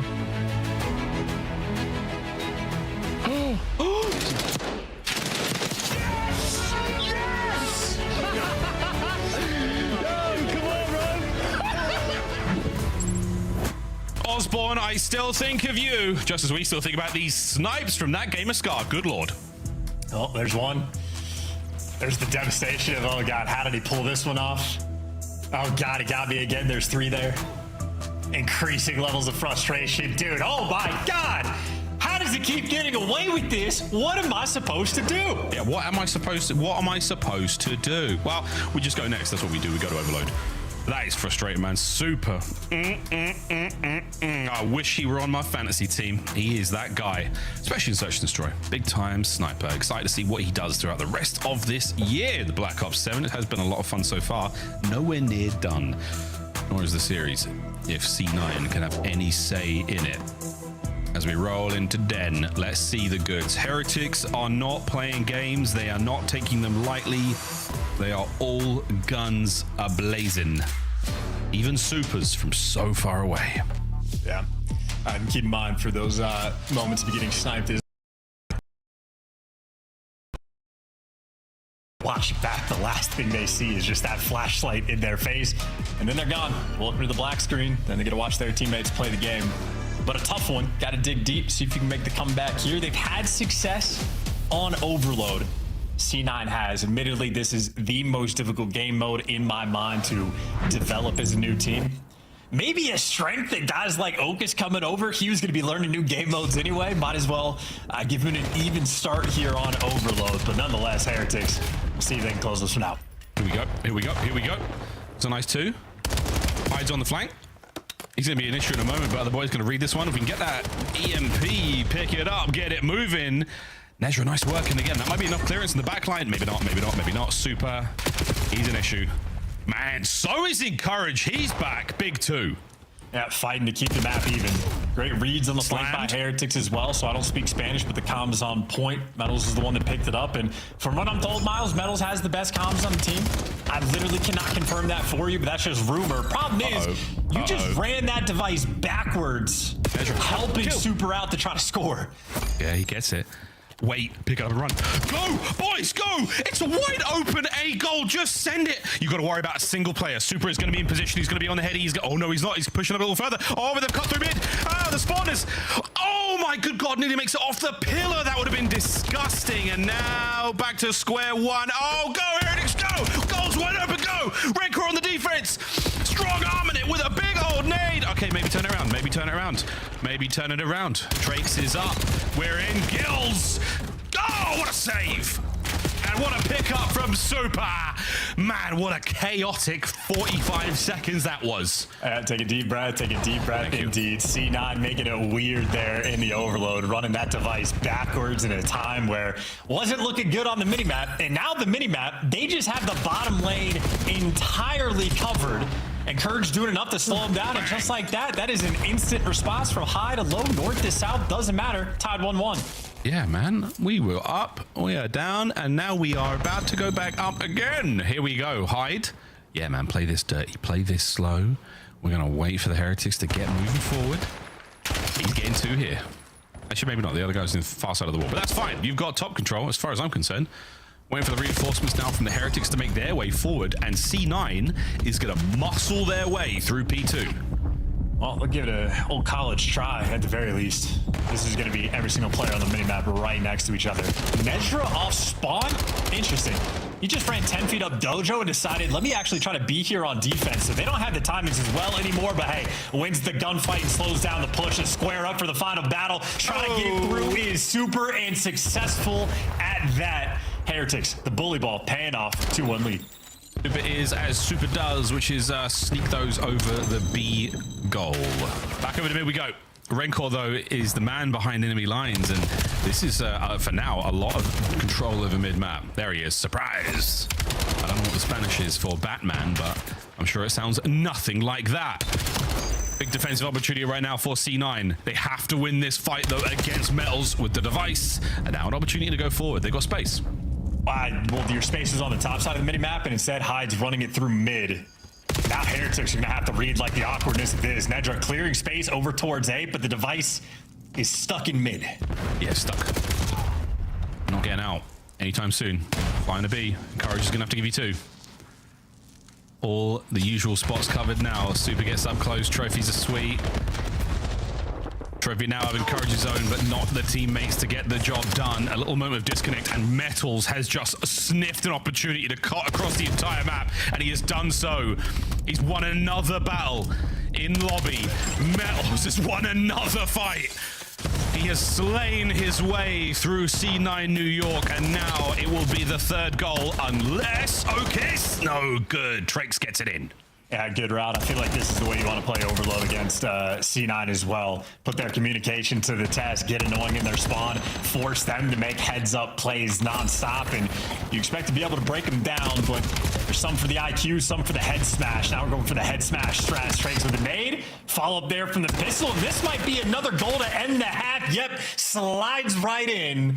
Vamos indeed. Heretics overwhelming in the Overload. So overwhelming again. You're right. It's the test of the comms. It's then the test of the close range CQB chemistry.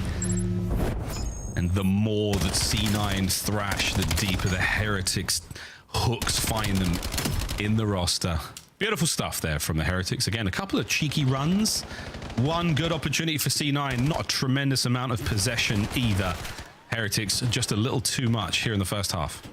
Yeah, and for C9, maybe a route or 2 off spawn that looks a little bit fishy, and even moments to touch on the communication. When Nezra's pushed over towards that A portal, his teammate picks up the device in the server room or small room. You have to be screaming at your teammate, this is what's open, this is where you need to run it.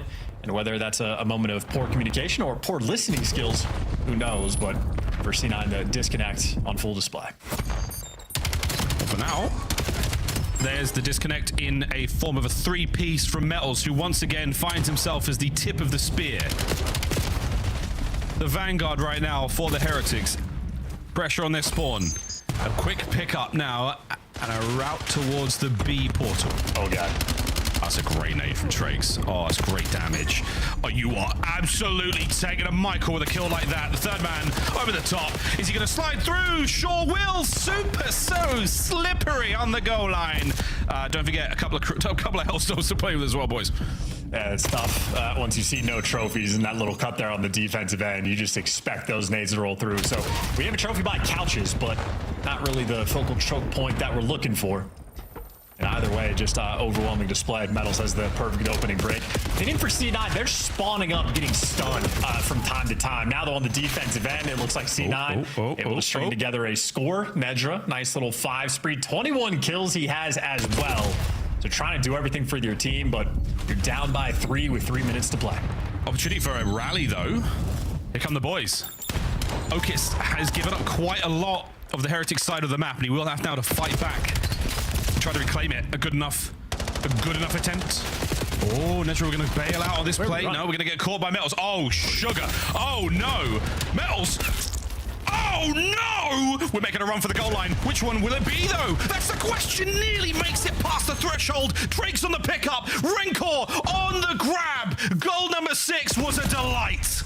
And I could not tell you why C9 are so insistent on running the device backwards. They're running it backwards and picking the most difficult directions to go on the minimap with the device. Like, you want that spawn if you're spawning at the left side of the minimap, so you can run it over towards B. It's what they're going to be doing now. You want to attack B. Don't make it weird. Don't make it weird, bro. Don't make it weird. Pickups now, and forward we fly. Only man behind him is going to be Hyde, and whether he lives or whether he dies, yep, there he goes. He's done. In, out, done. 2 minutes 35 to go, 6-2. Crazier things could happen. But we are looking at a goal here, and Super is going to guarantee it. He might even get all 4 with this. Tranks will kill him before the Hellstorm falls. Or Tranks will get gunned. Yeah, shoots a little bit too soon. Everybody now trapped in the back spawn. Metal's getting sent in for the kill, but he just walks it into a blender. Device guy dies towards the middle of the map, and Nedra, he wants to do this by himself. Who needs teammate support? Who wants your gun out? Pick up the device, tell the entire other team where you're at, and gun him down with the pistol. I love that attempt. You're bold. You got the vision. Brave. Courageous. Reset. Super taking a route. He's going to get one in mid. Pressure now from that flank is going to make mid-map a bad place to be. Oh, and Super just gets a little bit too, maybe antsy towards the middle of the map. Wants that mid-cut kill, wants to try to hit that B goal again. Right now, Renkor 3 spree. He's in a bit of trouble. No way he walks away with that one, but you've got a tiny bit of space to work with. Tranks is going to help take that back left corner. And now, if you can get mid-map once again, you are definitely going to run this point. No, maybe not. Okay, fine. C9, they hold.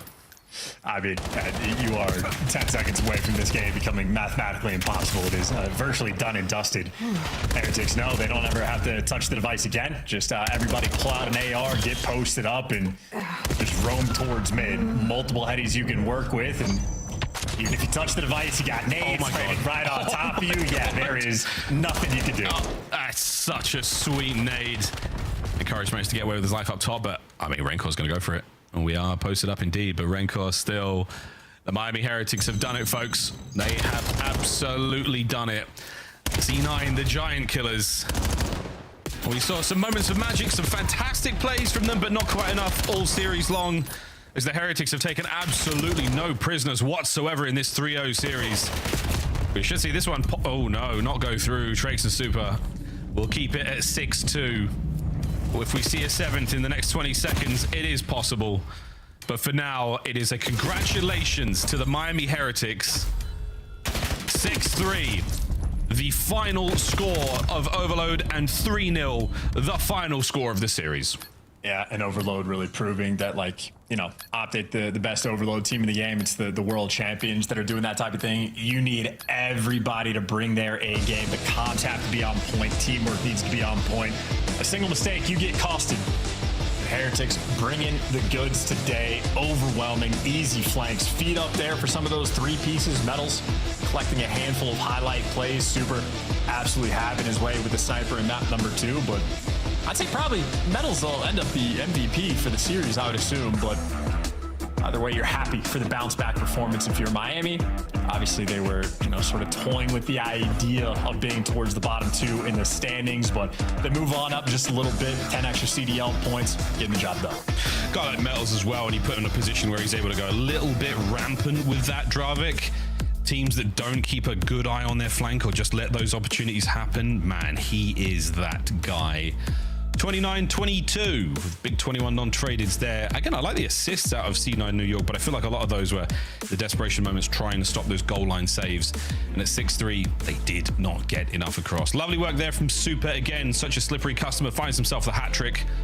That will certainly help that 6-3 scoreline. GG's in the chat. 3-0 to the Heretics. A dominant series. Again, they were not playing games with C9.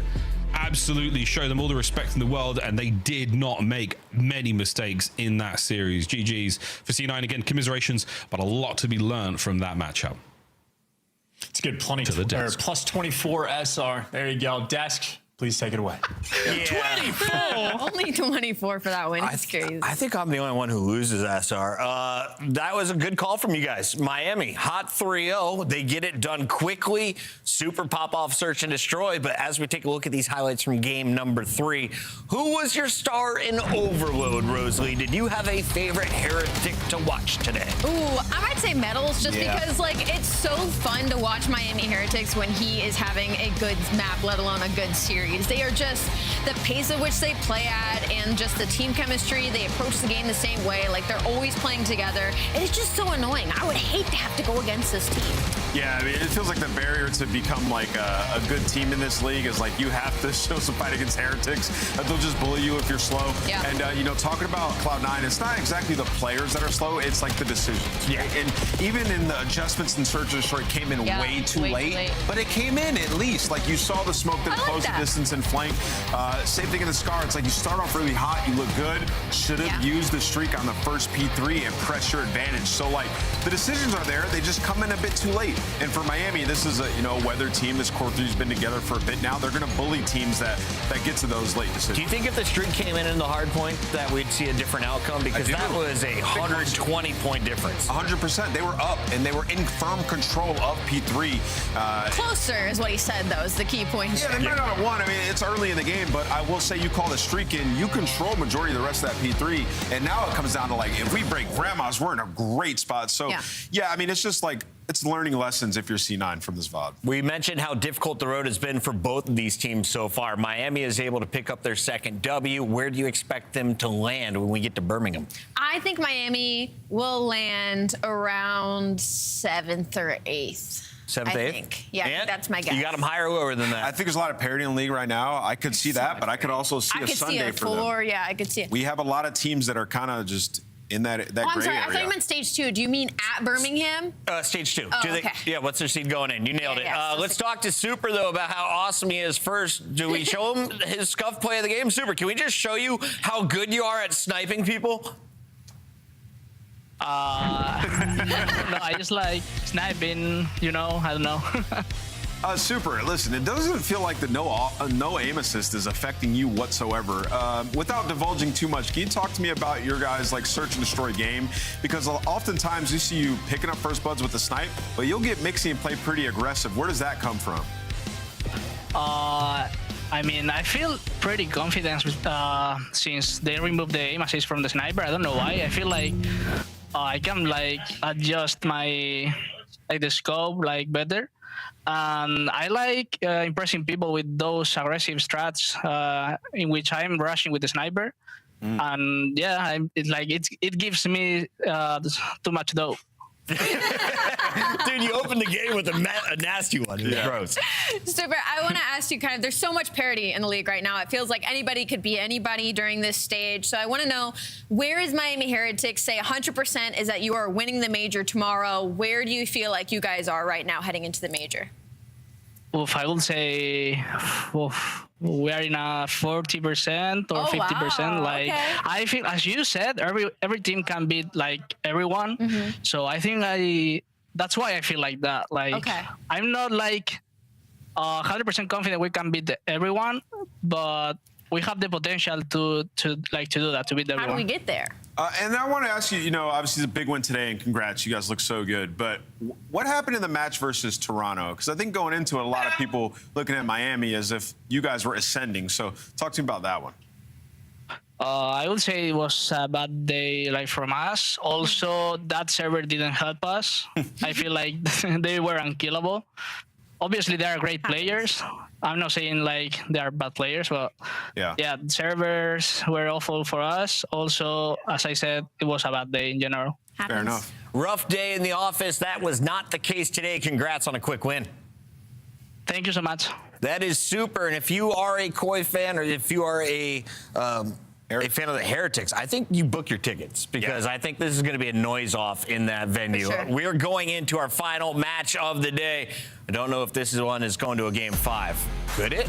I mean, with the way things are going. Honestly, we don't know anything at this point.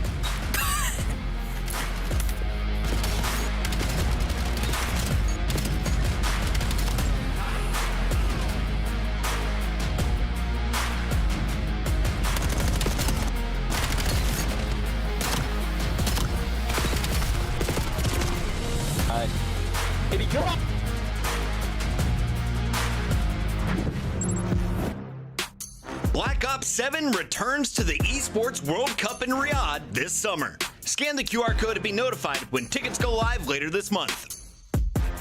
Start the season strong with the 2026 Call of Duty League Pack. Grab yourself the CDL operator by scanning the QR code on screen or check it out in the Call of Duty store in-game now. Scuff, official controller of the CDL.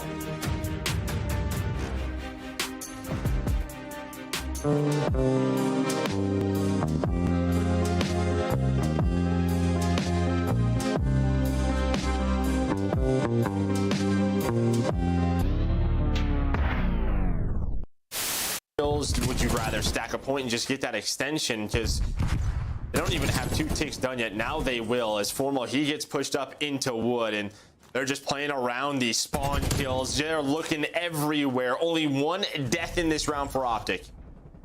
Oh yeah, this has been a clinic, an absolute clinic.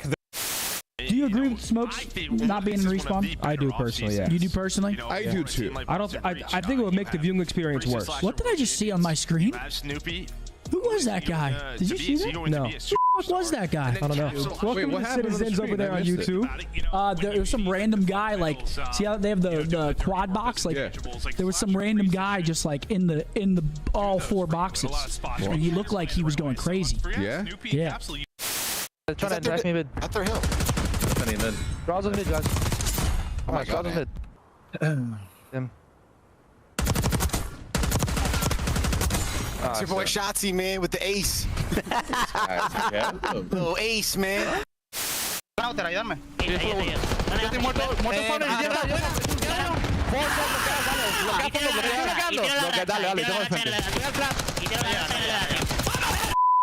Vaya remontada, hermano. ¡Qué buena, chica!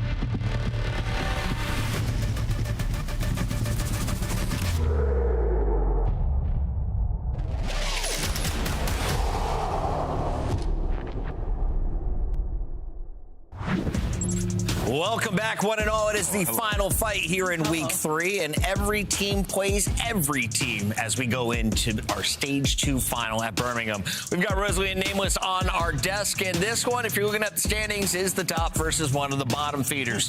Vancouver Surge got a W, but it was against a team right next to him at the bottom of the totem pole. Meanwhile, Optic gets a win over LA Thieves in very impressive fashion. Let's start here with our Optic squad. Nameless, what did you see from the green team in the big 3-0? Yeah, they just hit another gear that I feel like we hadn't seen so far this year. Dashy and Shotzi took over, man. In the overload, if you go back and watch it, teach tape. Like, you're talking the smallest decisions needed to be made. Shotzi just running past people to prioritize ball. Dashy clutching up with the AR. Like, these guys can do it all, man, and they're getting better. And right now, you'd be hard-pressed to find a better team in Black Ops 7. What do you got for me, Al? Overload win streak. These guys are the best in the game. True. Listen, the best teams are always going to be really good at that third game mode. And for Optic Texas right now, they've been transitioning that into their hard points. And that's what's made it so suffocating in a lot of these series. Is like you think you'll get the edge in these map picks, but they'll play you on almost anything. And for Optic Texas, all they need to do right now is tighten up their map pool, expand it a little bit, make sure they can play everything on against everybody on any day, give themselves a lot of veto control. They're unbelievable right now. They've just hit this part of when you're like a really good team at the top and you've been together for a while. They hit this part in their game where they're the right plays are automatic. You don't have to think about it. It happens instinctually. And then it's like the game-changing plays are happening more and more frequent. It's very scary for the rest of the league. 100 gifted on the line if they go perfect. We'll see if they can get it done. On the other side, we've got Vancouver Surge. Not 1,000. That's a lot of gift. I ain't that rich, Al. Let's take a look, though, at the rich man in the third spot. He goes by the name of TJ Haley. He's been playing since when 16-year-olds were allowed to compete at LAN.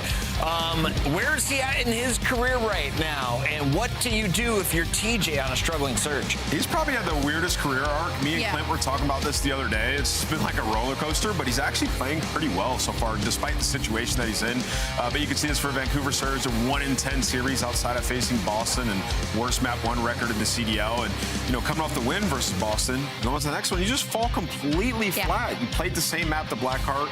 You look lifeless there, and then you proceed to get blown out the next 2 maps. So statistically looking at this, there is nothing to point at for Vancouver to be like, you feel good about versus Optic.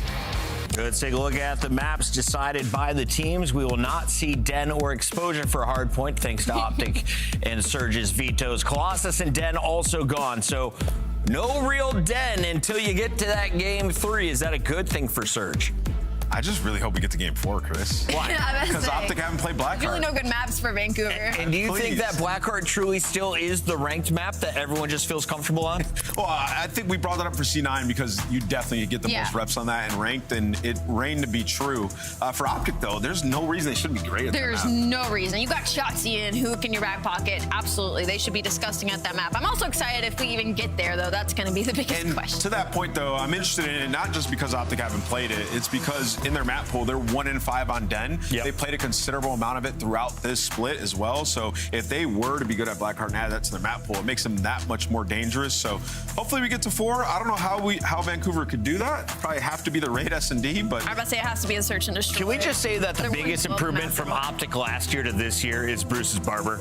Oh, yeah, it's on point. Let's get into our scuff pick'ems. I'm going with Bruce and Shotzi again. They dropped a 1.26, a 1.25 yesterday, but I think it's actually Mercury's and Hoop who get to shine in this series. Optic is the first one locked in on my scuff pick'ems. Where are you going? I agree with you. I think this is a Hook takeover. Hook takeover. Taking this 3-0. Kyler is going to be screaming. Playing really well recently. I'm going to go with Optic Texas too. It's a whole lot of Optic. The fans are going green as well. When we get upsets, it's when we all go one way. Right, Shift? Yeah, typically we saw that across the couple of days so far, but at least for you, Puckett, you continue to be a rogue gentleman. Let's get into this one, though. I will say, I think, well, I find myself about to say what I'm about to say, Jay, and it's the same thing I was going to say when we were talking about the Paris Cloud9 match. Okay. Surely there's no world this happens. Surely there's no world this happens. Yeah, there just shouldn't be a world. Doesn't matter what verse you're in, multiverse, opposite universe, it doesn't matter. Like, this should be an easy win for the Green Wall versus Vancouver. The matchup that we saw previously between these two teams was a little bit ago, and the one map that Vancouver were able to take was a Scar Overload. Obviously, that's not going to be into the mix. Optic like to play everything, but just decided to throw Den into the mix this go around. This is just a very tough battle for Vancouver. You're starting off on a map that you haven't found a win on, and you're going into a search and destroy, which Optic are pretty decent at. You only played one time, and then you're going to play a team that's on a 10-game win streak in game mode number 3. Yeah, good luck. Let's see you some, Vancouver. Yeah, that's yes. That's yes. Okay, let's get onto it, though. Scar to get us kicked off. And I think the interesting conversation point surrounding Vancouver is going to be if/possibly when there are changes, what would you potentially do? Abe had a great Blackheart start versus Carolina, but we know how the series ended. 3-0, not what we would have expected. Who would you say, Jay, is your player to watch to maybe fight for their job today? I think realistically, everyone's job is on the line for Vancouver because we already seen it one time this year. It's Cloud9 team wipe. Vancouver potentially in another situation to do the same exact thing, especially what they did versus Carolina. Like, that was just a complete misplay. Like, you dominate them on land, you get to online with Carolina, obviously a little bit more comfortable, but you didn't even look like you were ready for that matchup. But into this P1, you're fighting with the Green Wall. You keep it scrappy off of the mid hard point, but now the rotation in favor of Optic. And for Vancouver, who only have a 6% chance at finding a break on Scar, let's see how they set this one up. That's exactly right. The numbers have not been great for Vancouver really anywhere. And that will be something that we'll keep our eyes avidly on, as Mercules will make sure the opening break attempt for Vancouver gets completely stifled. Hook is also putting a nuisance over towards the middle of the map, so Vancouver are really not even getting a good look to even set up a second attempt right now, because Mercules just takes the space away. Not once but twice. 10-2, 5 in a row. Vancouver, well, you may just have to chalk and rotate now. 20 seconds remain on the hill. And this is why it's tough, man, because I tweeted it yesterday after watching Optic play. They just have every single player from left to right with takeover ability. So Dash is sitting at 2 and 4. He was 1 and 3 before that engagement he just had. All he has to do is just hard block blue. I got players who are going to find every kill possible. An 11 and 3 start from Mercules, 6 and 3 from the nuke. Just controlling this game from start to finish is too much to handle sometimes. Yeah, and it feels like we're in that realm already. Really good rotation here. Now has Vancouver again trying to just get their feet on the ground before they can even attempt a break. And Hook once more is already destroying Vancouver before they can hit the go button. Oh my goodness. It goes from bad to worse that quickly. 30 seconds remain, and again, Vancouver are barely even getting out of spawn before they're getting challenged by Hook, who's now on 5 in a row. This has been perfect. Yeah, the way that Optic are just playing this hard point, this is perfection. Like, this is sort of like the same exact realm that we saw Optic at the ending of last season, where they're not losing maps, barely making mistakes, and basically playing perfect Call of Duty. Yeah, this is what it looks like, because I can only imagine what the communication sounds like on the side of the Surge, because everybody's coming off spawn, but even when you're coming off spawn on angles you're not supposed to watch your back, Optic are still in positions to contest you. So, yeah, 100-point lead. At least Vancouver had the rotation, right? Yeah, that's right. We can start there. Nice moment there from Abe, able to find one on the opening pinch. Optic now trying to fight for spawns. TJ picks up onto one, but not the second. Spawns will now move as Merc will spawn up and get ready to go for a break attempt. Shotzi right there with him. Gwyn inside the hard point. Nice moment out of him. And Vancouver are able to bunker up and lock things down. Okay, a little bit of life here. Slow start, but starting to put it together here now are the Surge. Hoop gets one more. 20 seconds remaining. It looks like Optic are just going to full dive on in, see what they can get out of it, because why not with the leader's advantage? But TJ and Gwyn are doing a nice job of at least battling this back. Last 15 seconds, couple of close spawns for Vancouver will have them mostly taking the, I would say, full time here at 4. Really nice help from them. Yeah, this is good stuff from Vancouver to manage the time off of the P4 and also to manage them winning the rotation over towards P5. Because even though you're down by 7, and you can still make this a very scrappy game with a good chunk of time here, you just got to locate the playmakers on the opposite side and put someone in a position potentially to hard block. You know, sometimes that's the best way to win hard points. But Mercury just slips his way on up, gets himself in a position for Shotzi to spawn in towards the back. Now Optic have green.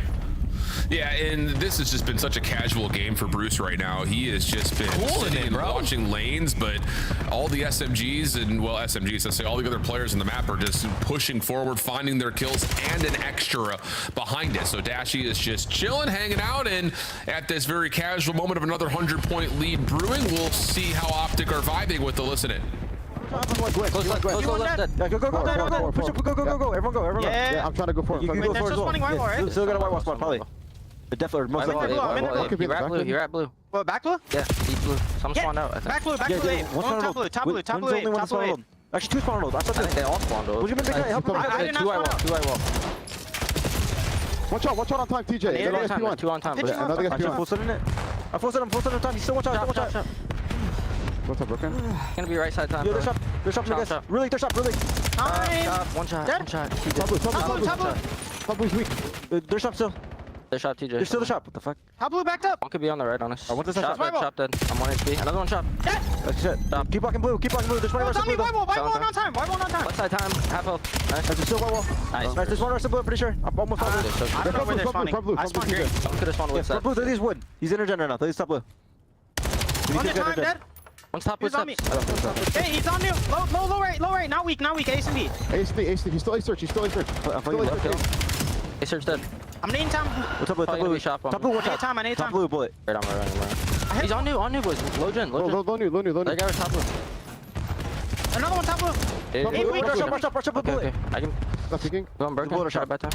Hey, dead I knew. They're spawning white wall on me. Top blue, TJ. White wall and gens. Watch out, top left. You saw him once. Is he pitching? Yeah, he's dead. Nice 3.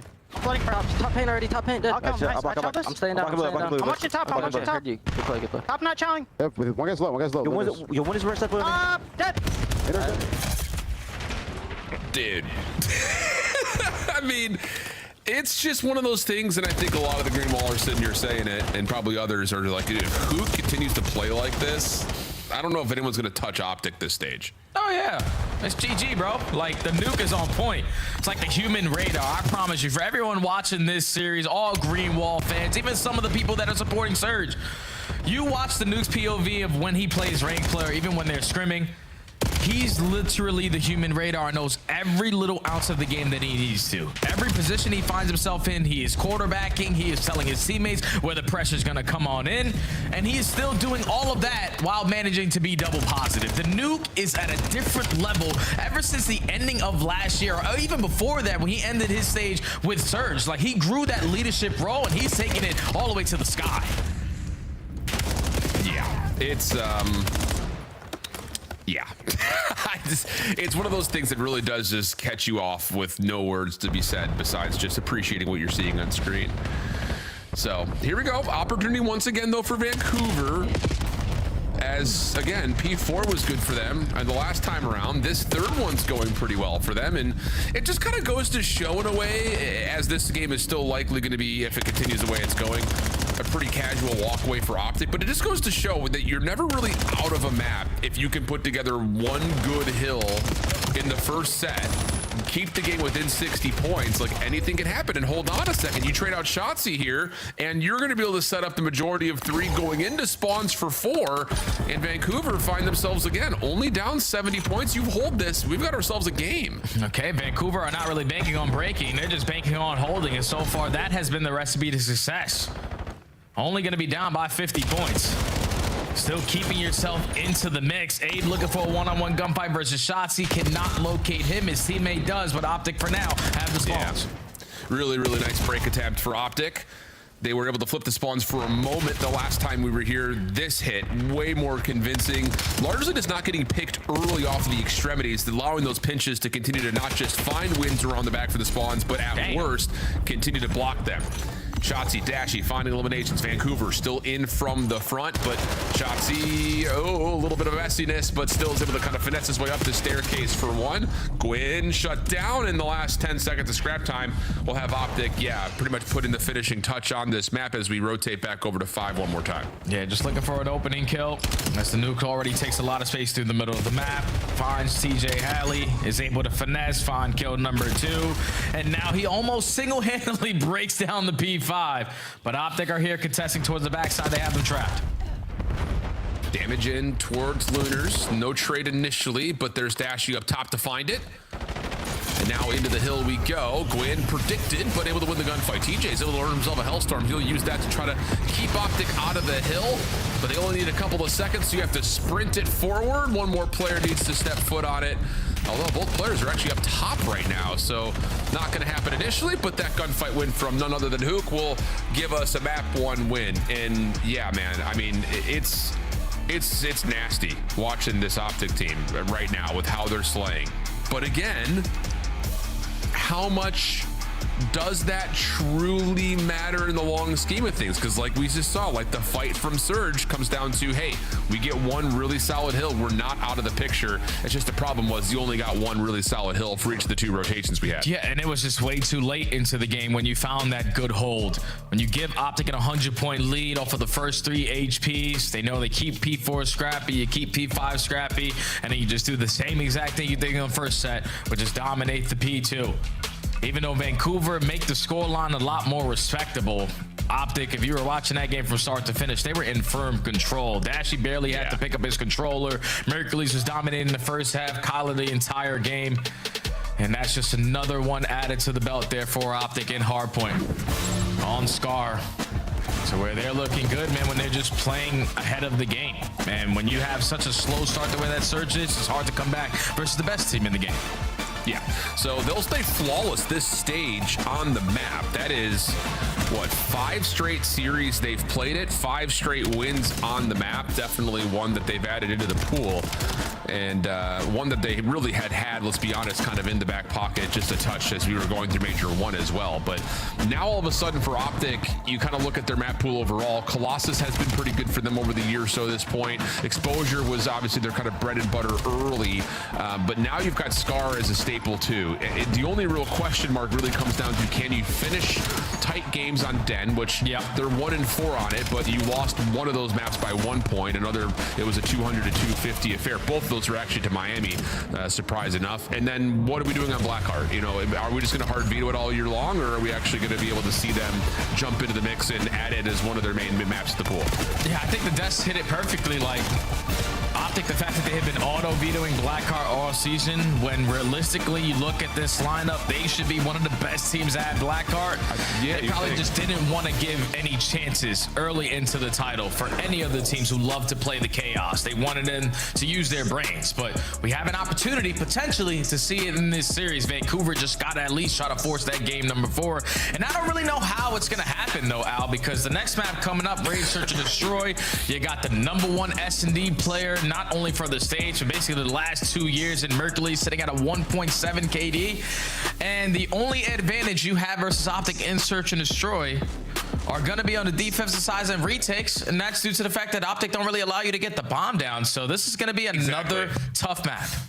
I was about to say that's been the big part, is the objective focus for Optic has been really good this year. There were moments, I think, and especially last year, and it was easy to point to because of the loss streak that they went on, especially looking at their Search and Destroy. It was just like, guys, we need to stop playing for all that extra, you know, all the extra eliminations. We find ourselves in a 3v3 and we have a bomb site we have to plant. That really hasn't been a problem this year so far, and I guess that is not surprising. I think just due to the fact that the roster sticks together, the success you built at the end of the last year, you just kind of copy paste that into this year, since it's Treyarch tile to Treyarch tile, and that's been, again, one of the staples of why this Optic team has been so good. I think especially looking at what they've done recently, coming off of the loss to Paris at the grand final where they didn't win a single search. All of the things that he made small mistakes on, I feel like aren't really all that present anymore, and that's great news for Greenwall fans. Oh yeah, without question, man, and it only helps when you got the best S&D player in the game. Like Mercules is true too. Unbelievable. Usually we always talk about Dash being the most clutch player that we have in the CDO, but I feel like I watch Mercules every time in Search and Destroy, and he's always got some round throughout an 11-round potential Search and Destroy where he is just single-handedly going to break you down. So if you don't slow him down, you're not gonna have fun. But if he's on point, that also allows Shotzzy to be on point, because those guys run around as an army of 2, and if you can't slow down one, you're definitely not slowing down the other. So that's got to be a lot of focus for Vancouver to just not allow the playmakers to play make. Yeah, that's easier said than done, though. I think is also part of that. So we'll see. For Vancouver, the lifeline, do you look specifically just that first blood conversion percentage, or I mean, it's just we haven't really seen a ton of them on this map. We saw it at the major just a touch, but it's been either really good or really bad for them. There really has been no in between, and it feels like a lot of that is determined by what the ending scoreboard tells us for first blood count. Yeah, they are dead last in that category, Al. So I think first blood's definitely going to be something that Vancouver are going to hone in on, because even if they find the first blood, their conversion rate is abysmal. So that tells you the teamwork is completely out the window in this mode so far for Vancouver. But you got players like TJ Halley, who's played Raid Search and Destroy since he was in diapers, who understands the play style, understands the way you need to play versus Optic. So TJ's got to slow them down.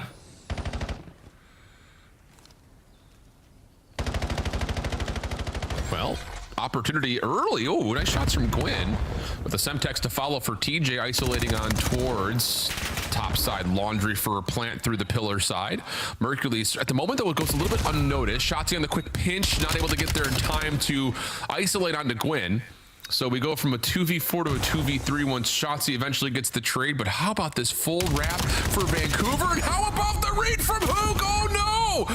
TJ right there for the trade, but now it's just out of the 1v1 for Shotzzy. Sees the barrel, knows where the gunfight's gonna be at. TJ, decent shots, but not enough, and Optic clutch up the 2v4. You see, like, that's just not supposed to happen.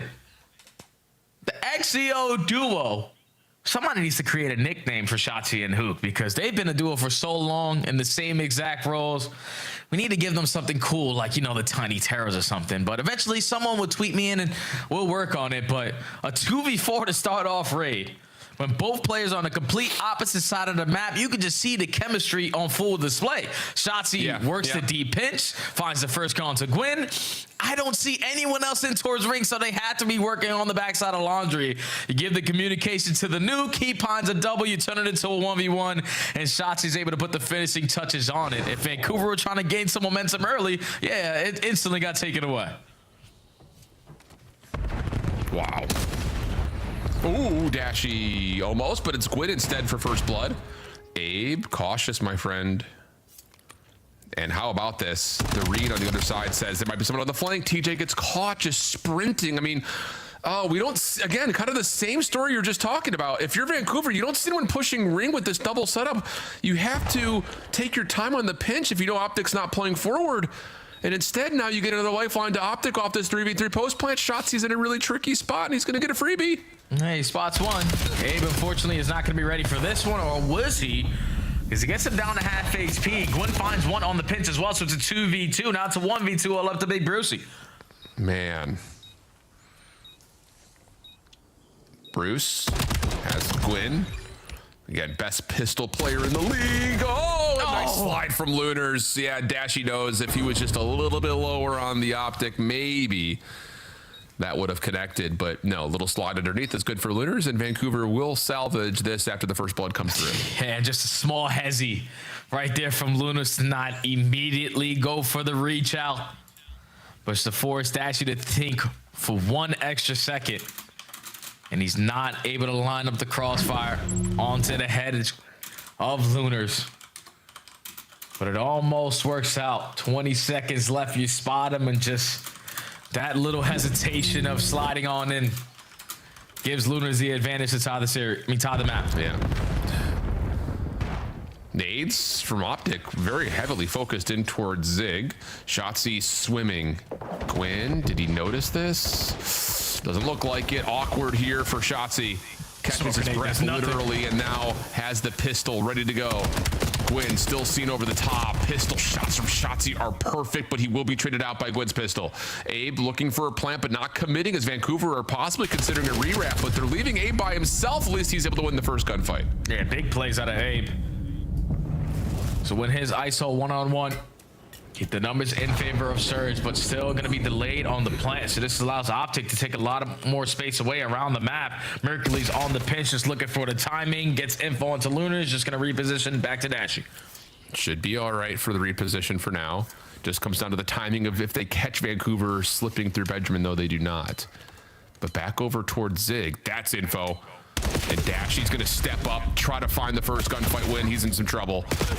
Good isolation on the backside, and Mercury is caught a little bit off guard on the backside of the play from Zig. We'll have Vancouver on 2 in a row.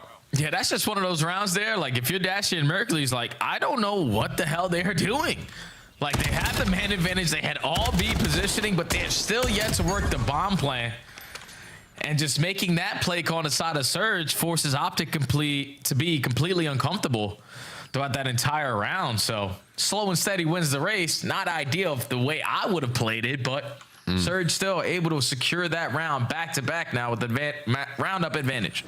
Yeah. Interesting battle to this point, because it definitely feels like Optic have made the right reads, but a couple of key gunfights have kept Vancouver at the edge after these opening first blood battles have started to be tallied up. Shotzi thinking about getting aggressive. Trophy system is seen, and he wants to delete it, but can't find the first shot to hit it, and in that moment, Hook will drop. There's the nade. A little bounce pass off the corner. Does not land for any damage. And Optic are going to try to fight for the bomb on top of it here at Laundry. Slide out for Gwyn by himself. What are we doing? Hello? Oh, Shotzi falls off the map, but Dashy's able to find one, and then the second. What are we doing? We can't just solo slide out when we've got a 4v3 in front of us. I can understand the bait and switch because he is a sniper pistol player. But it's like two times now where, yeah, there was just no switch. And Gwyn, unfortunately, was in both scenarios. The first go-around was when TJ just sprints on the pinch for free, thinking Gwyn's got my back covered. But then that time, with the numbers advantage, you don't even wait for Optic to think about the objective. You send it with your numbers, which is respectable, but you don't really send it in with your numbers there. And you get 2-piece by Shotzi. So Optic tied the game by just being prepared for the fights over on the backside of Laundry, even in the man disadvantage. And now at 2-2, Optic are continuing on the aggression through Ring.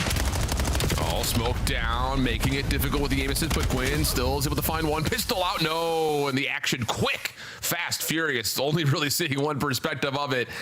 Optic do win out the trade battle and take another quick round. Yeah, Optic were sick and tired of getting isolated in some of these fights, like Mercury said. Last time I went towards B, I was met with Gwyn's sniper. So let's just use all of our gunnies on the same side of the map. You stack over towards A. You're prepared for the blind counter if they get aggressive on that side. And when you find the first blood, instantly find the second. Even when the smoke brews, you're able to thrive through the chaos. Optic, secure the defense. Okay. Do we get a second to actually watch the round unfold? We'll find out. Sniper pistol combo for Dashy. Not going to land. Mercules will be the first one to drop. And Dashy will not get a third opportunity to try to hit a snipe, at least not on that angle. Hook, damage towards money window, now focused over towards water steps while Shotzi picks up the play towards basketball. And this is just down to, yeah, can we allow Bruce to continue to use this sniper? He's not going to miss for all that long. Hook able to find one more before dropping. Pinch easily established from Shotzi from that position. And the last player, an aid, has been seen and it's quickly tallied. Another moment where it just feels like Vancouver cannot get a handle on where Optic are and how they want to play the situation, even when they've got numbers. Yeah, it's just 2 rounds now on the defensive side where you get the numbers early on, but instead of Optic beating you by planting the bomb and playing a post plant, you are gifting them a free kill in return. And then that forces you to be uncomfortable. You still have not accounted for the positioning of Shotzi because he just pushes right through B-ball, sets up a pinch with the nuke, finding a gunfight win on towards the site, and basically calls the round there. These are just things that Vancouver cannot allow to slip away from them. We're getting early man-up advantages. We're putting ourselves in a position, especially on defense, to win these rounds, but Optic need to beat us by planning, and we're not even giving them a chance to do that. Yeah, exactly right. TJ, good first blood through mid. Thought about planting, and he's got coverage, but the nades for Optic push them off.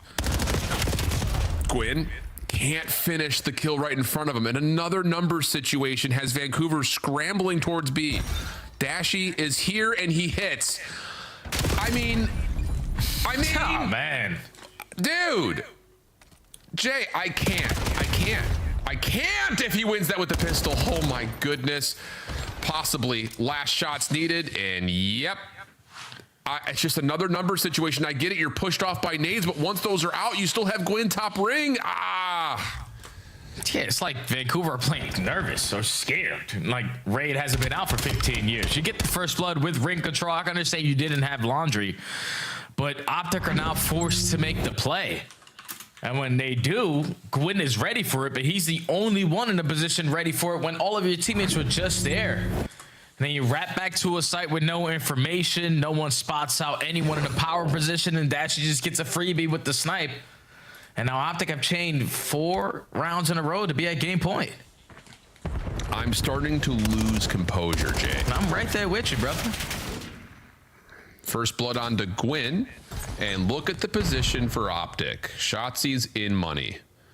And Vancouver, who are already late to the rotation,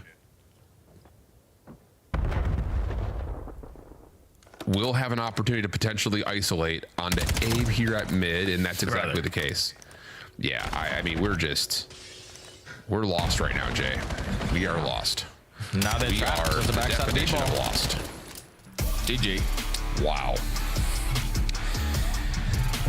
At a certain rate, obviously, you give a lot of credit to Optic for continuing to finesse through 3v4s, 2v4s a couple of different times around, but that's just too many mistakes for a Vancouver team that TJ and Gwyn should be quarterbacking this, and it just doesn't feel like we have any coordination.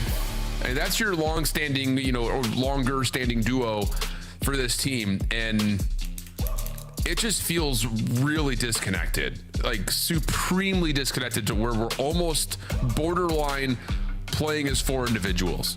I mean, so many moments that it just feels like we need to be able to assess better what the situation is in front of us with numbers or just based off positioning. Like, again, going back to that round where TJ gets first blood at mid, we're trying to plant at A.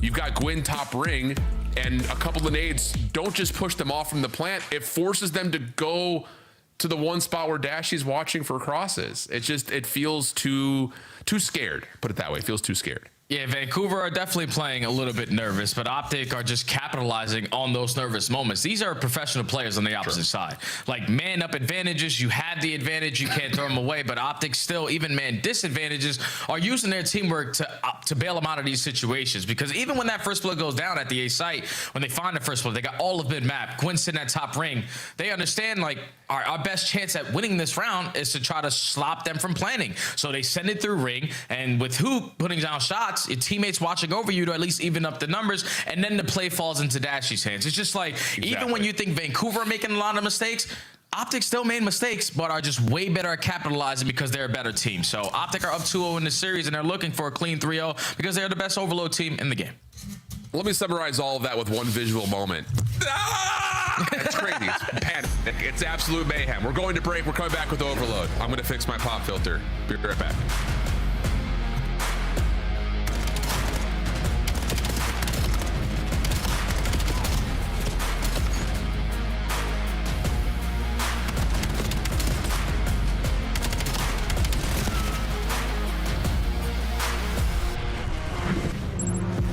Scuff, official controller of the CDL. Monster Energy, the official energy drink of the CDL. COD Champs tickets are on sale now. Come see the best teams lock in for this season's grand finale in fabulous Las Vegas. All 4-day passes come with early venue access. Head to FazeVegas.com or scan the QR code to get your tickets now. In Call of Duty, stars are made while pursuing greatness. They channel legendary performances through the sound of a ticking clock, a high-stakes situation, or an unfavorable scoreboard. One such star is Mason Mercules Ramsey. He's a soft-spoken lad who stands toe-to-toe with the league's very best, but when the time comes, snaps into deadly form. The spawn play in his life, and this man is gone! Behind each player is a story. How did he arrive here? So I started playing challengers, and about halfway through MW3, we made it to the last chance qualifier. We had to win one match to go to champs, and we lost them both. Mercules, the new guy up, looking to earn his way to champs. Stun is out. Assault sends home. Yeah, that kind of sucked, but thankfully BO6 came around. I got to start the season on a better team. Cross from on top of the Lambo. He has a chance at this. Count. Sparks takes some space, but Mercules is able to catch him. I'm not sure if we're really bringing this up just yet, but I think Beans is going to be involved. This is a beansless meal here at the major. Man. Is it officially no beans? I think it's the circumstances were definitely unexpected going into the Toronto major, but Merc is a slayer, right? He's been getting crazy gas, Chris. Like, he's been going off in challengers, so he's just got to come in and find those kills. Just made the best out of it. Initial gunfights, but the young gun. Ultra. What's the shot? Not the cross. Remember the name.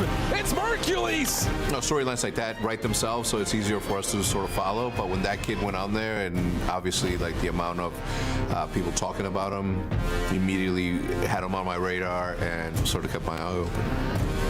After a crazy series of events, the rookie finds himself on the roster of Optic Texas, and it is there that his newfound legacy would be cemented. It's history in the making! Back to back! World champions! He understands the game really well. He kind of just does him, honestly. Usually when they're new, like, they have like a little ego, but for him, for whatever reason, like, he just trusts us, and I mean, this kid is a generational talent. From a competition standpoint, his future is bright. From everything else, the ceiling is, who knows?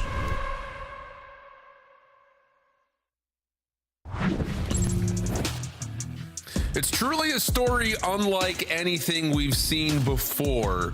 Maybe the only other time you could really talk about something quite like this are players like Simp coming out of the Black Ops 4 under 18, maybe stories like Hook coming out of just playing from Halo initially. There are so many other stories that are similar, but none quite like it when it comes to coming onto the scene, winning 5. We casted it, dude. We were like 5 straight matches of Elite, 5-0 in their opening group as a bunch of young guns, and then to fill in to a spot that was vacated by mere fluke, make the most of it, and then of course cap with a world championship and a WC championship, and of course keep the dynasty potentially together.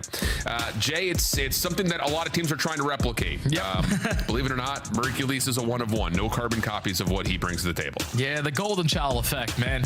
No team so far this season doesn't want to miss out on an opportunity like that. Because if you could pick up an amateur player and he can win you back-to-back world titles, yeah, we're going to all take that risk. So that's why you see so many challenger players throughout this entire season so far, making their debuts in towards the CDL. A lot have had good success. A lot have struggled early on. But Mercules is the reason why. And so far, he hasn't really been the reason why they have been dominant in this series, because he's been low-key cooling it. Because the nuke's on point, Dashy has his moments, and Shachi's just all over the map. But Mercules, man, what a player. Yeah, it's just been such a treat to watch. And how about this opener for Optic? It's perfect. That's the easy way to say it. Vancouver on their breakoff can't find a kill, and Mercules has already scored. And if he finds that kill versus Lunars, that would have been something different. So back over to Dojo we go. Dashy and Hook have the line established. Long route from Shotzi being red, and they handled nicely so Vancouver can stabilize here early. Yeah, they have control of the EMP, the map control to go with it. They're just looking for the kills now to open up the lanes that they are approaching, but unfortunately the first one goes in favor of the nuke. It's all about stabilizing if you are Optic, making sure your pinches are being watched. Shotzi playing a rat corner onto TJ, catches him lacking, and now Optic in firm control of the EMP until Gwyn finds a double. Yep, Dashy just going to try to keep his life. Woo, tries to actually slip back, knowing that he had Hook working rooftops and Shotzi pivoting at mid, but now all of a sudden Optic are a little bit caught, lacking defensively. Merc, Dashy off spawn, just trying to bunker up. Shotzi off the pinch, no commitment for Vancouver to push forward, and not counting numbers well means that Optic can now start to run, legitimately sprint over towards the Dojo goal of A. Mercules will not like the look of that and will back away, and we'll get to work trying to bombard the point with nades. Yeah, I don't know if that's miscommunication right there out of Surge, because no one on your approach to potentially get a capture is watching the pinch, or you were just thinking that Luna's off spawn was going to be in a position to do so. But Optic set up that flank for free, shut you down, and thankfully you're able to shut them down on a goal line stop and still maintain a map control over towards Dojo. Yeah, this is big, especially with TJ trying to run up behind the play. He stays away from the initial pick up through mid. Gets you 1, but is that enough? Doesn't seem likely. Vancouver will try to back away. Shotzi already in position to get the read on that wrap before it really even develops, and that's 3 straight down. The last one staying alive is TJ, who was staggered off that play, and Optic have members all over the map with the EMP looking towards roofs. And you see what it does, like Dashy finds the first blood, so now that forces Abe to be the defensive player over towards that A site. And your teammates got to clutch up in a man disadvantage. Thankfully, Gwyn and Abe are able to find clutch kills all around to shut down another push here for the green wall. And now it's a bloodbath fight over towards rooftops. And Hook's able to get away with 2, even after the for Vancouver were looking pretty promising. Whoop, I've done that once or twice. Stray dead bodies on the map. Hook takes an extra shot, but still finds elimination without much cause for concern. So now you've got Mercules watching towards roofs. Shotzi potentially trying to create something over towards A, and Vancouver don't know which way to look, which is odd because you know where the EMP carrier is. It literally shines on the minimap. But a stun lands, and Vancouver will have a gold line stand for now. Dashy trying to keep the play alive. Won't be able to get the better of Lunars, and things will once again stabilize for Vancouver as they pick up the EMP with a minute 40 on the clock. Hey, Vancouver have a lot of great goalies so far in this game, because Optic have found themselves in the heavy driver's seat to potentially go up 4-0, and they are so far in your spawn that they clear you off the rotation and are able to get their second score on the board. Now Shotzi being the lead blocker is able to slip by a couple players, find the opening kill. Now all he has to do is finesse. Stun will land over towards small room as well. Hook Dashy right there with them, and here we go again. Only player who can defend this is TJ, and he gets beat by Mercules' pistol. Wow, dude, this is yeah. It's just one of those things for Vancouver. Again, you've had a couple of nice moments, but it just feels like the decisions that they've put together, even when they've been on the attack, have been so slow. It's just like, who's quarterbacking this team right now? And it's because it's just very difficult to keep track of all of Optic. Like when Optic have the EMP in their possession and they're going for a score, you know you have to watch your pinch, you gotta watch in front of you, you gotta watch the creepy angle all the way around on the backside of the map, because Optic are just so good at setting up these pinches and always forcing Surge to be on their toes. Now another situation when you could potentially end the half with 4. The nuke is just hoping that your teammates can find a couple kills through the middle. No. Or I'm just gonna send it and find the kills on my own. Not able to get the second one onto Gwyn, but Shot C gets shut down, and another stop there for Surge. Yeah, I mean, a kill away from being able to get it to a 4-0 escalated halftime. As Abe is in a really good spot if he can find one, but TJ will drop the EMP just before halftime. It'll be a 3-0 half, swap the sides around, and it just feels like business as usual right now for Optic. And it's like nothing that Vancouver can do, because this is what it's like going up against the best overload team in the game. You get your first score off the board in the first 20 seconds by winning 2 gunfights through the middle of the map, knowing that not a single player from Surge are going to be in a position to try to contest this. The only way that they can is if they gun us down from mid-cut. So no need to waste time there. And then throughout the rest of this round, even though the score is still sitting at 1-0, it was Vancouver consistently having to have goal line stop after goal line stop. And that's just because Optic are all over the damn map, man. SMGs are getting lost. ARs are finding openings with the M15 or the Jaeger if they feel need be. But it's just Optic right now have a really good grasp on Overload, and they continue to show it. Yes, they do. See if there's going to be some signs of life here in any way for Vancouver. Opening break off. TJ's able to find the first. That's over towards Dojo side. Gwyn also reads Shotzi trying to play a pinch through the second hill. And that's going to lead to an opportunity to grab. Not fully go, though, as TJ gets shots into Dashy, but doesn't expect Hook to be on that quick play. And the hop up now has Hook and the rest of Optic looking forward, but Lunars will cut things over at the connector through mid. Go. And we'll stabilize reset. And Shotzi, hold on, able to get one. And okay, there we go. A little bit too far away from the play. Vancouver on the board. Yeah, Shotzi takes too much of a risk there, and Lunas makes them pay for it because he kept his positioning on the map alongside Abe. Gets that scoring in for Surge to potentially start to build some momentum here, because we still haven't accounted for Shotzi. And it seems like they must have just forgotten about him, because he finds that first kill to go in for free. Should be traded here by TJ out of the Semtex, but all the map control again in favor of Optic. For now, everything's just mostly coming over the top of the ZMP location. Shotzi off spawn, hitting through mid. And Vancouver are just going to opt to receive it instead of trying to find some initiation of their own. Largely respecting the fact that Optic have gained control over the top of the device. Now Shotzi makes his move through couches. Hook from the front. Nothing going their way, though. Now Mercules, what can he salvage? Good for one. Slides over. Really impressive moment there for Merc. Doesn't fully expect the third, but again, enough space and time gained for the defense to reestablish itself. And Optic off spawn, winning gunfights to potentially put these hack together again. And now what can your lead blocker find you? It's going to be Dashy. Doesn't decide to take any space, still sitting at the cobble wall, but you can see if you're mini-map the player off the respawn and Hook, it's going to take you sweet time to work a middle route. Because you'd much rather have this kind of standoff than be on the defensive side, but Gwyn and Lunars are able to find 2. Shotzi needs to iron up and clutch up on a gunfight with the Jaeger, and he's able to find one and hits the best Clayster impersonation right off the bat. Seen that a couple of times this weekend. Tricky spot, to be sure. But Optic still fine. Mercules feeling the pressure from the front at B. We'll move over and look at Shotzi. Oh, okay, never mind. Don't look at Shotzi. Lunar's able to find him deep. So now we're just kind of killing the clock. And if you're Vancouver, we need to go. Like, we need to try to play for the win here and at least try to get some pressure on the map. And it just feels like they're continuing just to sit on their heels and play defense. Because it's tough, man. It's so hard to keep track of the players on the side of the green wall. tell by the play style, like even if we take care of Shotzi, we have to be aware of everybody else working pinch routes. And when you're so aware of the other routes, that's what opens up the lane for Optic to strike at that B point. 4-1 is the tally. 1 minute and 50 seconds left to go. Vancouver need a miracle. Yeah, and it's just another one of those moments that for Vancouver, I hear you when it comes to Optic being all over the map, but a lot of the reasoning for why Optic all over the map is because we can't win individual gunfights, especially when Shotzi's still finessing like this.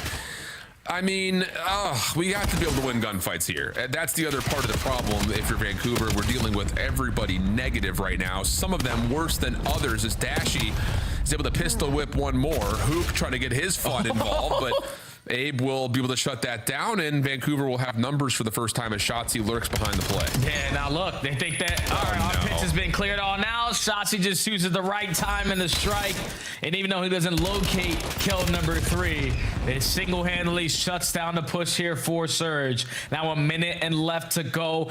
EMP on the rotation, and you don't really have time to make plays like this, so this one's got to count. No. And still, getting 3 scores in 50 seconds is pretty much mathematically impossible. So Optic will win this map and win the series, pending they don't just get relayed on right now. That's true. That's why the pending part of that conversation comes in. You could still do this if you're Vancouver, but again, it's going to be a Herculean effort. Yeah, well, they had the mid-map control. So far, step 1 done. You currently have a player watching their pinch, but they don't find the opening kill. This is where the nuke can make his impact be felt. He locates one guy, only 2 players on the opposite side for Surge, and now the game is over. Yep. Comfortable, quick, and easy for Optic Texas 3-0. And the Tiger of Stage 2 has been let loose, it feels like. Whereas for Vancouver, I don't know. 2 different 0-3 losses this weekend has, I think, everyone scratching their head about what do you do if you're the Surge. And it's just one of those situations that, again, if you're just kind of a, you know, at a glance fan of the CDL, you're like, wait, Vancouver was in like 5 grand finals last year. But you lose track of those players, you try to rebuild surrounding mostly just Gwyn, really, and it hasn't worked out yet for Vancouver. So tough scenes, and Vancouver now all of a sudden have to try to consider what they want to do for the rest of the stage before they potentially find themselves ineligible to make it to Birmingham at all. Yeah, it's tough, man. It's tough to be in the shoes of Vancouver because 1 week you get a great win over Boston. This week you spawned in, you go up against Carolina, who you dominated on land, and then get 3-0 smoked there. And then you play the best team in the game versus Optic, and obviously we're all expecting this kind of result, but it's got to be devastating as a player, man, because you consistently are just losing. Some of these matches just showing life, especially when they come out early and take the map number 1s. But if that's not the case, then I don't know. Vancouver just look like they're going to roll over and die. Optic, though, on the other hand, are just the best team in the game, and they continue to show it. Definitely feels that way. They are very comfortably putting themselves at the top of the standings here for our Stage 2 qualifiers. And with that result, we now find ourselves at the end of our weekend and heading back to the desk to wrap things up. Do you think Shift and Steady got paid to make the Surge fans cry today? They're going in. Brutal cast, boys. Well done, Optic. They're going in, but there's only so much you can do. You got to call it out when you see it sometimes. There's a lot to be shown, but let's talk about the positive, Nameless, because you said when mistakes are being this glaringly highlighted, that means someone else is causing the issue. Let's talk about what Optic did. Yeah, I just think Optic, they're ascending into, you know, that territory that few teams get to, that we've seen in COD history. You know, CDL, recent memory, we've seen Thieves get there back in the day. We saw Faze get there. You just get to the level where all the right plays are just consistently happening. Everybody is on the exact same page, and you're one living organism. And they can go into these matches and kind of just cool it in their minds, right? And it's just like we've been in these situations so often that I know exactly what you're going to do, Shotzi. You're going to get loose. You're going to make a play. So I know that I need to slow down here. And it's through and through again, the right play. Optic on another level. Yeah, it's comfortability. It's the chemistry with your team. It's the, you know, a top team handling a bottom team the way that they should. Very handedly so in a 3-0 fashion. They didn't really show any struggle throughout the entirety of this series. The Hardpoint was fantastic. The S&D was clinical, and the Overload clearly hasn't missed a step of how unbelievable that it has been. Unfortunately, we did not get to the Blackheart, to see Texas play it. Not gonna happen. Next weekend, you never know. The fact that they let it through this series, I'm sure there'll be another matchup they let that one go through. I was watching the mini-map, and I felt like Optic is shooting people in the sides. They're shooting them in the back. You don't need to square up with the routes these guys are taking. Can any team right now that you've seen in the last week, can any team slow down the pace of Optic? No. You really can't. I mean, you just got to match that energy. I mean, you saw it in the LA Thieves match where it was like they were finding kills in that Colossus, but like Optic are finding the impact kills in the right spots. So like, it's just difficult, man. If Optic plays like that and you're getting the performances out of Shotzi and Dashy, bam. Who's going to win? Yesterday it was all about Dashy's performance. Shotzi with similar numbers, but today we want to talk with the Nuke. Hook joins us live. And Hook, welcome to the Monster Winner Spotlight. Always fun to have you in there. This was a DoorDash challenge. How did you guys avoid doing what Paris did when they stumbled up against a weaker team? I don't know how to answer that, but hey, we're doing our thing. No, it's a good answer. Honestly, it's a good don't answer. overthink anything. I would say don't overthink anything. Yep. Okay. Tyler, for you guys just dominating in every single game mode. For you, if you were to, point out one thing that you need to improve upon to get to even another level, which would be insane, what is it? For me personally? Yeah, for the team or for you? For our team, I feel like they're like even our, I guess just what we're doing right now, just continuing to dial down on teamwork stuff. I feel like if we continue to improve in our situations with teamwork, sometimes I think that could definitely help us all. So I wanted to ask you, in this series, Blackheart was map 4. I really wanted to get there. We didn't. Safe to say we can expect you guys throwing that in some more series going forward? Yes. That was a hesitant. Yeah, I don't know how I feel about that one. Yeah, that was a good honest lie. Thank you. Yeah. All right, Hook, my turn. There's only so much I can ask you in a series like this, naturally. I mean, you guys handled business. So instead, I want to pick your brain a little bit about how scrims and setting those up have been during this split, because I know typically you don't play everybody, so it's easier to kind of create distance between, we're playing this team next week. How long are you guys not playing teams that you are scheduled to play in the upcoming weeks, I guess is the question I'm asking. Usually it's just the week before. I think before majors, if you know kind of who you're playing, you don't play them maybe for a couple weeks, but that's generally how it goes. Yeah. Cool. Thanks for the insight. Hook, thank you so much for joining us. Before I let you go, do you want to watch your Scuff play the game? Yeah, why not? Let's do it. It's a whole lot of hooking here. We started in the hard points. We finished on the overload. What was your best game in your opinion today, Hook? I guess map 1, but yeah, I would say map 1. We were doing our thing. Yeah, you were balling. Yo, Hook, do you think at this point right now, you could just pull the AR out and you'd be a top AR in the league? Because every time I see you pull the AR out, you are taking over games. I don't know. I feel like this game kind of forces me to use it. So I've just used it a lot more in this game, but yeah, I mean, honestly, my teammates make it easy because I just get to chow people basically with the AR. Absolutely, man. Hook, final question for you is, what do you think, what range plays best for Optic right now? Is there a certain distance, like 20 meters, or a certain map distance that you would say that gives you guys an edge? Oh, like in gunfights? Yeah. Oh, no, I feel like our team is medium distance. We're all flexes a little bit. Yeah. I love that you're entertaining. Thank you for that answer. I was trying to pitch this to the rest of the green room. They said, Puckett, you're insane. Listen, they're a great medium range team. That is Hook. They're 5-0, making 6-0. They just keep winning here.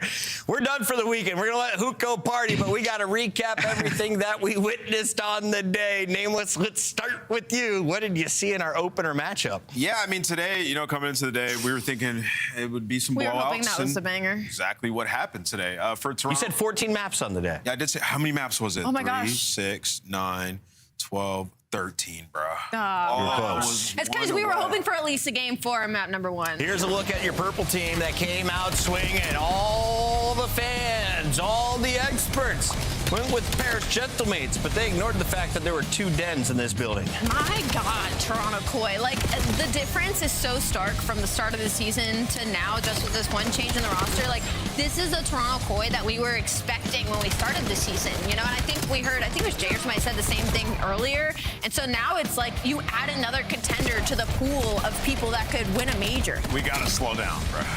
We got Are you serious? I think they're great. I mean, listen, they're playing good, and I think Kips is awesome. I just got to see a little more. The dens, 7 other 9 map games have been valid. And you cooked us. That's valid. You cooked us. We said they were a top 4 team, looking like it. You said Faze Vegas was your top 4. Oh, Where you at right now, Big Papa? Listen, online matters. I'm going to turn my whole body. Hold on. Online matters. But what really matters is when we get to land. And just know, Faze will be on land. Good cop out. They're going to be at land. All that matters is when we're on land. But today was bad. I'll admit it. Boston may or may not be at land. It's looking more likely after today's W.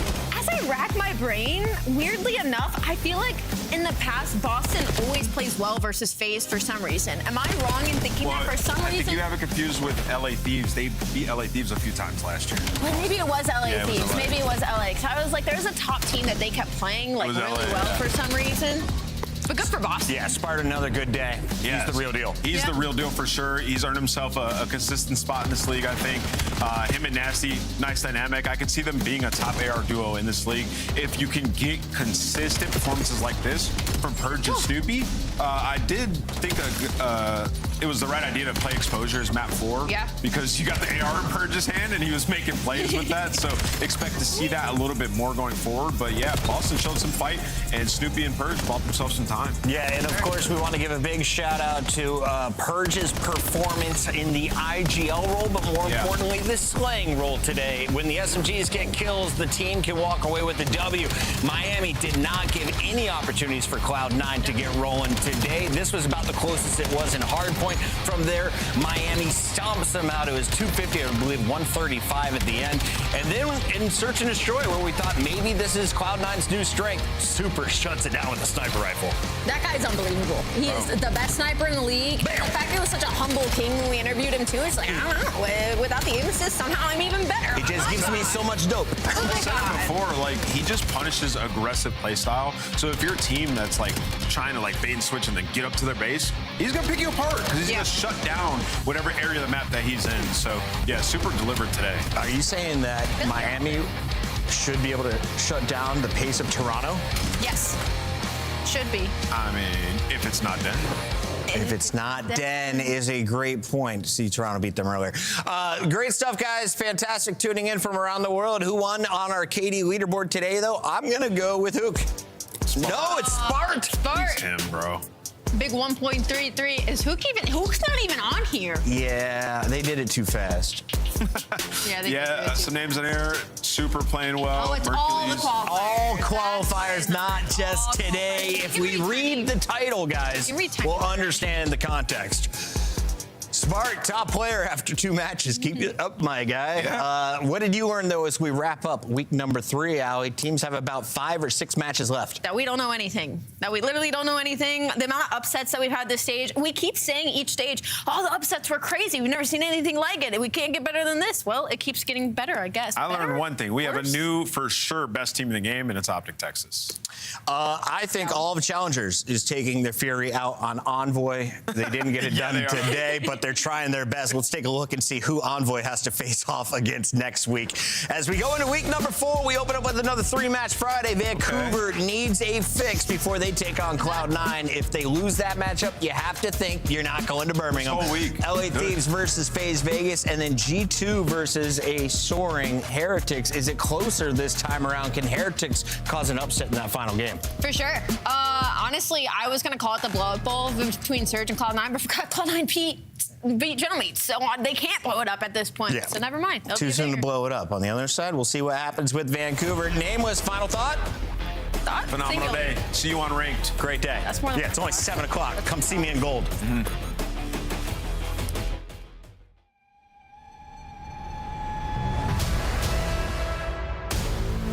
We back for another one. Another one. Here we go. How I like that. We back from another one. Here we go.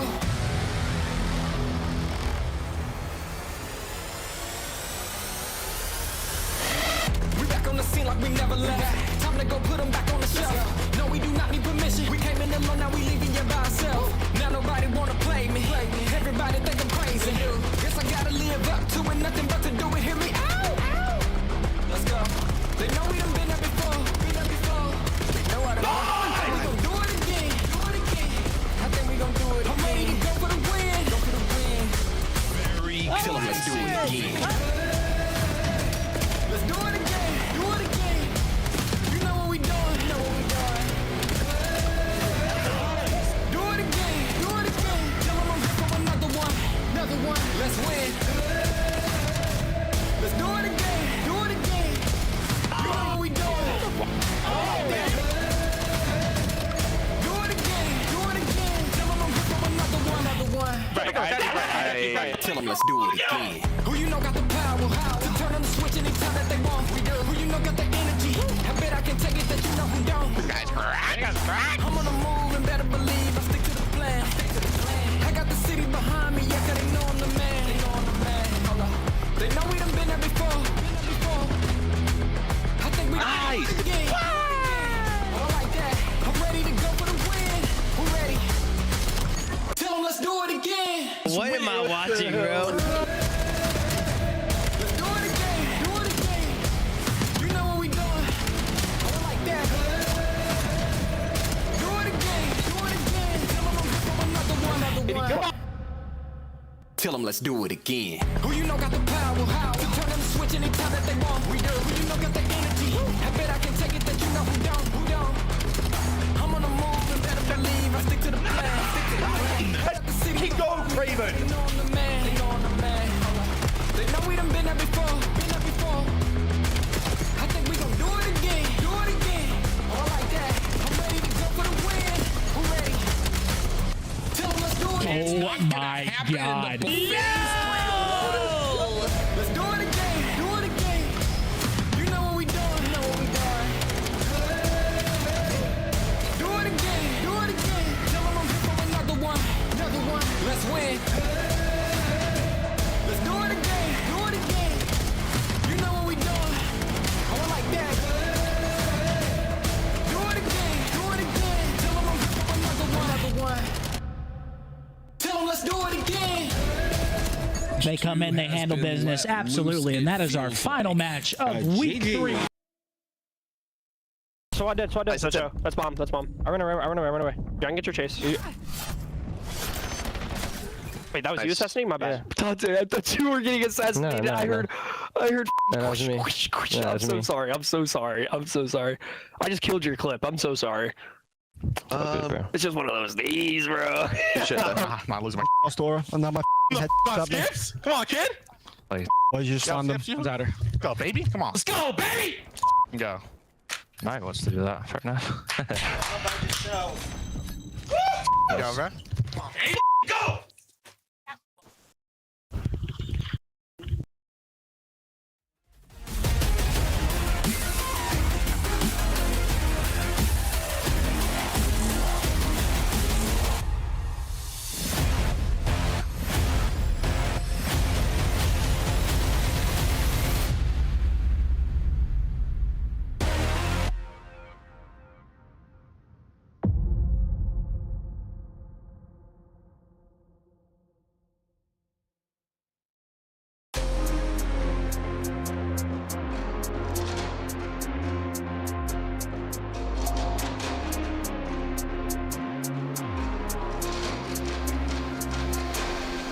My price went up, you can't afford me. I'm everywhere, I'm where I